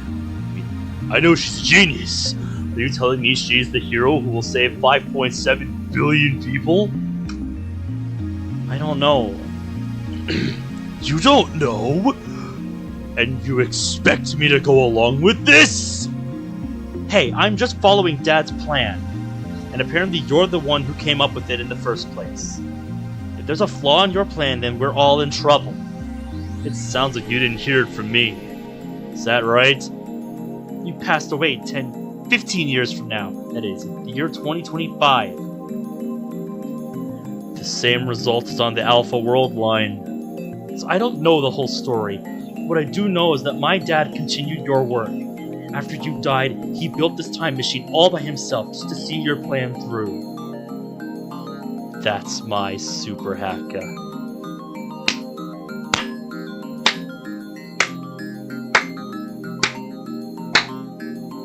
You fucking go, Daru. Fuck yeah. That's what we like to see. Oh, that is glorious. He must have hacked into CERN and stolen their research, then used it to construct his own time machine. On the Alpha World line, CERN killed Daru before he could complete the machine. But here, Daru was able to perfect his design. That's why he can go back to the future. And I've disconnected my headphones, so I gotta connect them, so I can't hear anything. Alright. I can hear things again! Haha! That's our super hacka. Haha! Fuck yeah. We're getting the scoop from Suzuha here. At least that seems the most likely explanation. Uncle Ocarine. Like I said, Steins Gate is unobserved. Nobody knows what future awaits us there. There's a chance that a dystopia rises from the ashes of World War III. There's a chance that Makise Kurisu dies just 2 days after you save her. There's a chance that you don't die in 2025, but next week. But there's also a chance that when 2036 comes, there will be no dystopia, no world ravaged by war. There's a chance that everyone, including Makise Kurisu, will still be alive. There's a chance that a wonderful future awaits. At least it won't be the future I came from. And it won't be the future the other me came from. That much is certain. unknown future really for the best? I would hate for the ending role to say, despite your best efforts, you made everything worse. It's completely unknown, completely unpredictable. Kurisu can't be saved. I know that. Even if we change the past, convergence will ensure her death just as it did for Mayuri. It's impossible. There's no way this plan can succeed. In the end, fate will win, as it always has. But if you're willing to try, if you're willing to come with me to July 28th, then take my hand. Look down at Suzuha's hand. Her skin is rough, her palm calloused. This cool, collected, unsmiling Suzuha comes from a ruined world, from the ashes of a war that claimed over 5 billion lives. I can only imagine what she's been through. Yeah, goddamn. Kurisu. How I have dreamt of saving her. I would do anything, to change her fate. But how do I know this invitation won't lead me into another maze of despair? Only one way to find out. You opening? Oh! She doesn't understand any of this. But if this Makisei person was important to you, wasn't she? Yes. I think you should go for it. Hell yes, he should. 5.7 billion people, man. I can't even imagine. But don't sweat the small stuff. Just save the girl and you'll set for life. It's a dream of every otaku. Mayuri and Daru offer me encouragement, but it's not enough to overcome my doubt. The Makisei Kurisu we knew, lab member 004, is already gone. Even if I save her on this world line, she'll remember any of the times she shared with us. So there's no point! I won't bend time to my convenience. Not again! I'm not God. I don't have that right. If I try, I'll just end up making things worse. Reason pleads with me to stop. And yet, I look at Suzuha's outstretched hand, and then, with resignation, I grasp it firmly. I'm in. Try though I may to fight it, this choice was made for me on July 28th, the moment I laid eyes upon this time machine. Fate wants me to take your hand. Who am I to argue? I'm not at all confident that I can save this. How many times have I tried to resist fate only to fail? Too many to count. I don't want to see her die. But if there is a chance, however small, that she can be saved, I have to try. Even if I can't take back what we had. It's a full version. I want more than anything to save her. Let's go. Thank you, Uncle Ocarine. Hop aboard. Can this thing even fit 2 people? Of course it can. It's my dad's masterpiece. Daru, your daughter really loves you.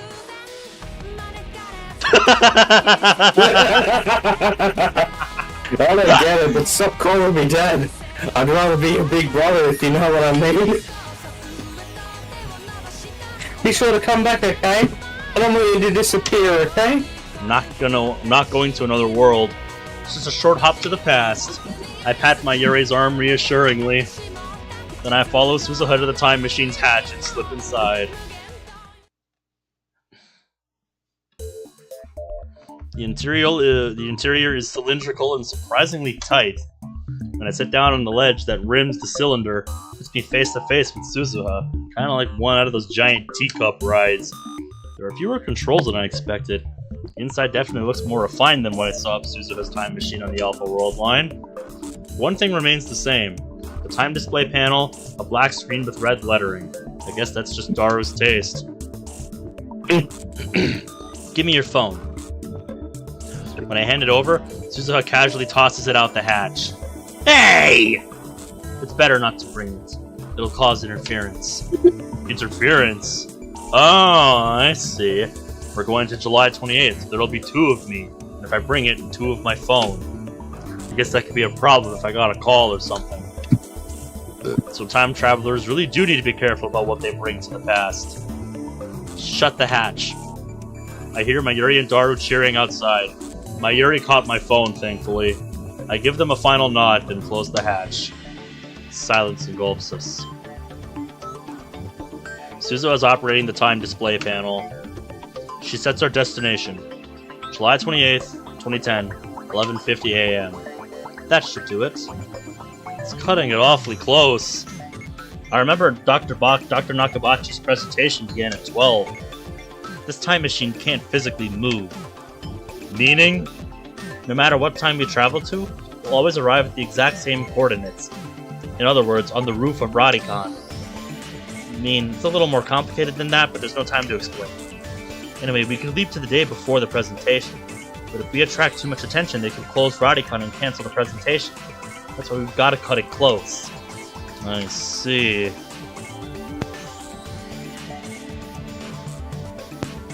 Uncle, this is your first time traveling, right? Okay, first stop calling me Uncle. And yes, I've made more time leaps than I want to remember, but I've never time traveled before. According to John Teeter, the G-forces are pretty strong. You feel like you're being stretched out. Yeah, I wrote that. The John Teeter stuff? Right, back when I left to 2000.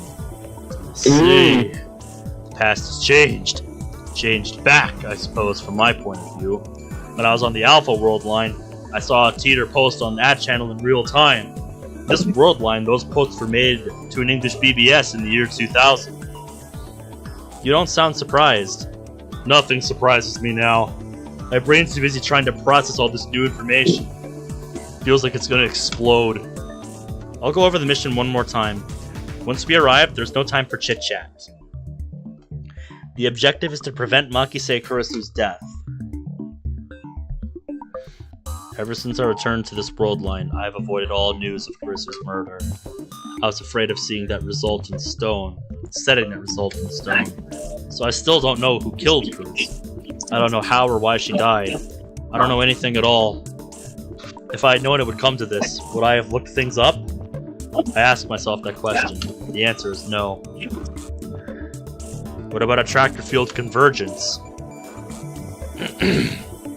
That day is a turning point, remember? Meaning the probability of Makise Kurisu's death is roughly 50%. So convergence won't happen? It may happen, it may not. No, it probably will. But I'm sure there's a loophole somewhere. That loophole is the doorway to Steins Gate. So, wait a minute. What you're saying is that every time we got Mayuri's death pushed back by a day, what was that the 50-50 coin flip working in our favor for that one extra day? Is that what you're implying here, Suzuha?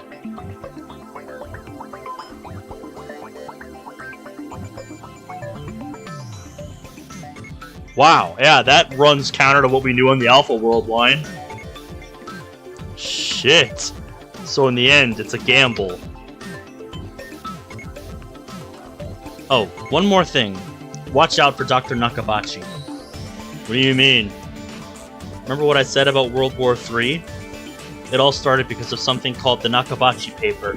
A paper Dr. Nakabachi wrote detailing his theory of time travel. But that fraud's theory was just a ripoff of John Teeter's. Wait a minute. John Teeter's standing right in front of me. So what Teeter posted on the internet was true? I mixed in some lies, so not many people listened to me at the time. I never thought someone would reevaluate it 10 years later. It's like he built his theory off of what I wrote. Apparently it's almost perfect.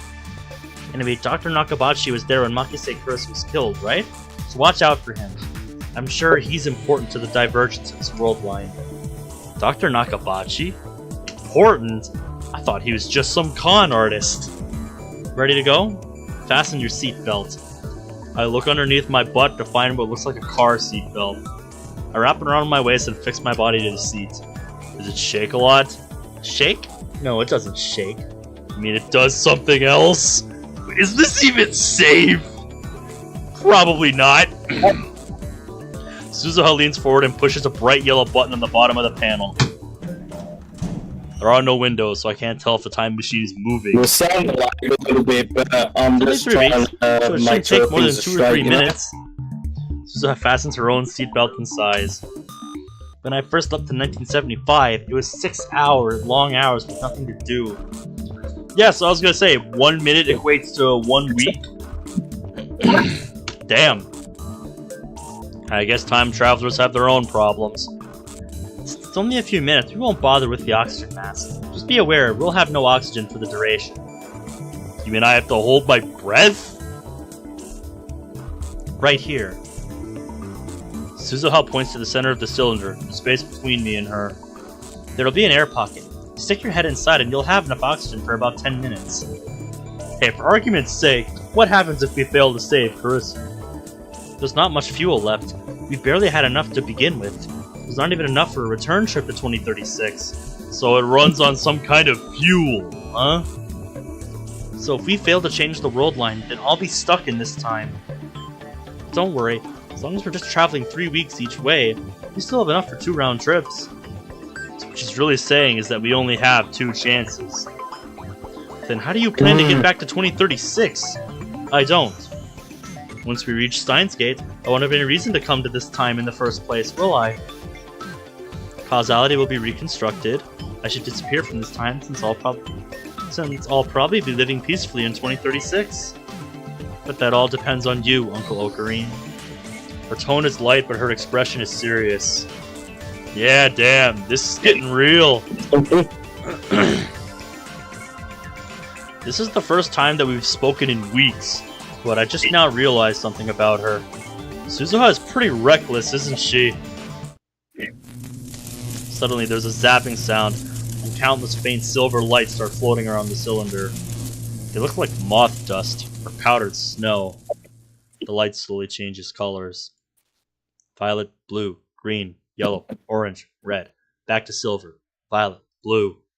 The colors of the rainbow? I feel pressure on my entire body, similar to the sensation you feel as you ascend in an elevator. In an elevator, you feel as if you're being pulled downwards. But instead, the time machine feels like it's pulling at my back. The feeling of pressure quickly increases.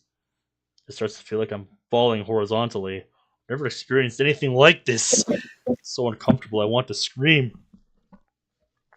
The strangest thing is that the time machine itself isn't shaking. In fact, it doesn't seem to be moving at all. There's no noise, no vibration. It's eerie. The pulling sensation grows even stronger. I can hear my bones creaking.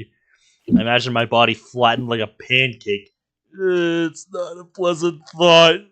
Oh, it's getting worse. I look at Suzuha. She has her eyes shut and her jaw clenched tight.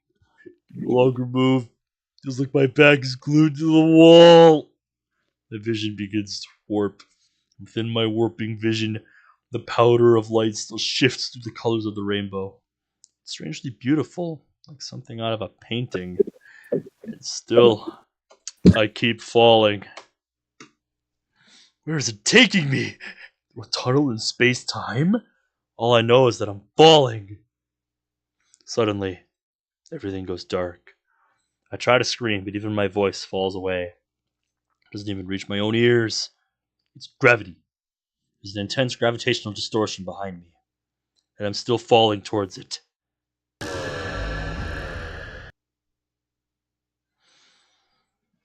My vision slowly recovers. The smell of ozone fills my nostrils. Suzuha takes a deep breath, fastens her seatbelt. We're here.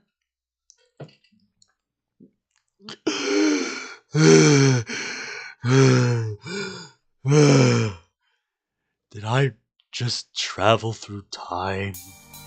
If so, this is July 28th. The day Kurisu and I first met. Yes, the day I sent the first email. The day it all began. Suzuha takes out a digital watch. It's a fairly old-fashioned design. I bought it in 1975, but it's not even 3 years old yet. This is where a uniformed person would say, in Japanese please. Uninformed, sorry I read that wrong. Suzuha sets the watch to the correct time, then hands it to me. The display reads 11:51. Nakabachi's presentation starts at 12. Let's do this. You keep an eye on Makise Kurisu and stop whoever tries to kill her. And you? I'll back you up. Also, remember how I took away your phone? The U on July 28th is here too, meaning there are currently 2 Okabe Rintaros in this world. Whatever you do, don't let your past self see you. Yup, time paradox. It could cause a major time paradox. But Teeter said that couldn't happen. That was a lie. Misinformation. Come to think of it, Alpha Suzuha said the stuff she posted about the many worlds interpretation was fake too. Got it. Then let's go. We'll rendezvous at the time machine when it's over. Suzuha finishes her rushed explanation and motions me towards the hatch. I open the hatch and grab the rim. I squeeze my way out. Suzuha crawls out after me and closes the hatch. You hide. I'll provide a distraction. She runs up to the emergency door. And then to my astonishment, she draws her gun and fires at the doorknob. The door opens easily. They must have broken the lock. Any minute now, a crowd of people run up the stairs to see what happened. My past self among them. I need to hide before they get here!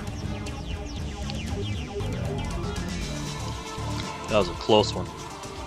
I nearly bumped into myself on the 8th floor landing. Right after I ran downstairs to the 7th floor, I heard footsteps running the other way behind me. Those footsteps were mine, no doubt. It was a near miss. To be safe, I descended to the 4th floor before stopping to take a breath. Take a look around. There's nobody paying attention to me. I wonder what Suzuha is doing. I'm worried, but I need to focus on my own mission. I must prevent Kurisu's death. About 30 minutes from now, just after Nakabachi's presentation ends, someone will murder her.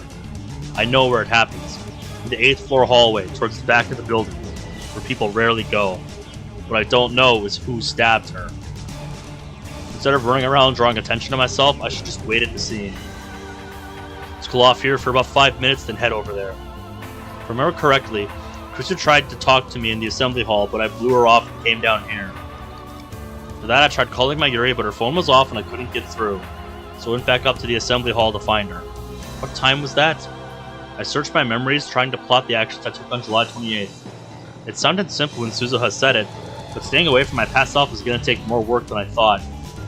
Frustration mounts. I shoved Suzuha's pocket into my watch. Suzuha's watch into my pocket to quash it. Just then... Excuse me. That voice. I turn around. Kurisu! Do I know you? No. You came down from the roof just now, didn't you? She looks at me with those beautiful eyes shining with intelligence and the strength of will. Thought I would never see her again. But now before my very eyes, is the girl I love. Tears well up in my eyes. I want to embrace her right this instant. It takes everything I have to resist the urge. Because time travel doesn't work that way. Forget, this is our first meeting. This Kurisu doesn't know me. I heard a strange sound from the roof. Is that why the building shook just now? What's going on? It's not Dr. Nakabachi's doing, is it? Why did I have to run into Kurisu of all people? I can't answer. I'm afraid that if I speak, I'll be unable to contain my emotions. The memory of her last smile is burned into my mind, imploring me to act. Are you even listening? You're sweating like crazy. She looks at me with suspicion. What would happen if I were to grab Kurisu and run? Would diversions change? Would her murder be averted? I recall all the times Mayuri died. I recall all the times I time leaped to save her. Everything I tried ended in vain. I was unable to save her even once. No matter what I did, the world itself killed her. Won't it be the same with Kurisu? Hey, you're an insane mad scientist, right? So you should do what any insane person does. Try the same thing over and over again, expecting a different result. Should I even try? I reach towards Kurisu, my hand shaking. Hey! She steps back in surprise and fear, clutching a manila envelope to her chest. This is our first meeting. I know that. But to me, she's still the girl I love. If I'd been thinking straight a second ago, I'd have realized that my plan to grab her and flee wasn't going to work. Kurisu would never follow some strange man she only just met. Running isn't an option. All I can do is wait at the scene of the crime. Fighting against the urge to stay, I force myself to turn and leave. Without a word. Please answer my question! But Kurisu pursues me. Why is she so desperate to know who I am? I do look suspicious, I'll admit that. If she thinks I'm dangerous, why would she come alone? I turn around reluctantly and meet Kurisu's stare. Answer me. Can I really save you? The words catch in my throat. Can I save her? I don't know. All I know is that convergence is merciless and cruel, and that I am powerless to stop it. Can you... what? I shake my head, then bolt for the stairs before Kurisu can react. Wait! Stop! When I make it back to the 8th floor, the presentation has already started. I peek in through the door of the assembly hall. Hell am I? Someone who knows you for a fraud, that's who! Someone in the audience is shouting at Dr. Nakabachi. That someone is me. Now I remember. I confronted Dr. Nakabachi in the middle of his presentation. I called him a fraud for ripping off John Teeter's posts. From this angle, I look like a real asshole. It's been a long-ass time, but I think you voiced Nakabachi. Right. Someone throw that man out. Staff members approach. Damn, this is embarrassing. Yeah, didn't seem that way to you back then.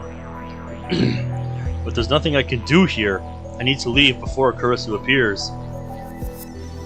I turn around and head deeper into the dim passage. An image flashes through my mind. She was lying there at the end of this passage in a puddle of her own blood.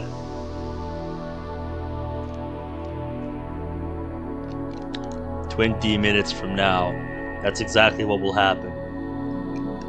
Can I prevent it? I must. Whatever it takes. It's a pile of junk. Toolboxes, cardboard, and the like. About halfway down the passage, the perfect hiding spot. I crouch behind them. Now all I have to do is wait for Kurisu to show. What will I do when she does? I mean, how do I realize that I'm completely unarmed? I really didn't think this through. Kurisu was lying in a pool of blood. It means her killer had a weapon. Since I didn't hear a gunshot, it must have been a knife or something similar. How am I going to defend her and myself? Is there anything around here that might work as a weapon? I still have about 20 minutes. But one wrong move and someone might catch me. I shouldn't leave the spot. Maybe I'm being overly cautious. This is my only chance to prevent Kurisu's death. I don't want to jeopardize that. I don't know what I'd do if I ran into Kurisu again. It's a miracle I managed to tear myself away last time. The longer I wait in the darkness, the harder it becomes. Anticipation's killing me! So far, not a single soul has passed down this hallway. I can faintly hear Nakabachi's voice through the mic from far away, but that's it. The silence does nothing but increase the tension. To make matters worse, it's hot and humid. I guess the AC is not on back here. My entire body's drenched in sweat and I haven't even been hiding for a minute. Sweat drips from my brow to the floor.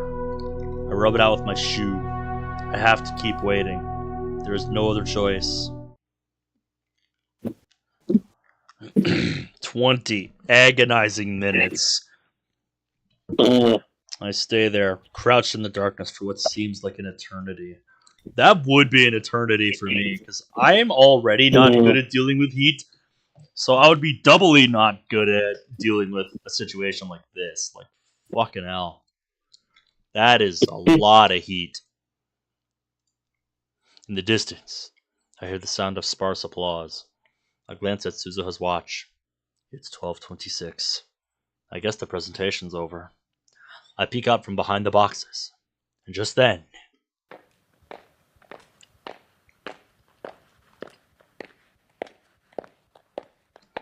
I hear footsteps approaching.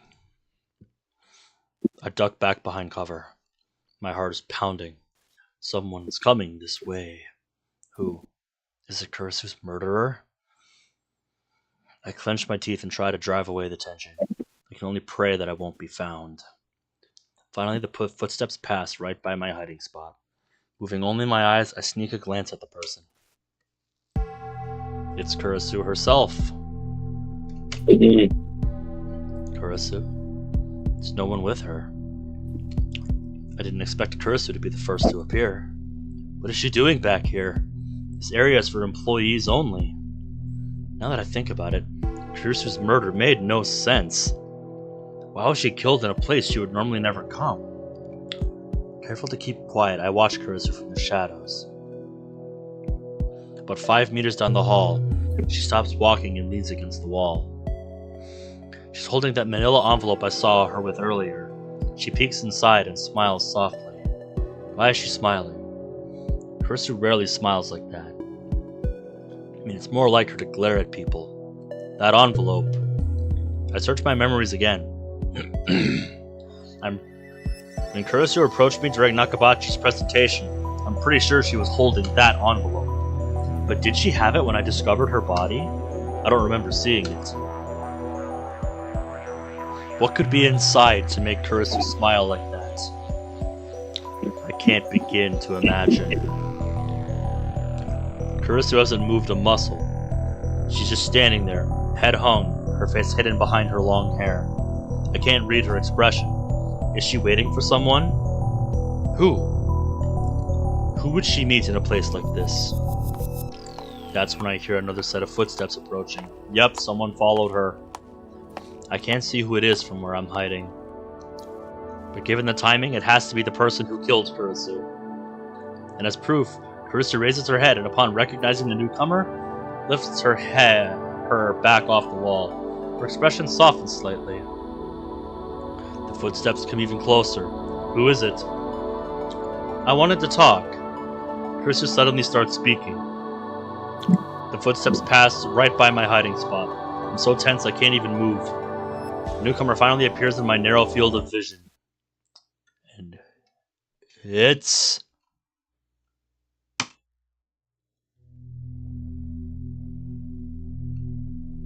the man himself. Oh boy.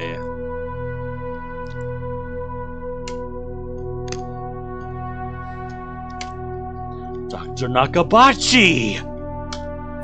Slap a hand over my mouth to keep myself from shouting in astonishment.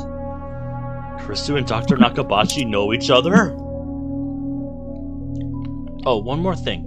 Watch out for Dr. Nakabachi. That's what the warning was for. Something else occurs to me. Why would Kurisu, an accomplished scientist, attend the presentation of a man like Nakabachi? He's just a 2-bit inventor. Only 15 people came to hear him speak, and that's including trolls like me. There wasn't even any press coverage. Besides, Kurisu hates time travel science. That much was obvious from her lecture at the ATF. In that case, it's obvious why she's here. She didn't come to see his presentation. She came to see him. Why? What could be the connection? Wait, can't be.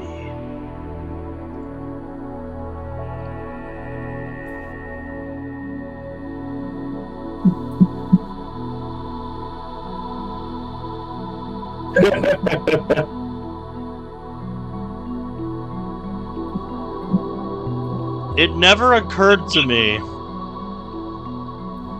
But yeah, now that we've been at this for a while, their eyes are eerily similar, aren't they? Are you listening, Papa? Papa. He's her father. Her estranged father, who she told me she hadn't seen in 7 years.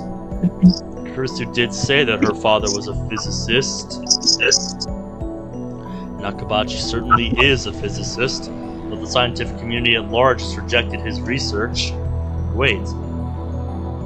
Does this mean Nakabachi killed his own daughter? Or was it someone else? Someone who has yet to appear? There's no way to know. If I could be sure that Nakabachi was the killer, then I would intervene right now. But I'm not. I'd better keep watching, just to see what happens.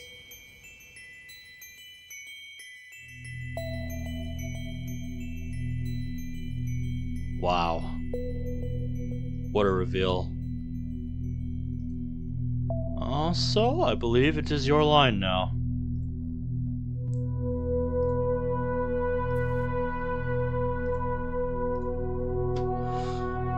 Oh. Yes, yes.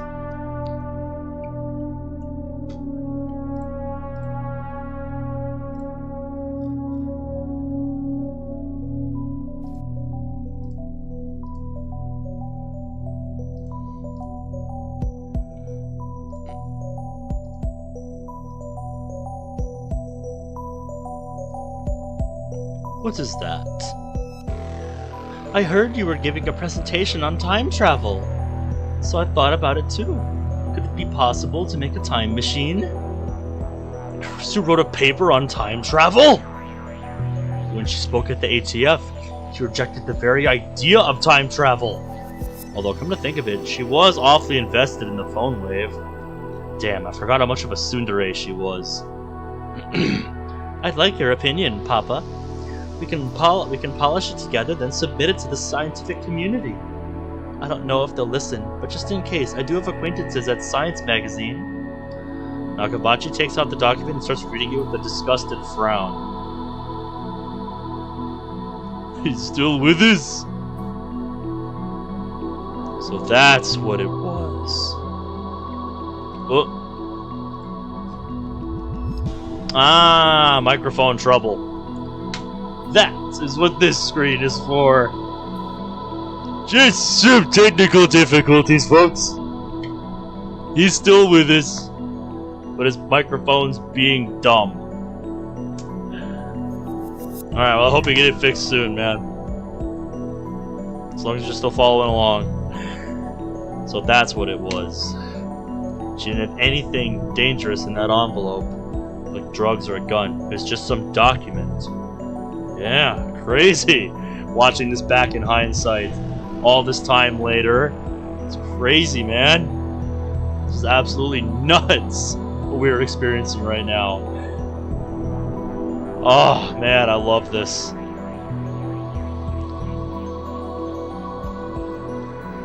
That raises a new question. Could that be the Nakabachi paper? According to Suzuha, that document sparked a time travel arms race that ultimately led to World War III, the deaths of 5.7 billion people. It started with a race between the EU and Russia. Then America got involved and things really went to hell. Is that why Kurisu's safety is so important to changing Divergence? I get it now. Nothing is coincidence. Everything is inevitable. Not just Nakabachi flips restlessly through the document. He's not even trying to hide his irritation. Did I ask you to write this?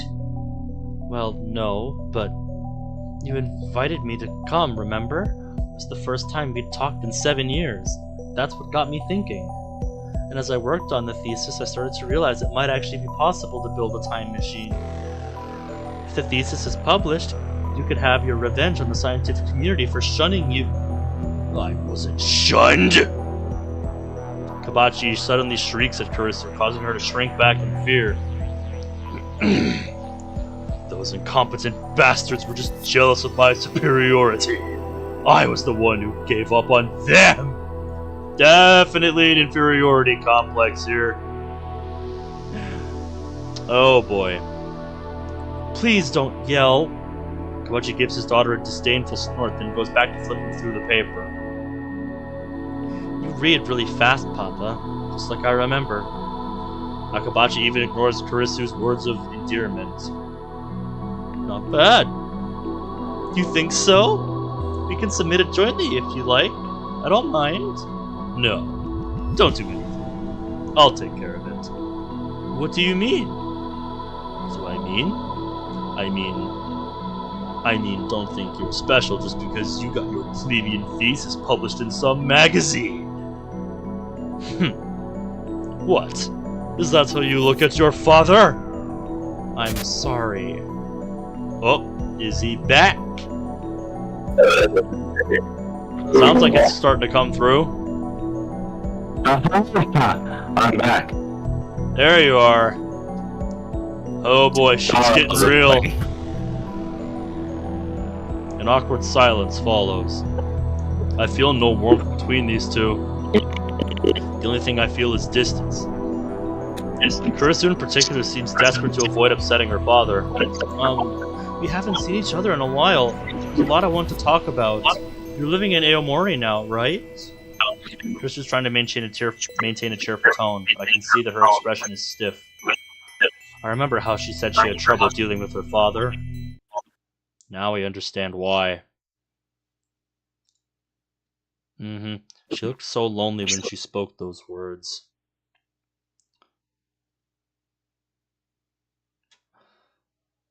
Oh boy.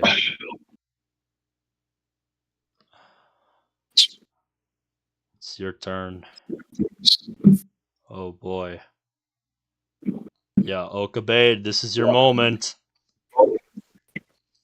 Oh! Leave! I'll be back. I'm just gonna go to the bathroom. Alrighty. Go back to America. Never show your face to me again. But you want my opinion? We'll submit it jointly? You don't mean any of that. I know how you think. Sounds like a child with an inferiority complex. Yeah, that's what I was saying. Inferiority complex, man. Is this pity? How dare you? You're supposed to be my daughter. I don't understand. Please calm. I am calm. No, you're not. Don't tell me what to do. This is bad. It's almost time for Kurisu's murder. Was it really Nakabachi, her own father, who killed her? I'll tell you why I called you here today. I wanted to show you my research. Research beyond even what you can imagine. I wanted to prove once and for all that you are nothing compared to me. That brat in the lab coat ruined everything. I know you were laughing at me too. Don't you deny it! How dare you treat your own father this way? You know, something is starting to click here. Why in that scene we saw at the very beginning of the game, she was face down. I never want to see your face again. Maybe I'm reading too deep into it, but it's hard not to notice the connection. I wasn't... You want my opinion on this thesis? Fine, I'll give it to you. Kabachi rolls right over Kurisu's objections, like he doesn't even hear her voice. I'm going to publish it myself. End of discussion. You're stealing it, Papa? What did you say? You're stealing my work? I don't think even you would do something like... Ah! Kabachi suddenly whirls and strikes Kurisu across the face. What do I do? I know I should do something, but what? Who do you think you're talking to?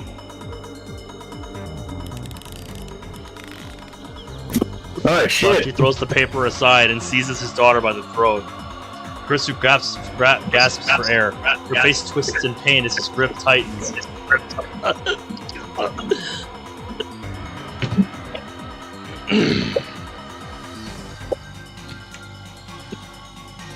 You can't possibly understand how I feel. Why did you have to be so talented? I detest you. I hate your very existence.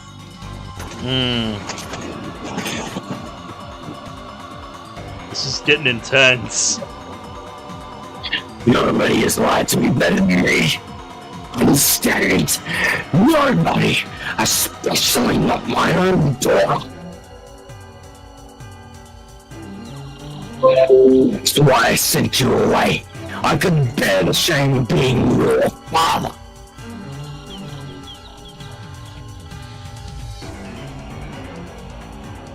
So your fault. So your fault. This is completely absurd! He's blaming her for his own failures! I've seen enough. He's the killer for sure. I burst from my hiding spot. Stop! I ram him with my shoulder as hard as I can, knocking him away from Kurisu. Kurisu gasps for breath.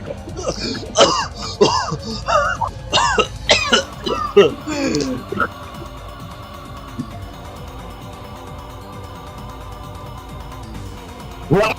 Who the hell are you? I won't let you kill Kurisu! I'm going to save her. I'm going to save her and change the future. Even a weakling like me can pin down an old man like Nakabachi. Then I can get Suzuha to call the police, and... The memory of Kurisu's body flashes through my mind. No, won't turn out like that. Steadying himself with one hand against the wall, Nakabachi gets to his feet and looks straight at me. The instant our eyes meet, his face twists in rage.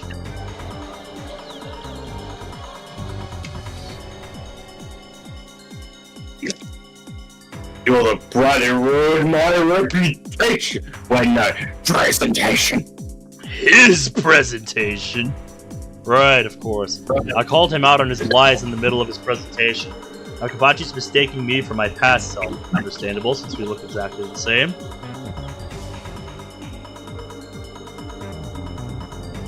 How dare you show your face before me? Why does everyone just get in my way? I know you and Kurisu planned this, didn't you? Didn't you? He's delusional! How dare you show your face before me? Why does everyone just get in my way? You fucks won't get away with this!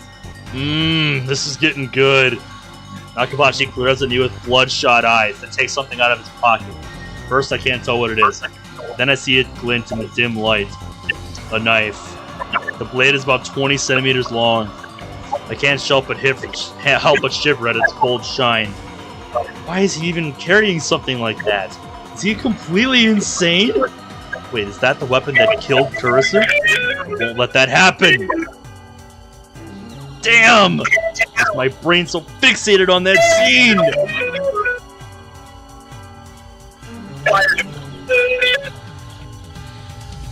Yeah, everybody buckle up. Nakabachi charges like an enraged bull with no sign of hesitation whatsoever. He raises his knife high. Gah! I instinctively dodge back. The knife misses me by a hair.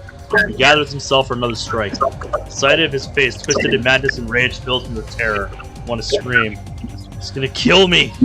No, don't be afraid. I can't die here. The past is already decided. How do you know that? Wait, if the past is already decided, then doesn't that mean I can't save Kurisu? No! Stop that! Just think about saving her. Nice. Gah! Swallowing my fear, I force myself to stop running away. Instead, I lunge forward. I knock Nakabachi's hand aside. The knife falls from his grip and clatters to the floor. I leap on it and pick it up. That was easier than I thought. Stop it, Papa! Don't tell me what to do! I look up in surprise. Nakabachi's taken a screwdriver from a toolbox left in the passage. Kurisu's walking towards him, pleading with him to stop. She's completely defenseless! No, Kurisu! Stay away from him! You're the one in danger, not me! Just when I thought I'd disarmed him, he finds something else. Even a screwdriver can kill with enough force behind it. Yeah, you think? Run, Kurisu! Run! She glances at me, but she doesn't move. Why won't she run? This is crazy, Papa. Please stop. What do you know? What do you know? He's completely lost his mind. Nothing she can say will reach him. If only you'd never been born. Nakabashi turns to Kurisu, brandishing his screwdriver. But Kurisu still doesn't run away. The blood spurts from the arm Kurisu used to guard her face. She's gonna die. I've gotta do something! I grip the knife firmly in my hands. Kurisu won't die if I kill Nakabashi first. That image again! Stop getting in my way! I'll be tied to that past! I must do this to change the future. To save Kurisu! Nakabashi! As Nakabashi raises his arm for another attack, I've thrust my knife at his unprotected back. No!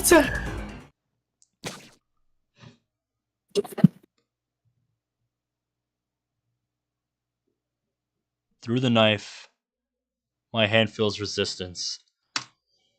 The sensation of tearing through flesh, scraping bone. It's surprisingly tough, but at the same time I feel the flesh pulsating. It shifts in time with my victim's breath. I was gonna say, I saw that. You can't fool me, game. I stabbed. I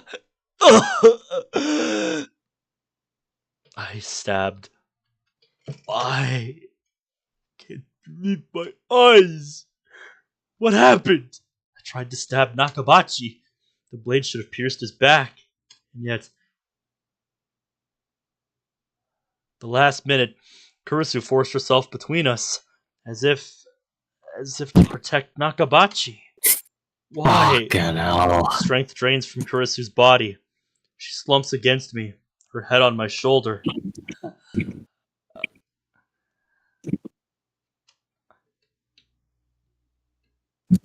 I'm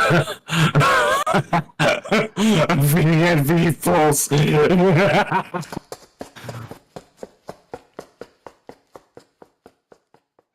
Laughing maniacally, Nakabachi picks up the dropped thesis and runs to the elevator at the far end of the hall. I can't chase him. I know what's going to happen if I don't stop him, but I can't take a single step. Is this the joke? Is this the punchline? I wanted to know who killed Kurisu. And now, I am sorry. Kurisu speaks. Her voice is barely a whisper. I feel something wet on my hands. Wet and warm. Blood. Kurisu's blood. Gushing from her wound. It's warm, but not hot. Yet it feels like it's burning my hands. I try to pull the knife out. If I can stop the bleeding, maybe she'll be okay. But my hands won't move. It's like they've turned to stone. My arms, my fingers, no matter how hard I try, they won't move an inch. Her breathing quickly grows labored. She's suffering. I didn't mean for this to happen. This isn't what I wanted. I want my hands move! To pull out the knife, to ease her pain. I want my body obey me. It's as if someone else is in control. Kurisu's body convulses against mine. Yeah, this is Pain just... must be unbearable. Is there nothing I can do to help her? I cry. Why? The only thing I can do is ask. Because he's still my father.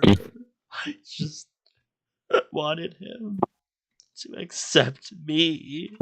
I studied so hard, hoping he would praise me.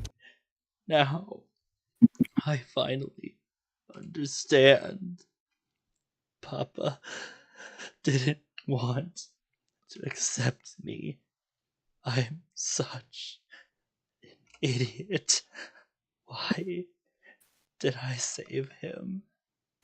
I wonder. I'm sorry for getting you involved. It hurts. I'm going to die. I don't want to die. I don't want it to end like this. Her voice is fading fast. Please don't die on me. My prayers are in vain. Help me. Help. Her body suddenly grows heavy. Can no longer hear the sound of her breathing. Yet the blood from her wound is still warm. I killed her. Damn. We have come full circle. We weren't the hero, ladies and gentlemen. We were the real villain all along. I killed her. The one who killed Kurisu was me. As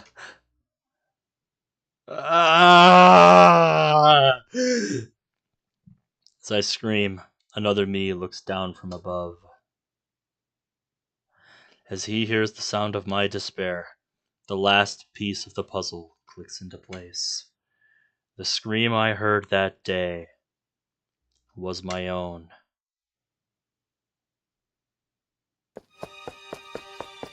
Uncle Ocarine! Someone pulls at my arm. Come on, get up! I feel hands step under my shoulders and drag me away. The knife in my hands pulls free of Kurisu's chest. A fresh torrent of blood follows it. Still warm. Open your eyes, Kurisu. Wake up. Pull yourself together. We need to get out of here before they find us. I'm sorry. I didn't mean to kill you. I tried to save you. I did. Why is this happening? Someone puts my arm over their shoulder and hauls me to my feet, then drags me away step by step. I don't have the strength to resist. Guilt and regret are the only things inside of me. I killed Kurisu. Twice. Huh! Let's get out of here. Don't give up yet, Uncle. Everything's gonna be fine, I promise. Hold on tight. Feel someone push me hard from behind. Next, they have taken the knife away. My fingers are like solid rock. They have to be pried open one by one. I failed to save Kurisu. Worse, convergence made me kill her. The past has already been decided. It was impossible to change it from the start. Are you sure about that? Someone drags me out of the time machine. I crumple on the spot, powerless to even stand. Look, you're already back. It hasn't even been a minute. Ocarine? He's not the Ocarine you once knew. Mayuri rushes over to me. She looks at my face in concern. And even her concern is too much for me to bear. Emotionally sensitive. It's just like, please she don't feels talk to it. me. Just leave me alone.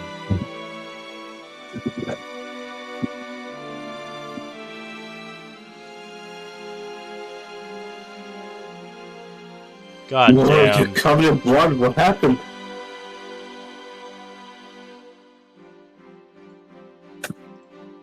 I said the line, dude. Get him a towel, Dad, and water. Some clothes, too. Hurry! An explanation, por favor. Just go already! Yes, ma'am! Okay. Dara runs back inside the building. You okay? Run in there. Don't die. He's okay. It's not his blood. Leave me alone. I don't deserve your concern. Save Kurisu? What a joke. Not only did I fail to save her, I took her life with my own 2 hands. 3 weeks ago, in this very spot, I killed her. I murdered her. There's no way to save her. There never was. Everything's already been decided. It's the same as it was with Mayuri.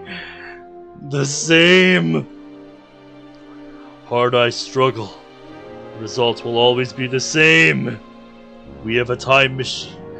Shouldn't we give it another try? No, it's not that simple. No matter how many times I try, the results will converge on Kurisu's death. Even if I throw the knife away, fate will find some other way to kill Kurisu. Maybe Nakabachi will kill her. Maybe I'll trip and push her down the stairs.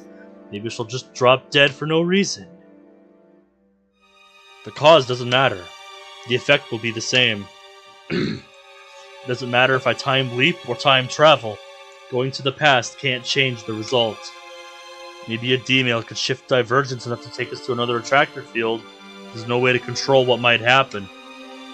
D-mail is a shot in the dark. It's useless. Useless. Everything is useless. There's nothing I can do. Nothing. Nothing! I can't save Kurisu after all. I knew this would happen.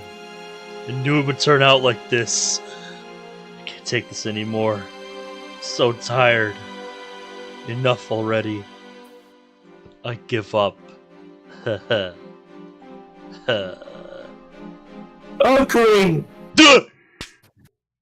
A burning numbness spreads through my cheek.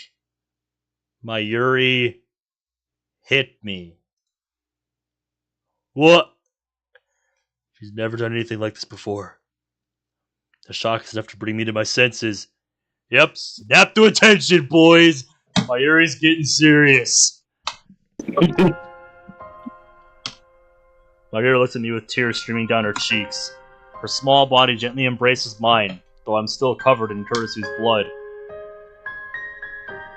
Hey, Kareem, you're not a quitter. She knows you never, ever give up. Not until the very end. Remember? Every day, Maishi prayed for help in front of Granny's grave. And every day you came to see me. Even on rainy days and snowy days, you always stood next to Maishi and called my name. Because you were always there for Maishi. I was able to finally say goodbye to Granny. Maishi doesn't really understand what's going on, but don't give up now, okay? Maishi doesn't want to see you sad. Mayuri's gentle warmth envelops me. I cling to that warmth, but it's not enough to heal my heart. But I killed her. The person most precious to me, who I wanted so desperately to save. I killed her!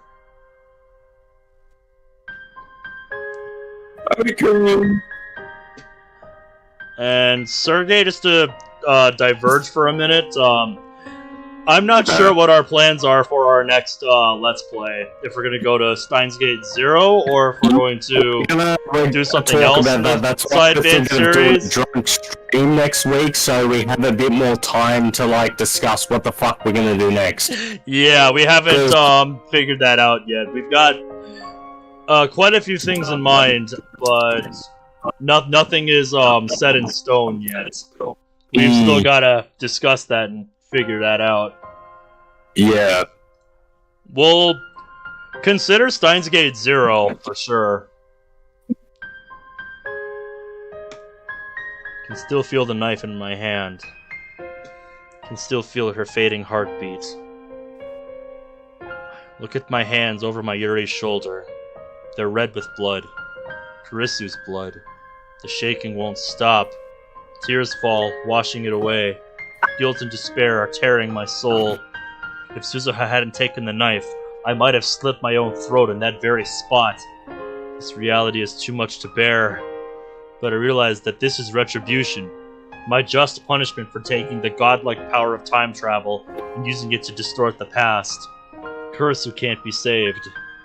This has been proven beyond a doubt. At the very least, I can't save her. Not even with Mayuri's encouragement. There's nothing I can do. You're wrong.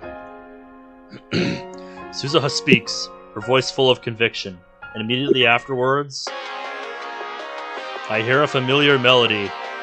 My male tone. Mayuri takes my phone out of her pocket. She's been looking after it. He's got mail, okay? Mayuri gently puts my phone into my hand. I don't have the energy to check my mail. For some reason, Suzuha gestures for me to look at it. What? I reluctantly open my inbox. Turn on the TV. What? Turn on the TV? The 42-inch CRT in the Brontooth workshop? Any old TV? Is there some broadcast? What's going on here? Is this what Sergei was alluding towards? That's all it says. The sender is unfamiliar. Is this a prank? Spam mail? I'm bewildered. I don't know who sent this. But then I happen to glance at the send time. The shock is like a lightning bolt to the brain. Yeah, 1812. So, 612. The date it was sent. 821. August 21st, 2025.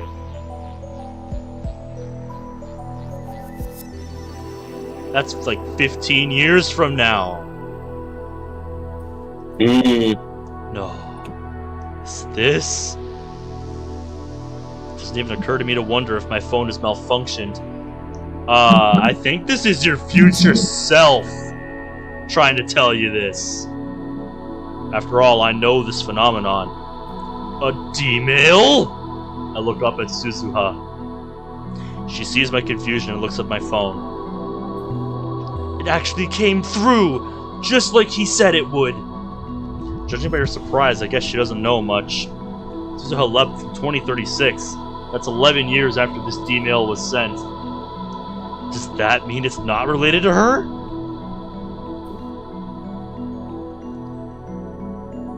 Oh boy. You're up. What does that mean? I don't know. There must be something on. Something you need to see. Alright. Hey guys, I brought the stuff. Dara comes back with a convenience store bag, right on time. Fortunately, my phone has TV reception. As soon as I switch it on, I see a news reporter standing in some foreign airport. There's a jumbo jet in the background. Looking closer, I see burns near the plane's tail. The caption says, "Fire on Russian airlines." Russian authorities announced today that the fire broke out on Russian Airlines Flight 801, en route from Narita to Moscow. The flight departed Narita Airport at 11:05 Japan time, but a fire broke out in the cargo hold shortly before arrival. The flight made an emergency landing at Dedevo International Airport where the passengers were evacuated. No one was injured. The passengers on Flight 801 was a Japanese physicist who declared his intention to seek asylum in Russia. Is your connection alright? Your mic is kind of breaking up here and there. What? Oh shit. Your mic is my kind of... connection seems okay, fine at the moment. Alright, just checking. 'Cause I know mine has been up and down tonight. The screen changes and the camera cuts to what appears to be the airport lobby. A man is standing there surrounded by reporters. When I see his face, my breath catches in my throat. Dr. Nakabachi! Oh, fucking cunt. Dr. Nakabachi, real name Makase Shoichi, made these comments to the press earlier today. I still haven't recovered from the shock of murdering Kurisu. The images on the TV screen seem like something from a dream. Did they say Nakabachi sought asylum in Russia? I didn't think people still did that in this day and age. I mean, all you need is a passport to travel to Russia. I'm delighted to arrive safely in this wonderful country. My deepest gratitude to the Russian government for accepting me. What happened on the plane? Read the subtitles at the bottom of the screen. The cabin filled with smoke, I remained perfectly calm. Some passengers panicked, but they settled down after I gave them a talking to. He responds confidently. He certainly doesn't look like a man who could strangle his own daughter. My compliments to the pilot for his safe landing. He's a hero. For his saving not only my life, but the historic thesis as well. The subtitles change to, is that thesis related to your request for asylum? He nods theatrically. Indeed, the thesis had been lost in bits of scientific progress back a century.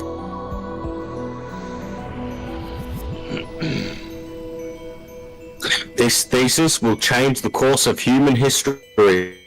What is your thesis about?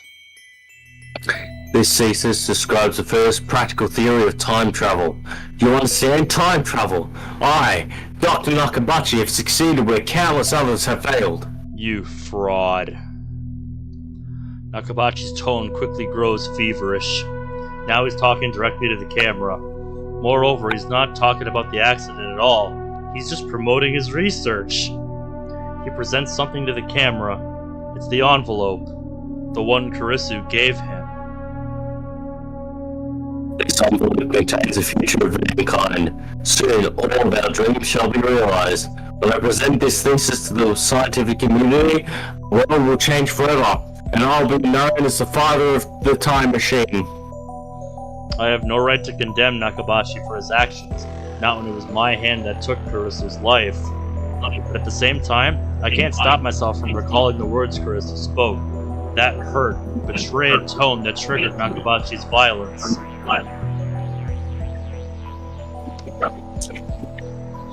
Yeah. Do those words not echo in his ears too? How can he stand there and present his murdered daughter's work as if it were his own? So look so proud of himself while doing it. Because he only looks out for number one. I hear my teeth grinding in my head.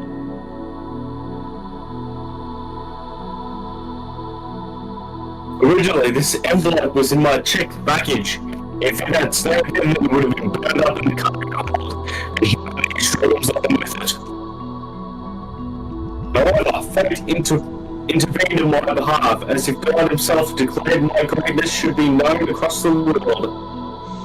Nakabachi thrusts his open hand at the camera. Behold, the vessel of God's grace. Because this was inside the envelope, it set off the metal detector. As a result, I had to take the envelope with me on the plane. Apologies, yes, but the true hero, the savior of humanity's future, is this tiny figurine.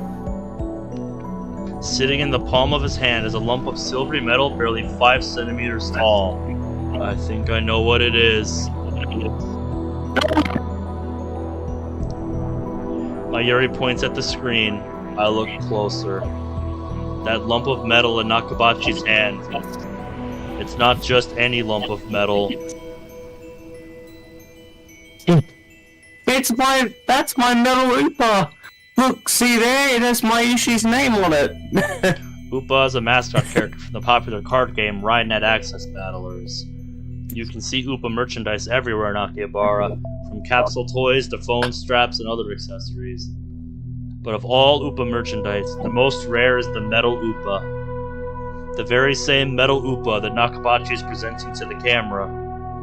Near the bottom of the metal Upa, I can see cute letters written in bright red magic marker. The letters read, Mayushi's. Well, you're right. What's he doing with it? I dropped it during the presentation. I looked everywhere, but I couldn't find it. So that's where it was. I can't get it back if it's all the way to Russia.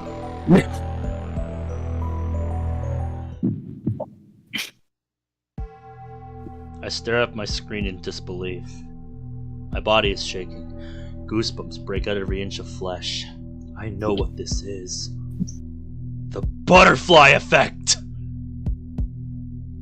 3 weeks ago, Mayuri dropped her metal Upa in the assembly hall of Radicon. That tiny figure, a mere child's toy, went on to decide the fate of mankind. Rescued the Nakabachi paper from the fire. And in doing so, it laid the foundation for World War III. Suzuha, did you know about this? She answers with a look of apology. Who sent that email from 2025? Whoever it was clearly meant for us to see the news about Dr. Nakabachi. Sorry. Sorry? But what? What is she apologizing for? Sorry for not telling you everything. We needed you to fail once. You had to experience Makise Kurisu's death firsthand. What? So this was premeditated? You tricked me? Not exactly. It was part of the plan. At least that's what I was told. By whom? I'm sorry for making you go through that, Uncle. Tell me what's going on. See for yourself. Suzuha points to the phone in my hand. Then you'll understand. What are you talking about? The message should already be in your phone. The message you sent from 2025. What? A video mail. You received one, didn't you? Ah! She's right. When was that again? July 28th. Right after I met Kurisu for the first time. Just as I was about to contact Mayuri, I received a mysterious video mail from an address I'd never seen before. Is that what she's talking about? But there was nothing on it. Just noise. Try again. Yeah, we tried that earlier. If you try now, after failing once to save Makise Kurisu's life, you should be able to see it. Are you kidding me? Is that even possible? They set all this up. Only one way to find out. I'm not convinced, but I check anyway, just to be sure. I find a saved video mail. When I click the sender's address, I realize that it's from the same address as the D-mail just now. So they're from the same person.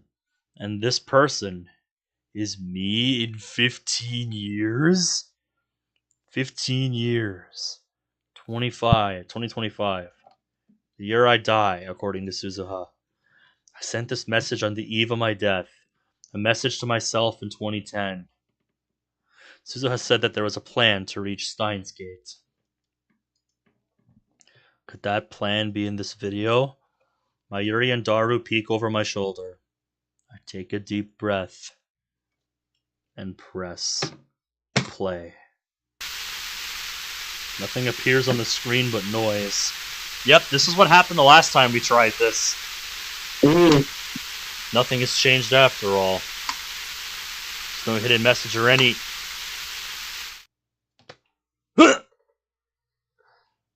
Don't speak too soon, boy. The noise suddenly dissolves, revealing the silhouette of a man. It looks like the video was shot somewhere dark. Can't see the man's face. Unkempt hair, a lab coat, that's all I can make out. Is that you in 15 years? Probably. There has to be something about him just as Ocarine. Really? Is this guy really me? My phone's tiny screen has become a window onto the future. I believe I'm about to hear a message from myself. Did you get my email? Go watch the news. If you already have, keep listening. So that last mail was from him. From me. Doesn't feel real. Greetings. 15 years, I suppose you could say. Wow, your voice is so deep and cool. The year is 2025. I'm sending this video by a process similar to D-mail. You dismantled the phone wave. So did I. But not 1 year later, I, which is to say you, turned back to time travel as my last hope. I spent 14 years researching time travel. Along the way, I managed to design a D-mail transmitter that wasn't bound by the 36-byte limit. The fact that you're watching this means that you failed to save Kurisu. It hurts, doesn't it? I know how you feel. After all, I went through it myself 15 years ago. That's right, I failed too. I've lived with that failure for 15 years. Do you understand why you had to fail? It's necessary. Necessary to give me the proper motivation. You failed to save Kurisu. You killed her with your own two hands. Your guilt, your self-loathing, have driven me for 15 years. They gave me the focus I needed to complete my plan. Without your failure, you would not be watching this message right now.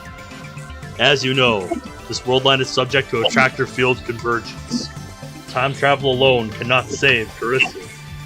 That is why you had to fail, to create the chain of causality that linked you to me. Because you failed, I spent the last 15 years researching time travel. As the revelations Nakabachi unleashed sped the world towards nuclear war, I continued my research in secret. Suzuha's time machine is the result. Although the finishing touches were Daru's and mine, its design was based on the theory that CERN first developed, and that Kurisu improved on the worldline you undid. Its model number is C204, C for Christina. I believe you understand what that signifies. Now that the causal link has been established, allow me to explain the final stage of the plan. The purpose of this plan is to change divergence and reach the unknown world line called Steins Gate. By the way, I'm the one who named it Steins Gate. You of all people know why I chose that name. Hell yeah! Because it sounds cool. Isn't that right? There are two conditions you must meet to reach Steins Gate. First, you must save Makise Kurisu. Second, you must destroy the Nakabachi paper. I know what you're thinking. Convergence won't let you change the past. No matter what you do, Kurisu will die. But rest assured, there is a way. You can save Kurisu. Listen carefully. On July 28th, the first you went to Nakabachi's presentation, blissfully unaware of what was about to happen. You must not change what the first you saw. Those events have been established. They are the result upon which this world line converges.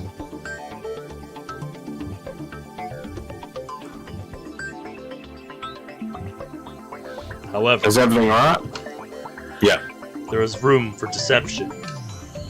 You don't understand, I know. Calm down, I'll explain. You're going to deceive yourself. The first you saw Kurisu lying in a pool of blood.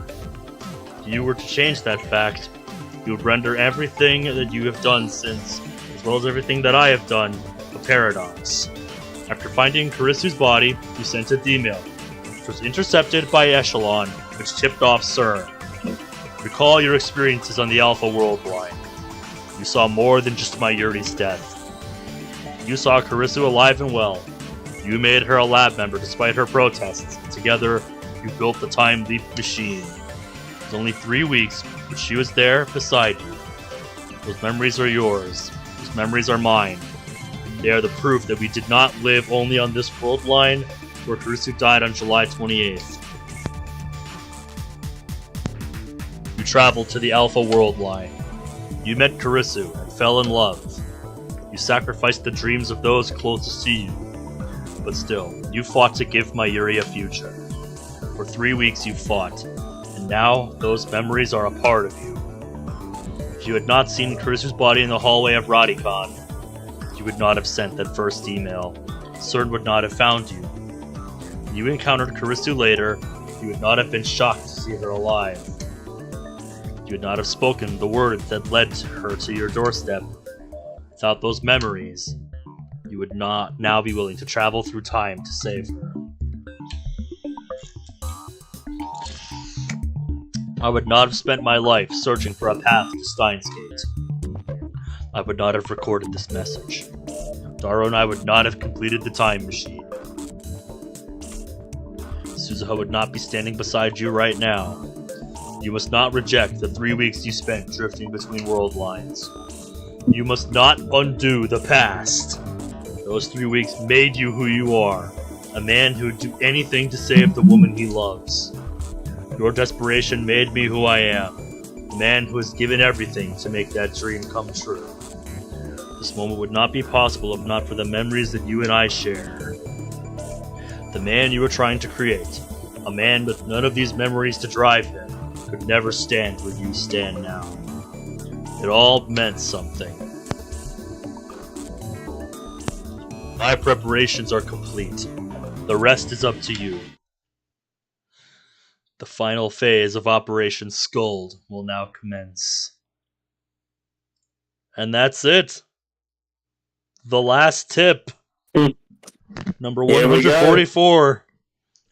The youngest of the 3 Norns, goddesses of fate in Norse mythology. The 3 sisters tend to the world tree. Yggdrasil, which has roots in Earth's fountain. Skuld is the Norn of the future, also a Valkyrie. Man. Your mission. Change the outcome without changing established events. You saw Makise Kurisu lying in a pool of blood. That has been established. But at the same time, only that has been established. Deceive yourself. Deceive the world. That is the choice which will lead you to Steins Gate. Good luck, mad scientist. This sounds like some Mission Impossible shit. 100%. Psi Congru.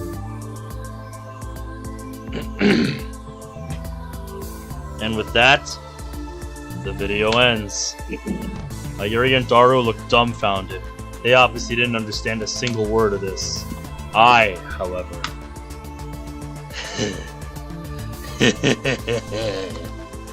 Laughter bubbles up from the depths of my soul. Not minutes ago, I was lost in despair. I was ready to kill myself for what I had done. But now, I'm laughing.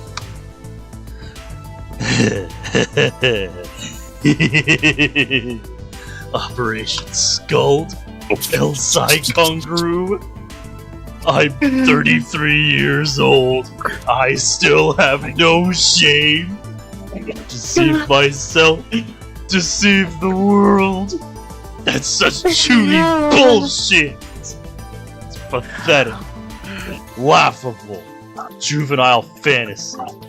But at the same time, it just feels right. Very well. This is the choice of Steins Gate, and so it shall be.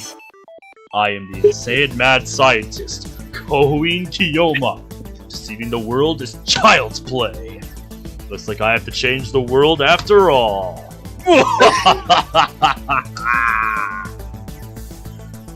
Whoa! I thought Ocarina was finally turning serious. Now he's back to his usual antics. Goddamn right, Daru. But you know, Mayushi likes Ocarina better this way. Goddamn right you do. I don't know what you mean. Ocarina just isn't Ocarina unless he's laughing like an idiot. Koin Kiyoma saved Mayushi, you know?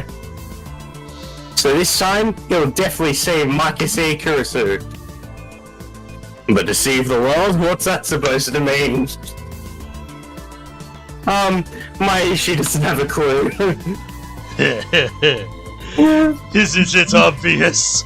The only established fact about the past is that I saw Kurisu lying in a pool of blood. That's the extent of my observation.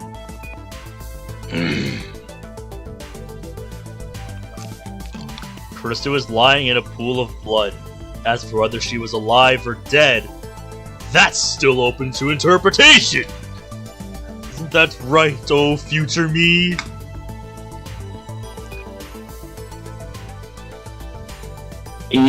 Huh?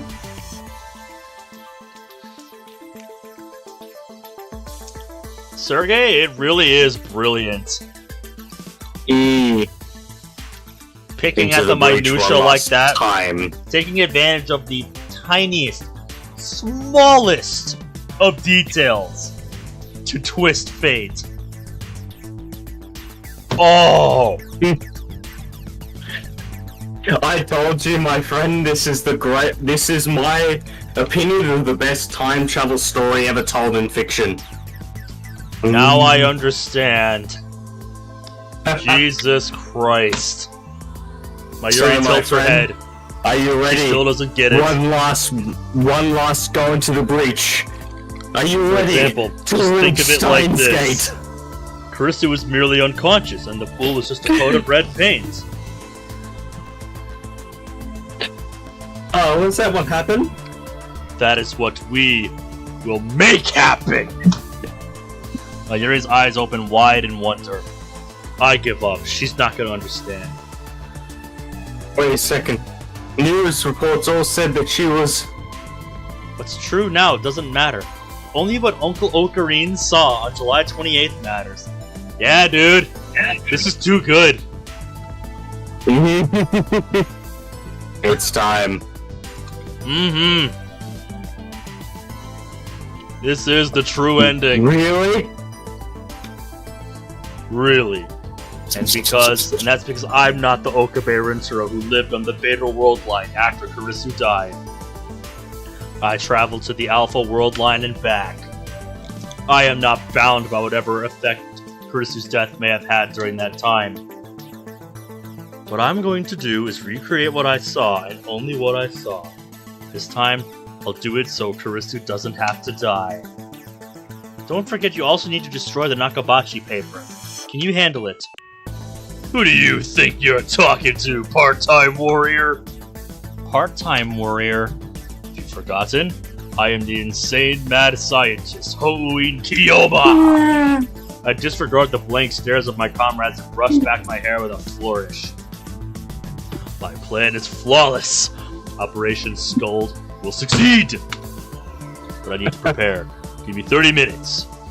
She tightens her expression and nods firmly. Oh, hell yes. Here's time. Yes. So how are you doing, Smog? Good to see you back. Yeah, dude. Same kind of thing happened to us at the end of Devil on G-String. We did a lot of these long-ass sessions like this. It might be 2:45 in the morning where I'm at. I don't fucking care. It's time. We need to fucking push this to the finish. I squat against the roof's chain fence with my eyes closed. To refresh my memory, I pull out the drawers of my mental archive and sort through each file one by one.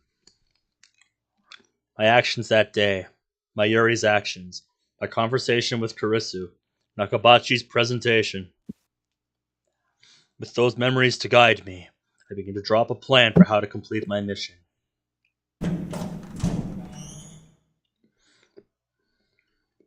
Ocarine, I got the stuff. I open my eyes once I hear Mayuri's voice. Then it's time. I take a deep breath and stand up. Mayuri's faster on her feet than Daro and I are, so I had her pick up some things for me. She went all the way to the lab and back in the sweltering heat. She's not even breathing hard. She runs up to me with a triumphant smile, almost like a playful puppy, shaking her tail. Here you go. Will this work? In her hand is a plastic stick, about 30 centimeters long. I take it and nod in satisfaction. Good work, Mayuri. She's happy to be useful to Ocarine.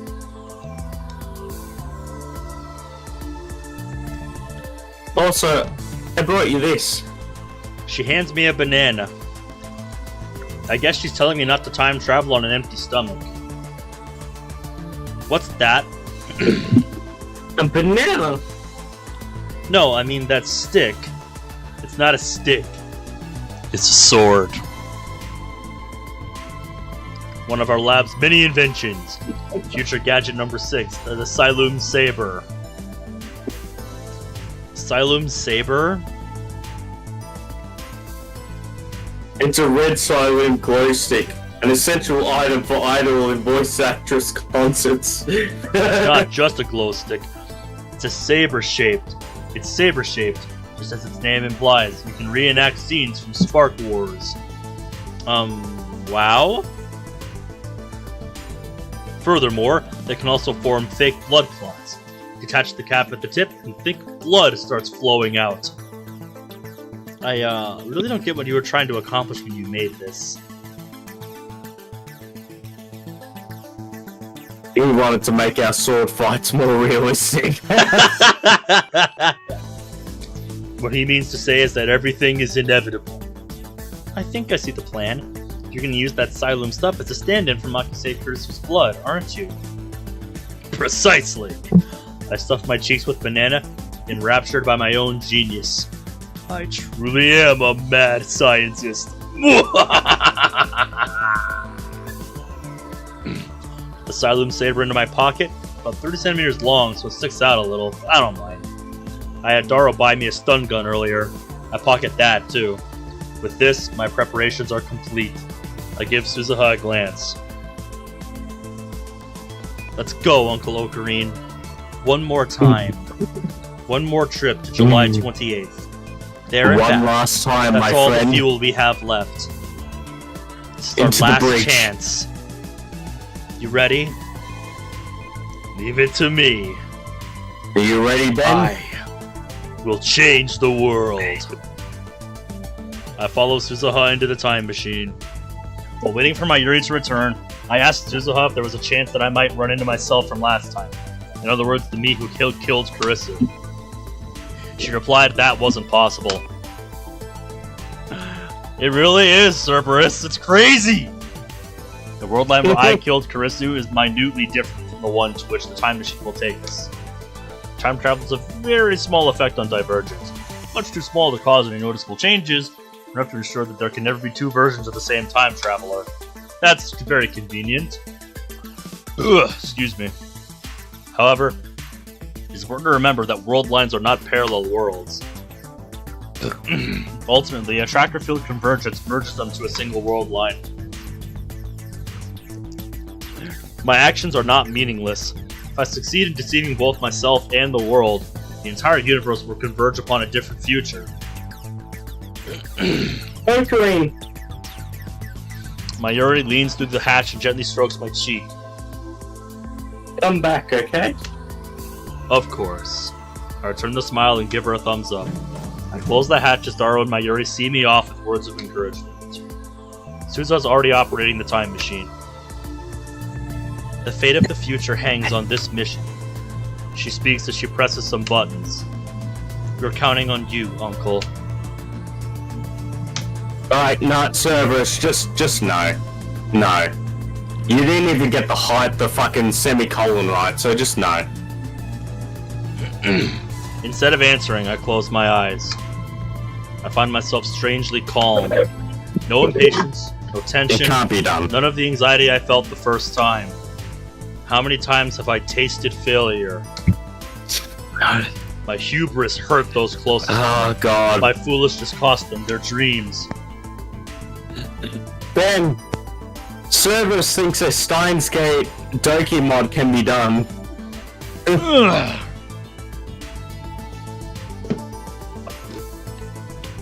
That. Even though those mistakes have been undone, the memory still remained as a brand on my heart. You must not reject the 3 weeks you have spent drifting between world lines. You must not undo the past. It all meant something. Every mistake, every sacrifice.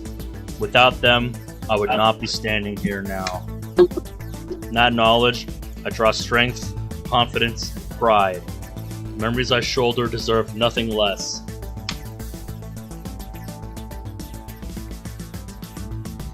So, Caleb bin service. I am no longer afraid. Steins Gate. Steins Club Live. I will reach the unknown world line. Steins Gate. Look, Cerberus, a Steins Gate mod couldn't be a thing because literally the world building that Steins Gate has structured itself on, DDLC couldn't do it. It's like the same with Devil on G-String, it can't be done. But that is how it should be. For once, I need not worry what fate has in store. Only one thing matters now. Saving Kurisu. Once more. Gravity pulls at my back. The fucking Ben isn't even fucking engaging in this. He's just too focused. It's time. This is my Ragnarok.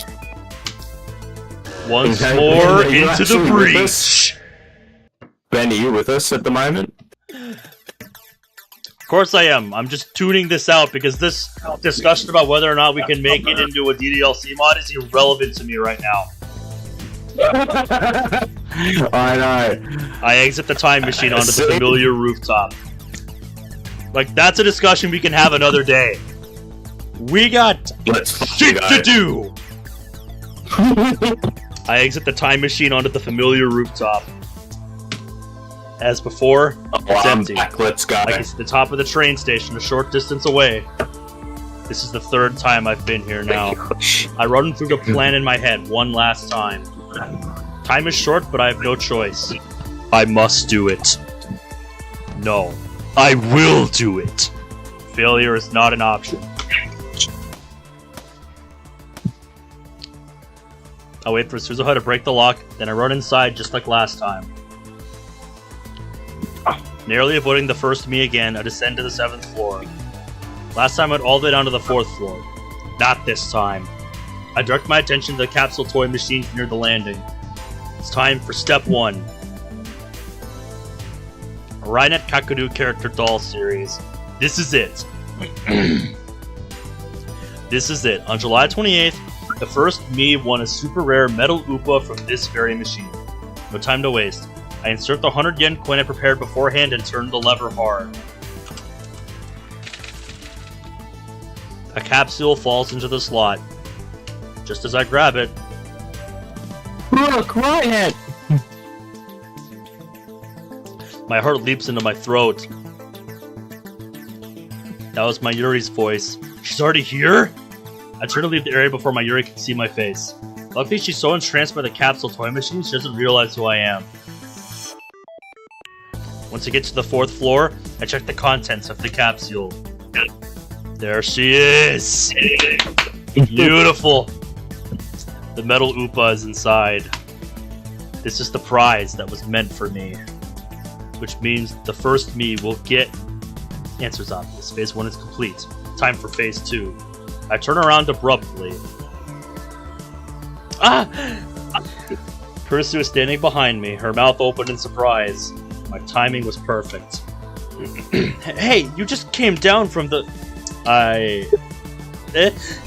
I'm going to save you. Leave everything to me. What? I say no more. If I tell her everything, she'll have no reason to talk to the first me. On July 28th, she came to me during Nakabachi's presentation.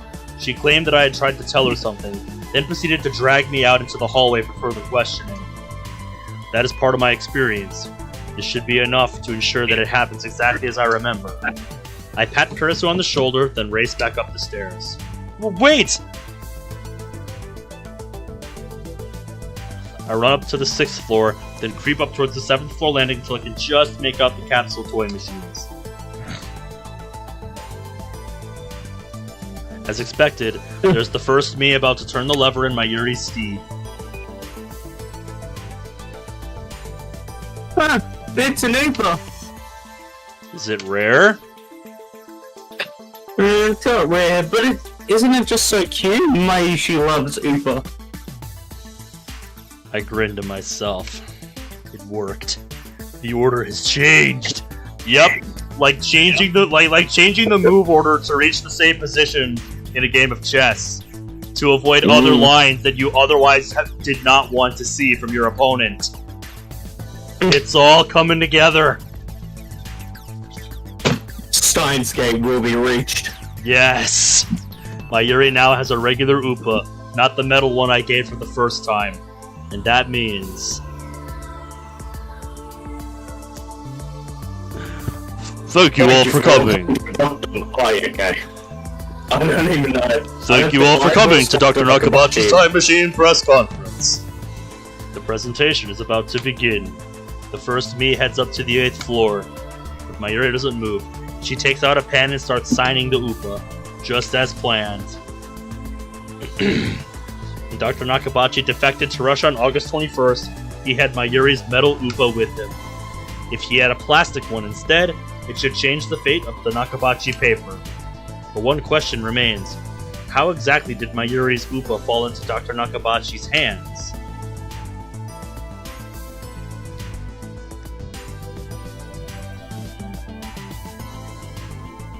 I watch as Mayuri finishes signing her name. She nods in satisfaction, then runs after the first me. Just before she gets to the stairs, she puts the Upa in her coat pocket. But it doesn't go in all the way. As she runs up the stairs, I see it fall out and roll away. Mayuri is completely oblivious. A moment later, she disappears from sight. I look at the Upa lying on the floor. Does Nakabachi pick it up? How? And he's in the middle of his presentation upstairs. He doesn't have any opportunity. It's when he... That's when Kurisu comes up from downstairs. I hide in the stairwell across the landing. I was gonna say, he either picks it up on his way out, or Kurisu puts it in the envelope, planning to give it back to Mayuri. That really is some butterfly effect stuff right there. Kurisu reaches the 7th floor without noticing me. She finds the fallen Upa and picks it up. So it was Kurisu who found the Upa. Yup, the butterfly effect. In 3 weeks, this completely innocuous event changes the outcome of an accidental fire on one of what must be thousands of planes flying that day. By extension, it changes the fate of the entire human race. Yeah, this kind of meddling is like some SCP level bullshit. Kurisu looks curiously at the Upa, then looks around as if searching for the owner. Of course, Kurisu doesn't know who Mayuri is. At this point in time, those two aren't even acquainted yet. But she heads off anyway. After realizing there's no one around, Kurisu puts the Upa into her envelope and goes up to the 8th floor. Now that I've seen what I need to see, I go upstairs too and head to the employee hallway.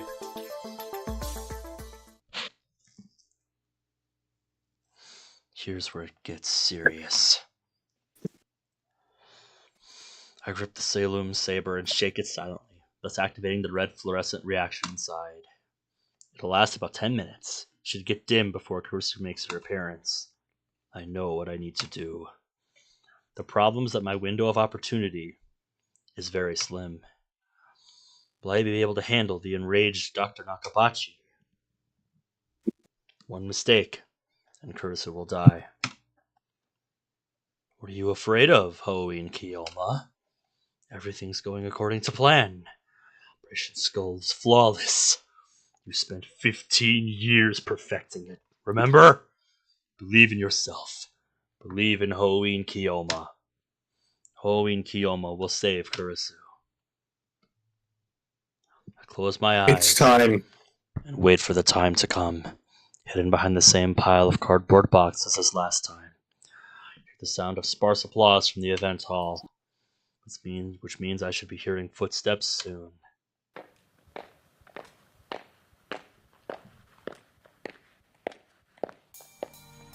There they are.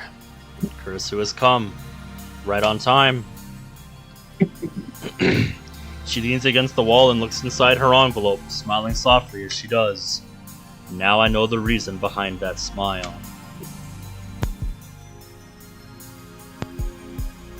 It's the Upa inside.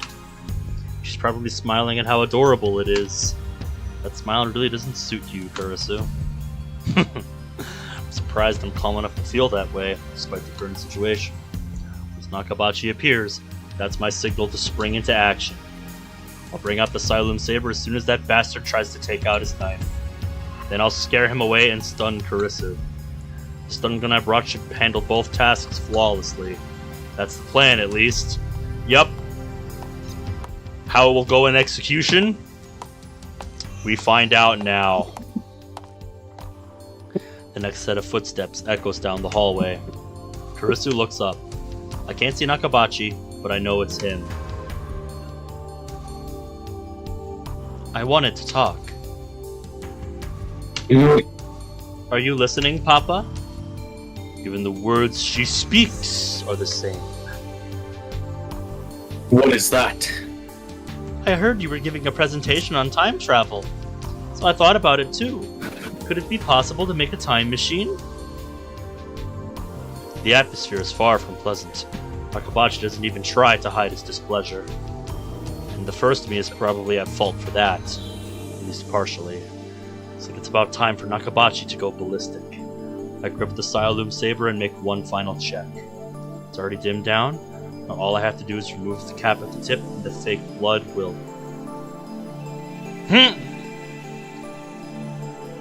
My breath catches in my throat.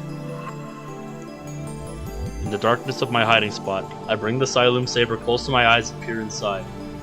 The fake blood begin to coagulate. This shouldn't happen. I was certain the liquid would remain fluid for around 30 minutes after losing luminescence. Was it defective? When you think of it, we never tested it. It can only be used once before the tube needs to be replaced. Given the lab's financial situation, we thought it would be a waste to use it, so we never did. How could I have failed to consider this possibility? If I had a brain, I would have brought a spare. This is bad. The plan is falling apart. I wasn't shunned. Nakabachi's shrill shriek startled me. Those incumbent bastards were just jealous of my superiority. I was the one who gave up on them. Please don't yell. Time won't stop for me. How do I recover from this setback? I can't leave. Nakabachi's about to attack his daughter. To make my appearance after that, it'll be the same as last time. I'll end up killing Kurisu again. No matter what, I can't let that happen. What do? Go back to the time machine and try again? No, remember what Suzuha said? There's not enough fuel for another trip. This is my last chance. Think, goddammit! We haven't seen each other in a while. There's a lot I want to talk about. You're living in Aomori now, right? Leave. Eh? Go back to America. Never show your face to me again. But... On my opinion, we'll submit it jointly. You don't mean any of that. I know how you'll think. My heart is pounding. I'm sweating like crazy. This is just for a marathon. I touch my mouth and press the side of my breathing. Yup.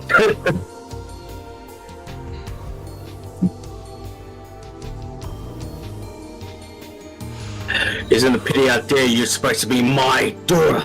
I don't understand. Please come. I am calm, don't tell me what to do. My voice is like Nakabachi's about to snap. Events are proceeding just like last time, barreling inexorably towards disaster. Please, I find myself begging, make time stop. But another voice from within answers. Are you praying? Hoing Kiyoma? Have you forgotten? I'll tell you why I called you today. I want to show you my research. Research beyond even what you can imagine. I want to prove once and for all that you are nothing compared to me. Change the future. Deceive the world. That brat in the lab coat ruined everything. I know you're laughing at me too. Don't you deny it? How dare you treat your own father this way? I wasn't... Well, my opinion, fine, I'll give it to you. I'm gonna publish it myself. End of discussion. I won't court the mercy of a heartless god. I will save Kurisu myself. She won't die again. Not at my hands. not at anyone's. You're stealing it. What did you say? You're stealing my work? I didn't think even you would do something like... Ah! Nakabachi strikes Kurisu on the cheek. Who do you think you're talking to? It's starting. Make your move, boy. It's now or never. Nakabachi puts his hands around Kurisu's neck. Her cries of agony fill my ears. There's still a way to prevent Kurisu's death. That puddle of blood I saw beneath Kurisu's body. There's one more way to reproduce it. One more way. One last chance. It's a gamble, to be sure. Even if it succeeds, I don't know what effect it might have on the Steins worldline. You can't possibly understand how I feel. Why do you have to be so talented? I detest you, I hate your very existence. Nobody allowed to be better than me. Understand? Nobody. Especially not my own daughter. That's why I abandoned you. I couldn't bear the shame of being your father. It's all your fault. It's all your fault. It matters not. I am Hououin Kiyoma, the mad scientist who defies God. My true desire is chaos. I have no need for a predetermined future. Stop! Calmly, I step out from my hiding spot. Nakabachi looks at me in disbelief. His eyes are wide and bloodshot. You! You abruptly ruined my presentation. Nakabachi lets go of Kurisu. How dare you show your face before me? Why does everyone get in my way? I know. You and Kurisu planned this, didn't you? Didn't you? You bots won't get away with this. Nakabachi pulls the knife from his pocket. Its blade reflects cold light. Once I see that glint, I laugh disdainfully. Try it, if you dare. You. Who are you? My name is Hououin Kiyoma. What? Ho for Phoenix, then in. And finally, the terrible truth that must never be revealed. Hououin Kiyoma! I am the bringer of chaos, destroyer of order. I am the one who will end your ambition. Kurisu staggers to her feet with her hand to her neck. Run away! Never! I dismiss Kurisu's plea and instead turn to Nakabachi with my arms spread wide. Strong, Dr. Nakabachi. Aren't you gonna kill me? Or have you lost your nerve? Of course, a mere mortal can never slay a god such as I.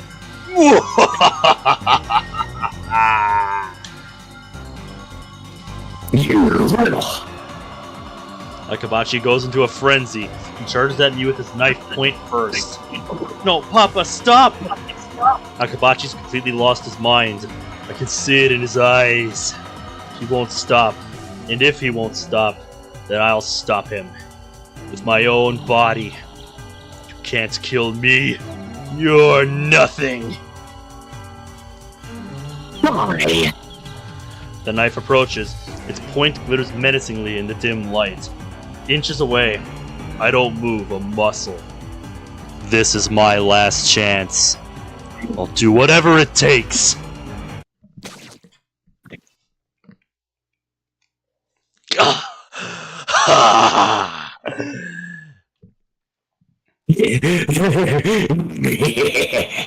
Intense pain rips through my abdomen. I feel the cold steel sink into my body. He did it. He stabbed me with the knife that killed Kurisu. The pain flares. It feels like my insides are being torn out.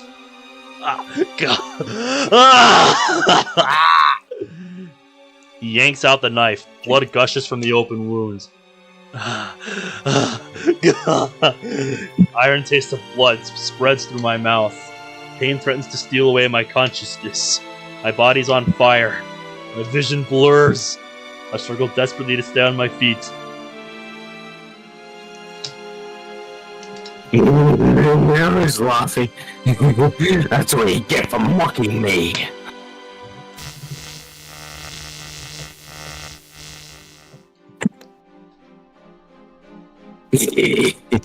I whip out the stun gun and switch it on. The electric arc crackles to life inches away from Nakabachi's face. He instantly turns pale. Now you've done it. I spear him with my glare and take a step forward. A wave of nausea surges over me. Blood spews from my throat, but I don't look away. I keep my eyes fixed on Nakabachi. You'll regret this, old man.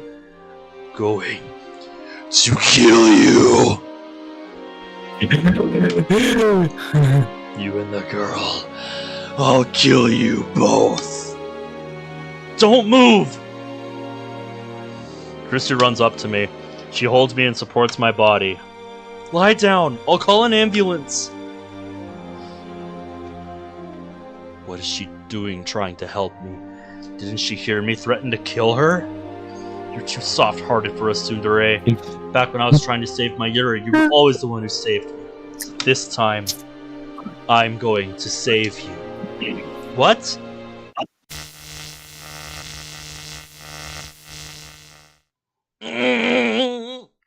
Kurisu convulses. Strength leaves the legs she used to support me, and she collapses.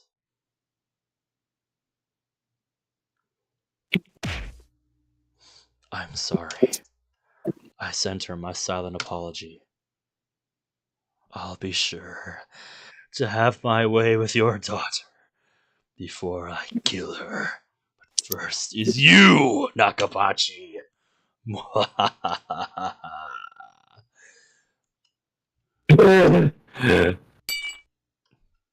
Nakabachi tosses his knife away with a pitiful cry. He takes a step back. 2 steps back.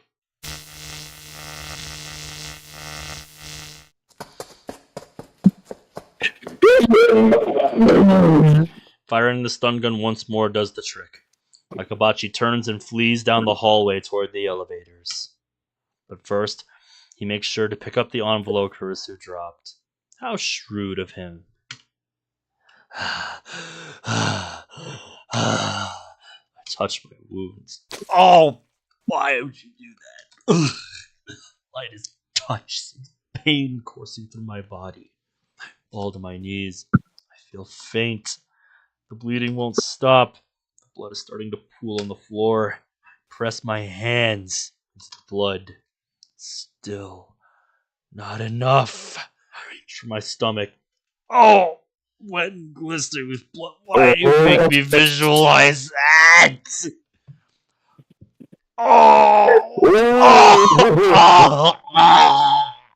Oh my god, why?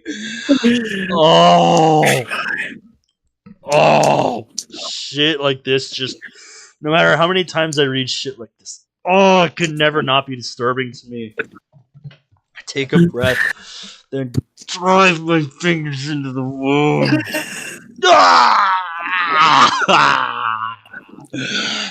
Pain is like nothing I've ever experienced. Unable to bear it, I throw back my head.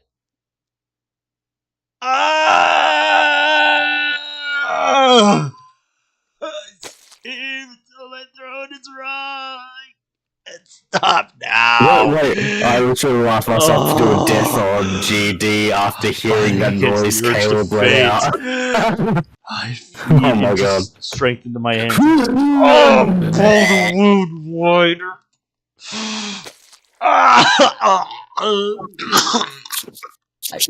Paints the floor crimson. Uncle Ocarine!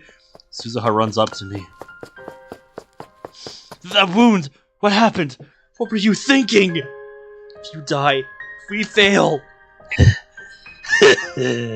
Uncle? You forget who you are dealing with, Suzuha. Look at the floor. Notice anything? The floor? Should be enough blood. Don't you think? She looks down and beholds my masterpiece. A pool of blood! To deceive myself. To deceive the world. The stage is set. But Uncle, you'll die! There's no way I'm going to die. Do you think I am? The insane mad scientist, Houin Geoma. Uncle, if convergence holds, it's already determined that I don't die. Not here. I die in 2025. It's a fixed event on the Beta Worldline. That was my bet.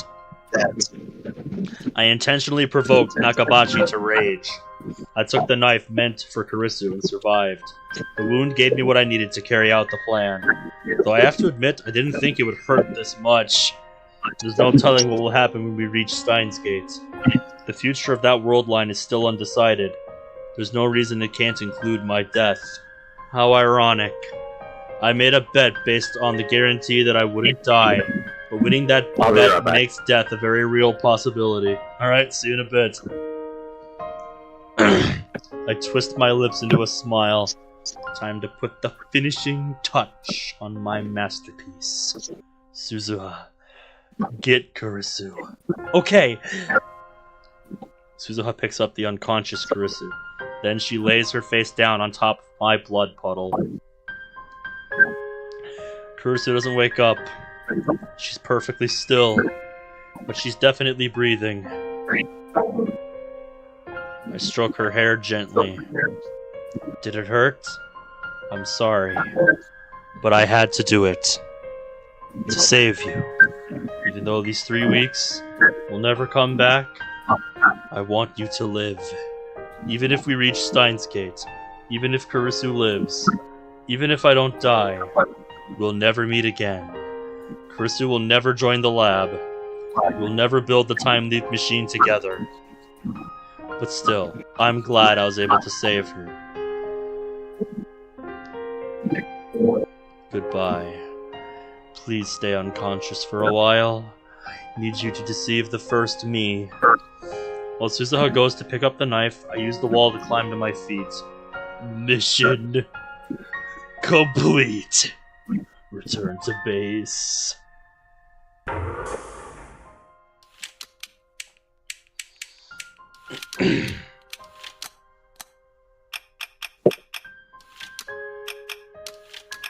This is crazy, Uncle. You're insane! Insane? Nonsense! This is all according to plan. Don't talk. I'll take you back to August 21st. Try to endure the G's, okay? Damn, should have brought a first aid kit. Feel pressure crunch my body. My wound throbs. Feel like groaning, but I bite my lip and bear it. Rainbow lights fill my vision. The time machine is activating. Suzuha wraps my wound with a towel. Hey, Uncle. I'm sure Steins Gate is waiting for us on the other side. A world where nothing is known, where anything is possible.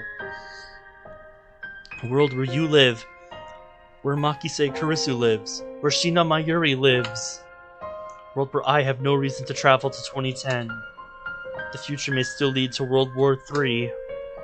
May lead to a dystopia ruled by CERN. Someone's warm hand grasps mine. Tightly. Tightly. But now, there is hope for the future again. I slowly close my eyes. It's hard to breathe. My pain feels distant now. Once we arrive, I'll probably disappear. I won't be able to thank you for bringing me to Steins Gate. So I'll say it now. The warmth of her hand slowly fades away.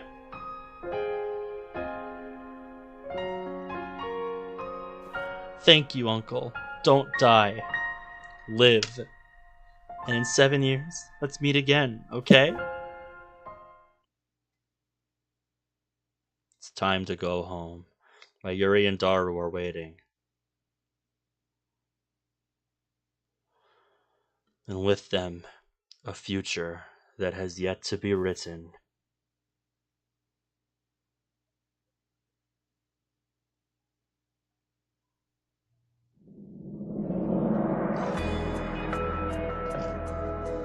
What a fucking ending! Holy shit!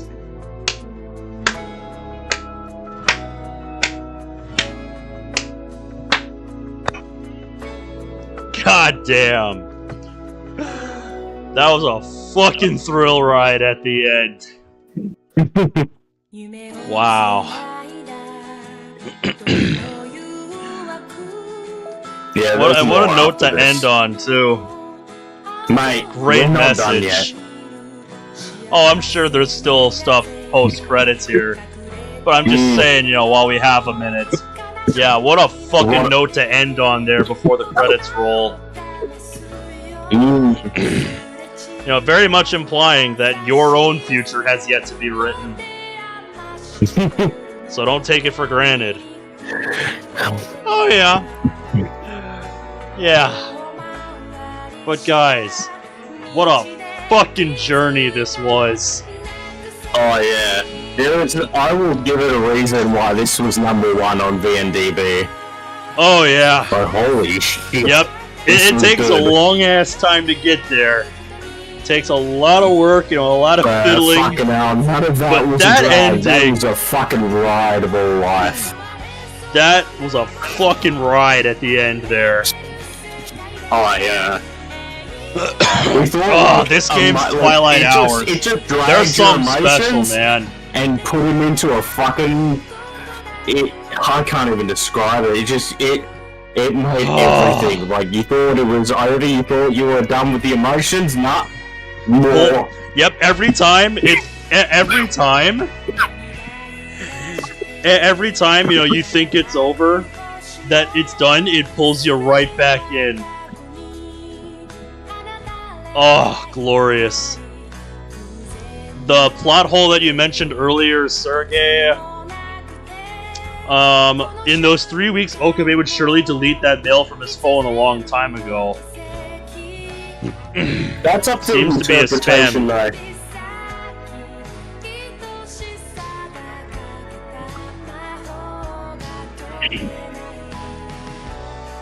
though. Yeah, it does leave a lot open to interpretation there of, you know, would he? Would he not? I mean, obviously the fact that we're here implies that he didn't. It's never really acknowledged. But I mean, shit. Think about your own. Think about your own guys' spam inbox, like on your Gmail or whatever it is you have. Like, unless prompted, like, do you ever check your junk mail or your spam folder? That shit just auto-deletes after a while online, after it's been in there for, I think, 30 days or a week or something. So, you know, if it's like that, with the mail on his phone, you know, it's entirely possible he either just didn't care enough to, or it would have, you know, been erased on its own. This is true, yes, if he did. But the fact that we're here now means he didn't.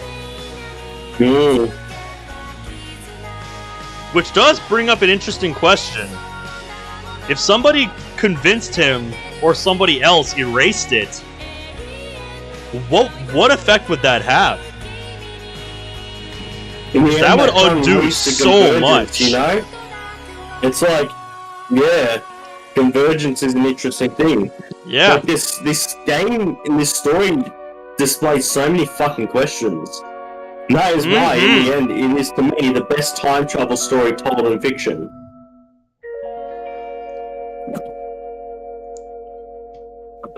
.0485996. And there's the slash for the Steins Gate. 1 there.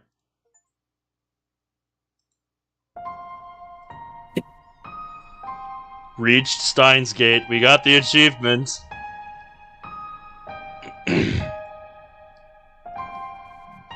Yeah, well, that's you. And that's your perspective. For me, when it comes to stuff like that, I'll look at it, get a laugh out of it, and then just ignore it. Like, deleting it's just too much of a waste of time for me unless I am in desperate need of space. Then I'll go through and start deleting them. So, it's a matter of, how you, view it. Like, and let's face it, he didn't delete any of Marika's fucking emails, so it's just like... Yeah, if he can't be fucking deleting those, no way he's gonna delete that other one. But it does pose an interesting question, what if somebody else got a hold of his phone and deleted it? With that intention. That is something I'd like to see explored. Anyway, it is time for the epilogue. It's been a month since then. My wound was deep enough to require surgery, as I would expect. If I'd have been just 1 hour late getting to the hospital, I would have died from blood loss. The doctor laughed as he told me this. Hilarious. After being cooped up in the hospital for so long, it's exciting to be walking around Akiba again. I look around to see if Akiba's any different from what I remember. Nothing catches my eye. I just get the feeling that there are more moe shops than before. The mysteries of divergence. I chuckle to myself and dig into my pocket. Something jingles. Oh, look at that. There are metal pins inside. 8 of them. 1 for each lab mem. The Future Gadget Laboratory's member badges. They're designed based on the pin Suzuha brought from the future. Which worldline Suzuha was that again? Alpha? Anyway, back then, we searched all over Akiba for that pin. And while I was hospitalized, I thought it was the perfect opportunity to ask Daru to have them made. And of course, the one we commissioned to make them was that shady foreign street vendor. The final product is slightly different from Suzuha's, but it's pretty well done.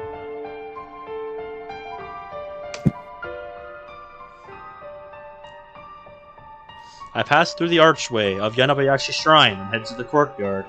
There, brandishing a sword with sublime dignity, stands a Miko. The Miko is so lovely that anyone would doubtless stop to stare. But that's not a Miko, and that's not a real sword. That sword is a 980 yen imitation. And that beautiful Miko is a guy. One last time. Lukuko lifts his head at the sound of my footsteps. Okabe-san! As soon as our eyes meet, he runs up to me in a fluster. His eyes are already wet with tears. You were discharged today? Yeah. But I'm sorry. I didn't know anything about it. Of course you didn't. I didn't tell you. But I'm glad you're okay. I'm so happy. And then he starts crying in earnest. Seeing his tears, I feel an urge to pat his head and tell him everything will be alright. But I resist and sigh instead. I hear you were a natural at your cosplay debut. I hear that you even have a fan club. Mayuri filled me in on the situation. After years of persistent nagging, she finally convinced Lukiko to cosplay near the end of summer break. Aww. Mayuri always gets her way. It wasn't in time for Kamima, but he wore one of Mayuri's costumes to a cosplay event in early September. His cosplay debut was... effective. Dozens of photographers took his picture, and the images soon went viral on the net. Try to look up pictures of Lukiko now and you'll get a ton of hits. He's being swarmed by fans, and since he's what they call a trap, he's popular with girls too. There are some things in this world I just don't understand. To be honest, it's so confusing. You know, I still haven't had the pleasure to see you cosplay in the flesh. I just can't. If Okabe-san were to see me, I'd get so embarrassed, I'd die. But you had fun, didn't you? That's what Mayuri said. Yes. You've grown up, Lukako. He's overcome his feelings of inadequacy and accepted himself for who he is. And he even had fun doing it. Heck yeah. Kiyoma-san. It's all thanks to the Saishin Zama style you taught me. Cleared my mind of all mundane thoughts. Oh man. Yeah, I'm definitely not doing any VN stuff for a couple days after this. Oh, I'm powering through this because we're so close to the end. We are close. Oh, my throat is not loving me right now. Yeah, mine's starting to hurt. Uh-huh. Yeah, I feel. I've cleared my mind of all mundane thoughts. Patrick Star would be proud. Stopping now. He truly is a worthy disciple. But you must not grow complacent. Your next objective is to ascend to the true form of the Saishin Zanma style. Once you've mastered it, the flames of evil sealed within you will have nothing left to burn. That moment will mark the beginning of the legend of Hiroshibara Luka, Guardian Miko of the Personopolis of Akihabara. I've never heard a city or a metropolis referred to as a Personopolis. What exactly will this legend be about? I shall tell you at the proper time. I reach into my pocket and take out a pin. Lab Mem Num 006, Hiroshibara Luka. I grant this unto you. Lukako nervously accepts the pin with a confused expression. When did I become a Lab Mem? It's a memory from beyond the veil of time. Your past life, I suppose you could say. Technically, he's not wrong. My past life? You've been a Lab Mem from the moment you were born. Be proud. It's not an exaggeration. It's the truth. Lukako most likely doesn't remember. But it's okay, even if I'm the only one who does. You don't like it? No, it's just... I'm really happy. He starts crying again.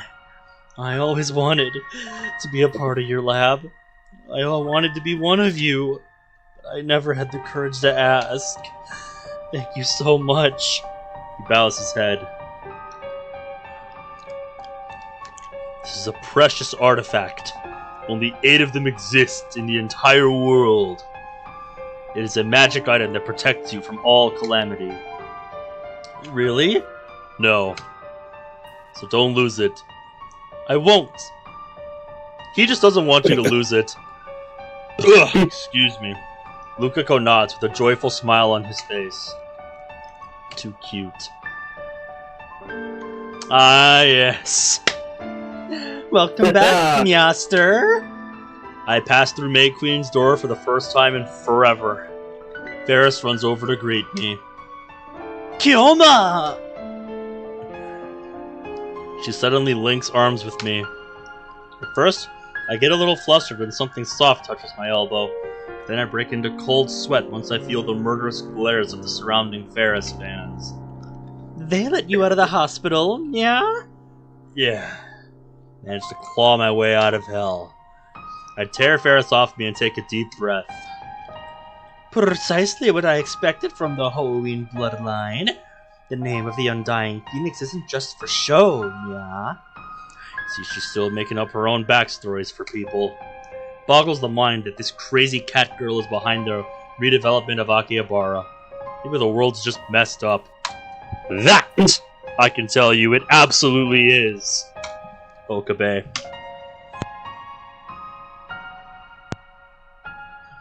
Mayushi has the day off, yeah? I know. She shows me to my table, where I order iced coffee. Oh, right! We decided to open a second May Queen location, yeah? And it's right on Churodori, nyan. Isn't that awesome, yeah?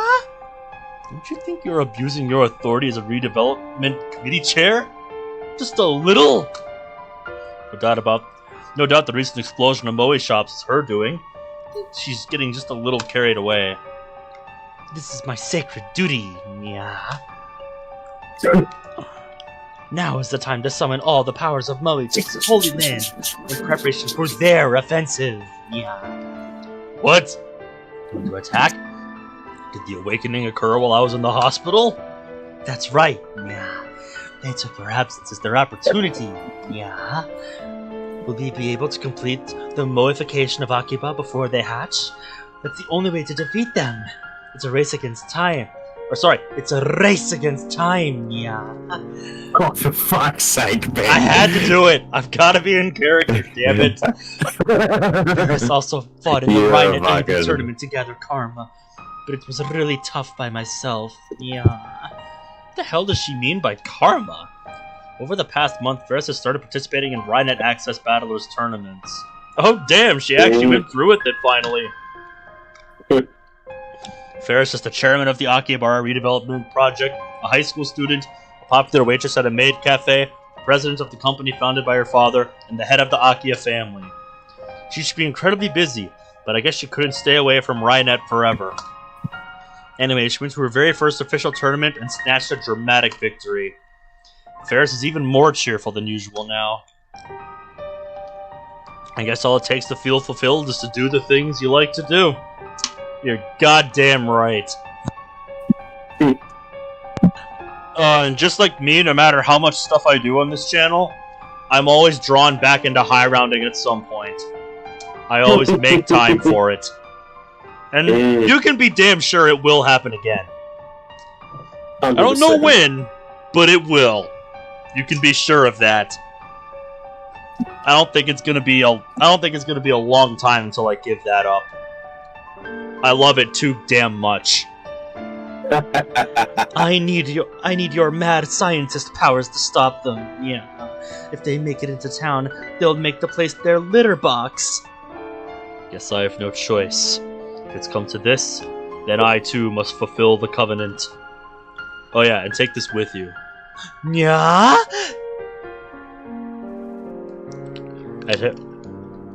I'd take a pin out of my pocket and present it to Faris. This is... Where did you get this, Kiyoma? During my stay at the hospital. So you've overcome the test of the heart, yeah. You truly are a great man, yeah. I don't really get what's going on, so let's just nod for now. This belongs to you, Lab Mem number 007. Whenever you need my help, just hold that pin and speak the incantation. La Yora Stasella, Stasella. La Yora Stasella. Oh, I wonder if we should make that the reference for the flare, or for the flare roll. Oh, that'd be nice. Don't mind me just yoinking that for later. We're gonna make a Steins Gate flare roll in the server after this series, so... We're just debating on what to call it. We've got a few ideas, but yeah. We'll figure it out. Yep. Faris and I smile at each other. You'll know it when you see it. And then... we high five. Thanks, yeah. The future gadget laboratory is the hope of Akiba, yeah. Can I come over for a visit, yeah? Of course you can. Dara would be glad to see you. When I get back to the lab, I'm startled to find an unexpected visitor. Hello! Moika. Moika. Nai. Oh. Tanuji. Hey! The gang's all here! Out of the hospital already? Yeah. Tanuji, Yugo, and Nai are standing out front. Kiryu Moika is with them. The Rounders, who killed Mayuri on another world line. Nai hides behind her father when she sees me like usual. Oh yeah. Oh sorry, yeah, that's your line. Introduce ya. Tanuji indicates Moika with his chin. Oh? Starting today, this girl's gonna work part-time on my place. The new part-time warrior. I suppose it makes sense. Moika bows her head. She's silent as always, but at least she's not holding her phone. Guess that's some improvement. Don't talk much, but don't let it bother you. Don't worry. Shining Finger and I know each other already. Shining Finger? Who's that? You couldn't possibly understand. I point to Moika. Shining Finger. It's the name of her Esper power. Tanuji and Moika ignore me completely. He helped me look for an IBM 5100. I got a thank you email from her during my stay in the hospital. The email helped me figure out our relationship on this world line. Oh, that retro PC you were talking about, did you find her one? Moika shakes her head. Well, it's just an urban legend. Why did you decide to work here? Did Tanuji tell her who he is? I thought Moika wasn't supposed to know FB's true identity. I brought her. Yeah, I brought I've got her. her voice now. Yep. I brought her. Nai speaks up in a tiny voice. I introduced her to Daddy. I see. So you're a matchmaker, huh?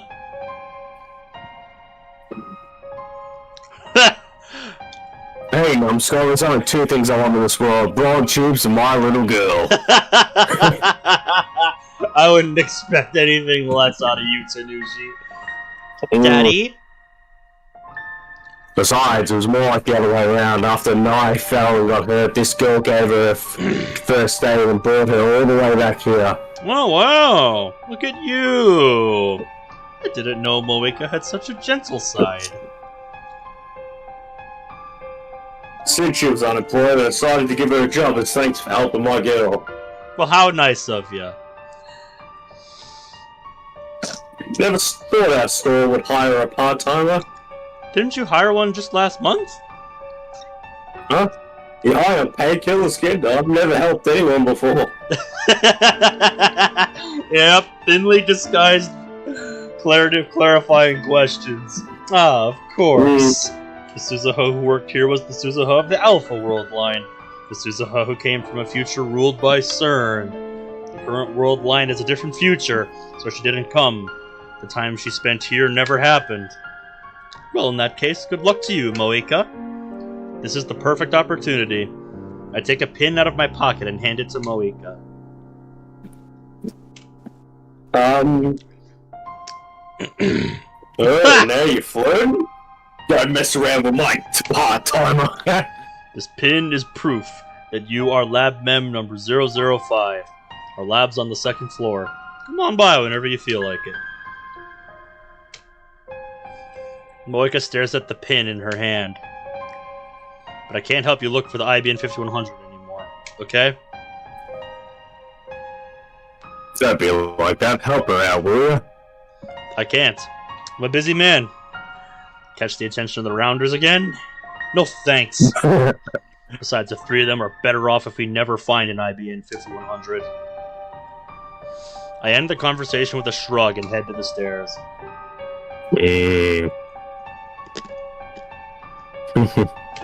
Okay. Moika calls my name. I turn back to see Moika smiling. Ever so faintly. Thank you for this. Yeah. In the end, The despite hatred I once felt towards them is gone. I forgave Moika and Tanuji both. Now that I've destroyed our time machine, we can go back to being good neighbors. I won't pry into their secret lives, and I won't attempt to fight them either. It's all up to them. However, the affection that Nai showed towards Moika brings an undeniable warmth to my heart.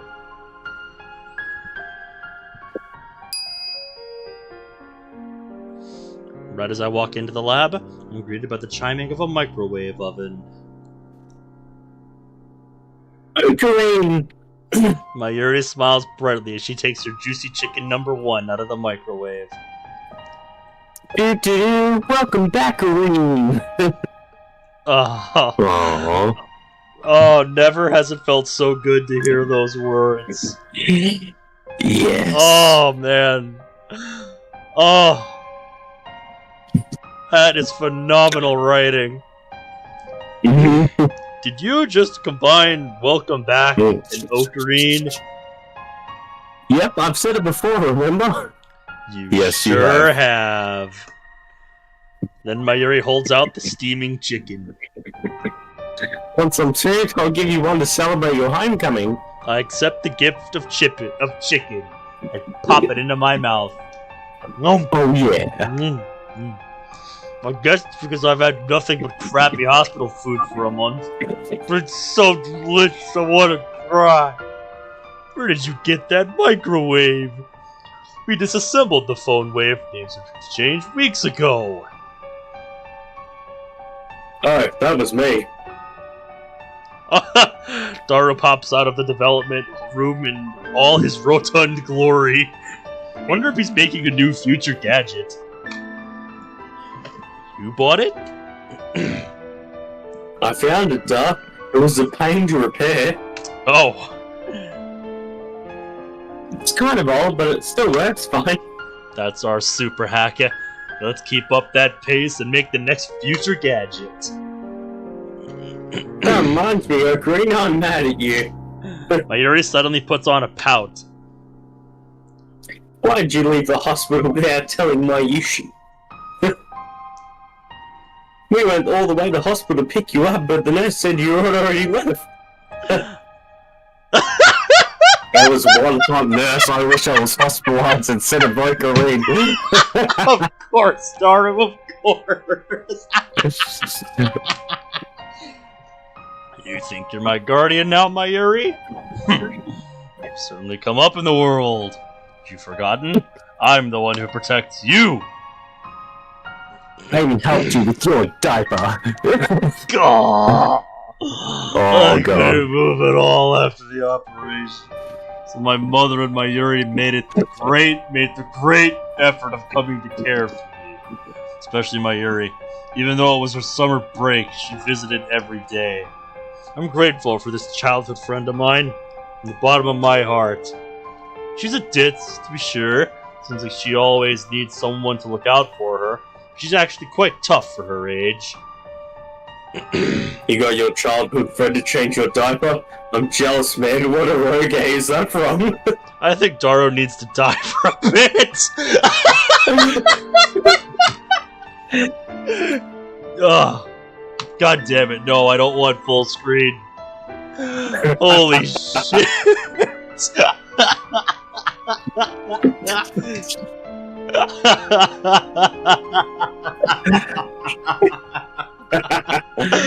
What a fucking quote. I bopped Mayuri on the head. I'll buy you some juicy chicken #1 later. Really? Thanks, Ocarina. It was worth it to help you after all. I breathe another sigh of relief when I see Mayuri's innocent smile. Mayuri is still alive. I've seen her die countless times. Though the events of those world lines have been undone, my struggle to escape them was not in vain. If the same thing were to happen again, what would I do? Would I accept her death this time? Excuse me. Or would I try again to save her, even if it meant building another time machine? No way to know. The future is undecided. But for now, Mayuri is here. That means everything to me. Here, take these. I give Mayuri and Daru their pins. It's so cute. Nice, they're finally done. Mayuri pins the badge to her chest and shows it off with a pirouette. Gotta be sure to put this on every day, or else I won't be let into the lab. Nobody really made that rule, but whatever. You know, there's something I've been meaning to ask you about the pin. What's that? There's an inscription, right? It says, OSHMKUFA 2010. Mm-hmm. What's the lab number 004? Right. Anthony, Sheena, Hashida, and then Ishibar and Faris. I got those. What about MK and A? Who are they? M for Makise. K for Kiryu. For Kiryu. A for Amane. But the current Mayuri wouldn't understand. Those three were lab mems on a world line, undone and forgotten. I haven't told Mayuri or Daru about them. They wouldn't believe me even if I told them, especially about the last initial, A. I mean, how do I tell Daru he's going to have a daughter? I can just imagine his reaction. He's my lucky bride to be. I hope she's got a cute face and delicious flat chest and blonde hair and twin tails and a golden Russian tsundere personality. And when she's in dare mode, she's super cuddly and sexy. He'd say something gross like that, no doubt. Oh yeah, it's Daru. I remember. As I lay dying in the time machine, Suzuha gripped my hand and said, "Once we arrive, I'll probably disappear. I won't be able to thank you for bringing me to Steins Gate. So I'll thank you now. Thank you, Uncle. Don't die. Live." Just as she predicted, Suzuha vanished the moment we returned to August 21st.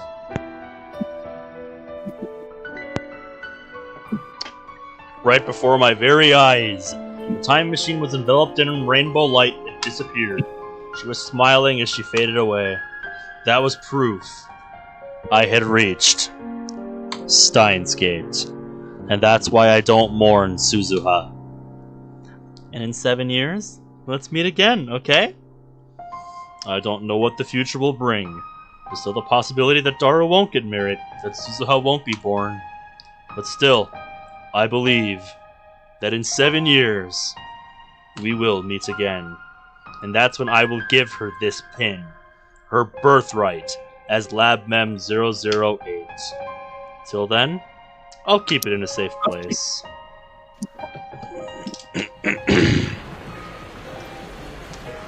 I aimlessly head out to town, alone. I want to get a better look at the Steins Gate world line. But try as I may, I can't find anything drastically different. Way back when, Faris' email had erased the Moe shops from Akiba. At that time, it was obvious the world had changed. I feel unsatisfied, so I look up at Radicon. Obviously, there's no satellites stuck in the roof. It's open for business as usual. When I arrived on this world line, right after I saw Suzuha disappear, the very first thing I did was ask Mayuri and Daru a question. Have there been any murders at Radicon? Excuse me. As they panicked at the sight of my blood-stained body, they answered that no one had been murdered at Radicon. As we waited for the ambulance to arrive, I had Daru call up the news on my phone. They were running the story about Nakabachi's flight to Russia. This time, Nakabachi looked terribly agitated. His eyes were bloodshot. He was yelling, spraying spit everywhere. His appearance was strikingly similar to how I last saw him in the hallway of Radicon. To me, his unintelligible rambling was evidence of Operation Skull's success. Yep. That thesis died in the fire. This is an outrage of fire. How can that happen? My precious thesis will burn to a crisp. The future of humanity went up in flames. This is no time for an interview. Guess what? That was the choice of Steins Gate, motherfucker.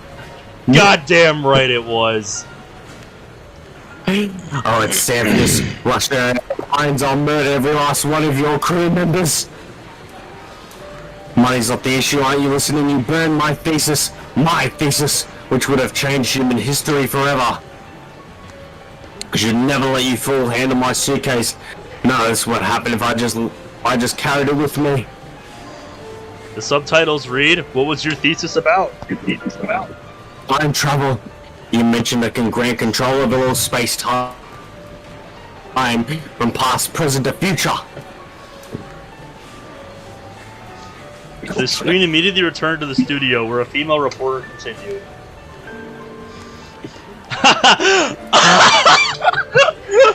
Oh my god, this line came straight out of a CinemaSins episode.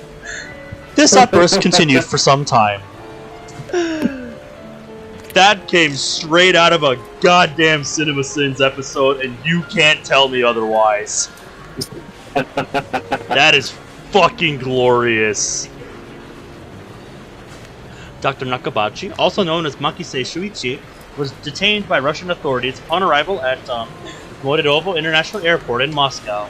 Makise is currently under investigation by the Tokyo Metropolitan Police Department as a suspect in the July 28th stabbing of a young man. I don't think anyone's gonna listen to Nakabachi now. Well, you came in at a good moment.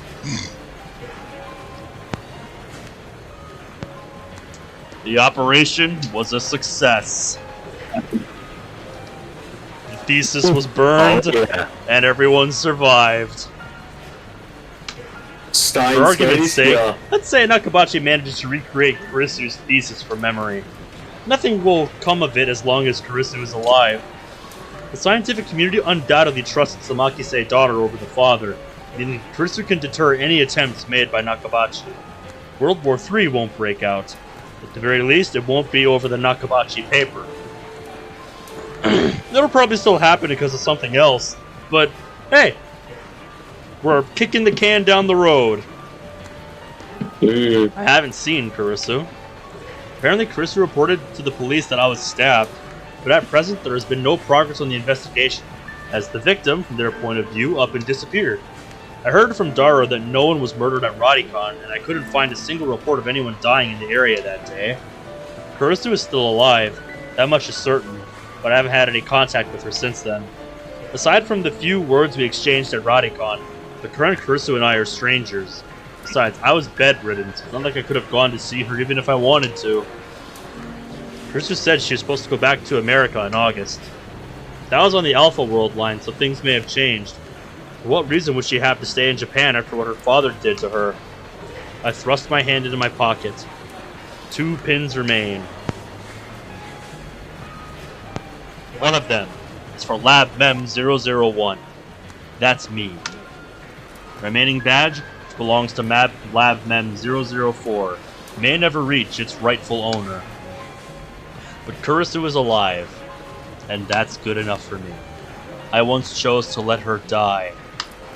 I once killed her with my own 2 hands. But this time, I was able to save her. No one remembers those 3 weeks we spent with Kurisu. No one but me. I will remember. I will never forget. So I don't need anything else. I don't want anything else. Hey, Kurisu? I don't know what the future holds. War may still break out. CERN may still complete their time machine. At the very least, the future is undecided. We're building it now. Not from the bottom up. Or we're building it now. From the bottom up. Not just me. Not just you.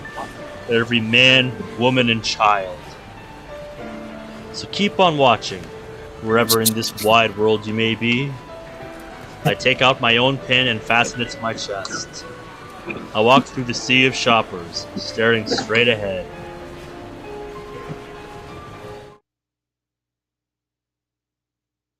Eh? You can't fool me. I quickly turn around. Just now, in the corner of my eye, I saw her. The girl who shouldn't be here. Her long hair fluttered as she passed me by. There. A familiar figure. I'd recognize that back anywhere. She has stopped too, in the middle of the sidewalk. Slowly. She turns to face me.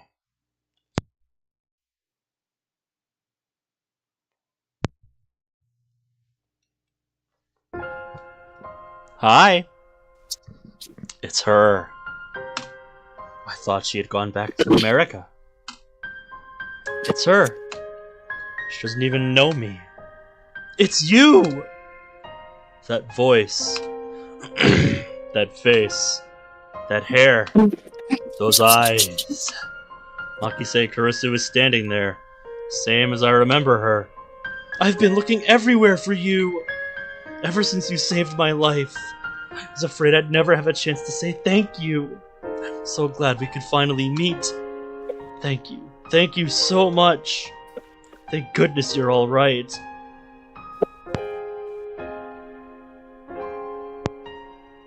Kurisu looks so radiant as she tries to hold back her tears. Just when I thought I'd finally suppressed it, all my love for her flows out at once. I'm so happy that I want to cry too. So to hide my embarrassment, I take out my phone and put it to my ear. It's me. Why is she here? Reading Steiner didn't activate. What? Protect her? It's a tall order, my friend. If that is the choice of Steins' case, then so be it. El Sai Congru. Close my phone and clear my throat. I have no idea what to say. She's still staring at me with those wide, pleading eyes. I open my mouth. We meet again, Christina.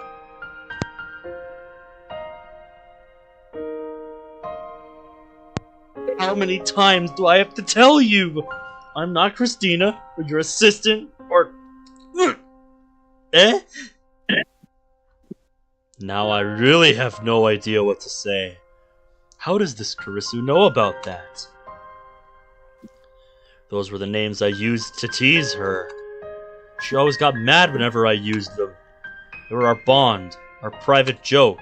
But I'd yet to use them on the day we first met at Radicon. How could this worldline's Kurisu know? Why did I say that? Words just popped into my head. Looks like Kurisu is as confused as I. She stares at me, bewildered. Then, I finally realized the truth. Everyone has reading Steiner. Even if the world line changes, even if the past and the future are rewritten, your memories remain. You've merely forgotten. All it takes is a push, and you can remember. The memories of those lost 3 weeks. The memories we made together.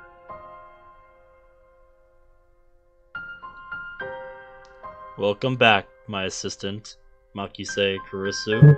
No, Christina. I reach into my pocket and take out the last pin. Nobody knows what the future holds. And that is why, just as this reunion demonstrates, the possibilities are endless.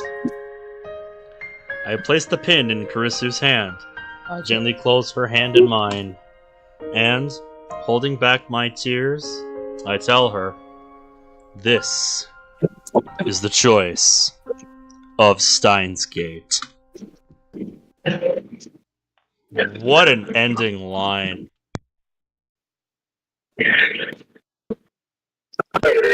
Open the Steins Gate completed.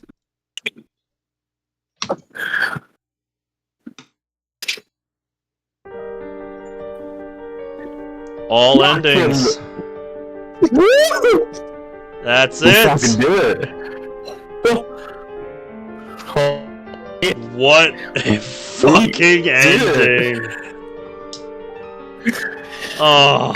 What a line to end off, that this is the choice of Steins Gate. Yep, like I said, that is some damn fine writing. Woo! What a journey this final episode was. Unreal. Fucking hell. My god. It's over. That's actually it. Yeah. Well, It's almost hard to believe. That's it. We completed the top-rated visual novel of all time. We completed Steins Gate. Yes. We have hacked our way to the gate. And reached Steins Gate. Oh god, Sergey and fucking Imprudent would be on a fucking bit of fucking binge about fucking anonymous code. Yeah, honestly, this was an experience of its own. And even without the comparison to the rest of the Science Adventure series, Steins Gate is a weapon of its own. And I now fucking understand why the original visual novel was held in such high regard. Yeah, this was an experience. Alright, wow.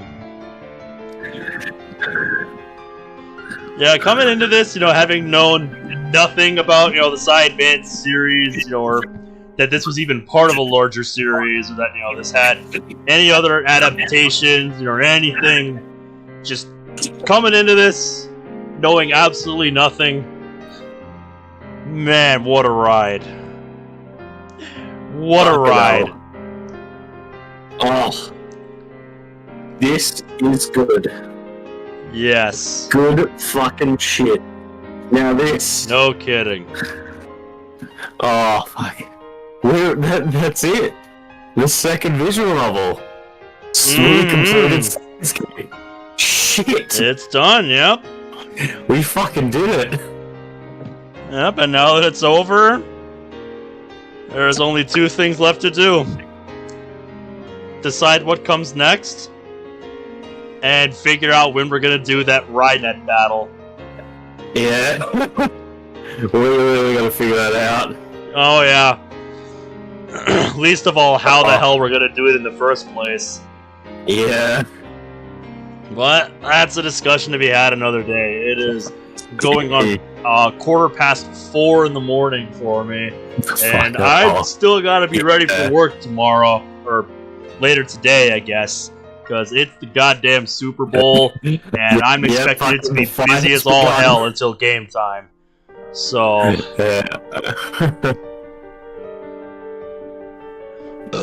excuse me. But yeah, this does make me curious what the rest of the Sci Advance series is like, and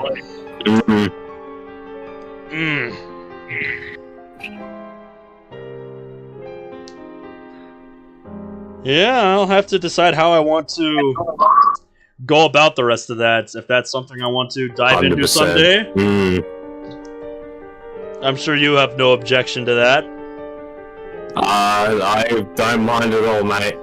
Oh yeah, but yeah, we'll figure that out another time. For now, this has been Steins Gate, a complete newcomer's perspective, and my mate Caleb, my visual novel guru, and only familiar with the anime portrayal, which I might have to watch just to see. For myself, for my own curiosity's sake. Hope it's Steins Gate 0. It's certainly going on the list. But yeah, I just hope the music wasn't too loud the rest of the way. I just realized I never turned it back down, so I just hope it was never a problem. It deserves to be turned up though for this, I think. 100%. Yeah. We did it, man. We did it. Oh, man. We completed this beautiful story because that was the fucking choice of Steins Gate. Yes. Yes, it was. It was, indeed, the choice of Steins Gate. And now, who knows what the future holds? So with that in mind, thank you all for following along this series. This was a hell of a ride, And this final episode was very reminiscent, you know, of the final chapters of The Devil on G-String, as far as, you know, how it just pulls you in, makes you not want to stop. I could elaborate further, but I'm just going to start talking in circles again, so I'm going to stop there. And yeah, I think that's all I have to say for now on Steins Gate. For now. Oh really, Sergey? It's actually one of the few animes available on YouTube in the dub. I might have to look into that. But yeah. I guess for now, there's only one last thing to say. Thank you, guys. Yep. El Sai Kongru.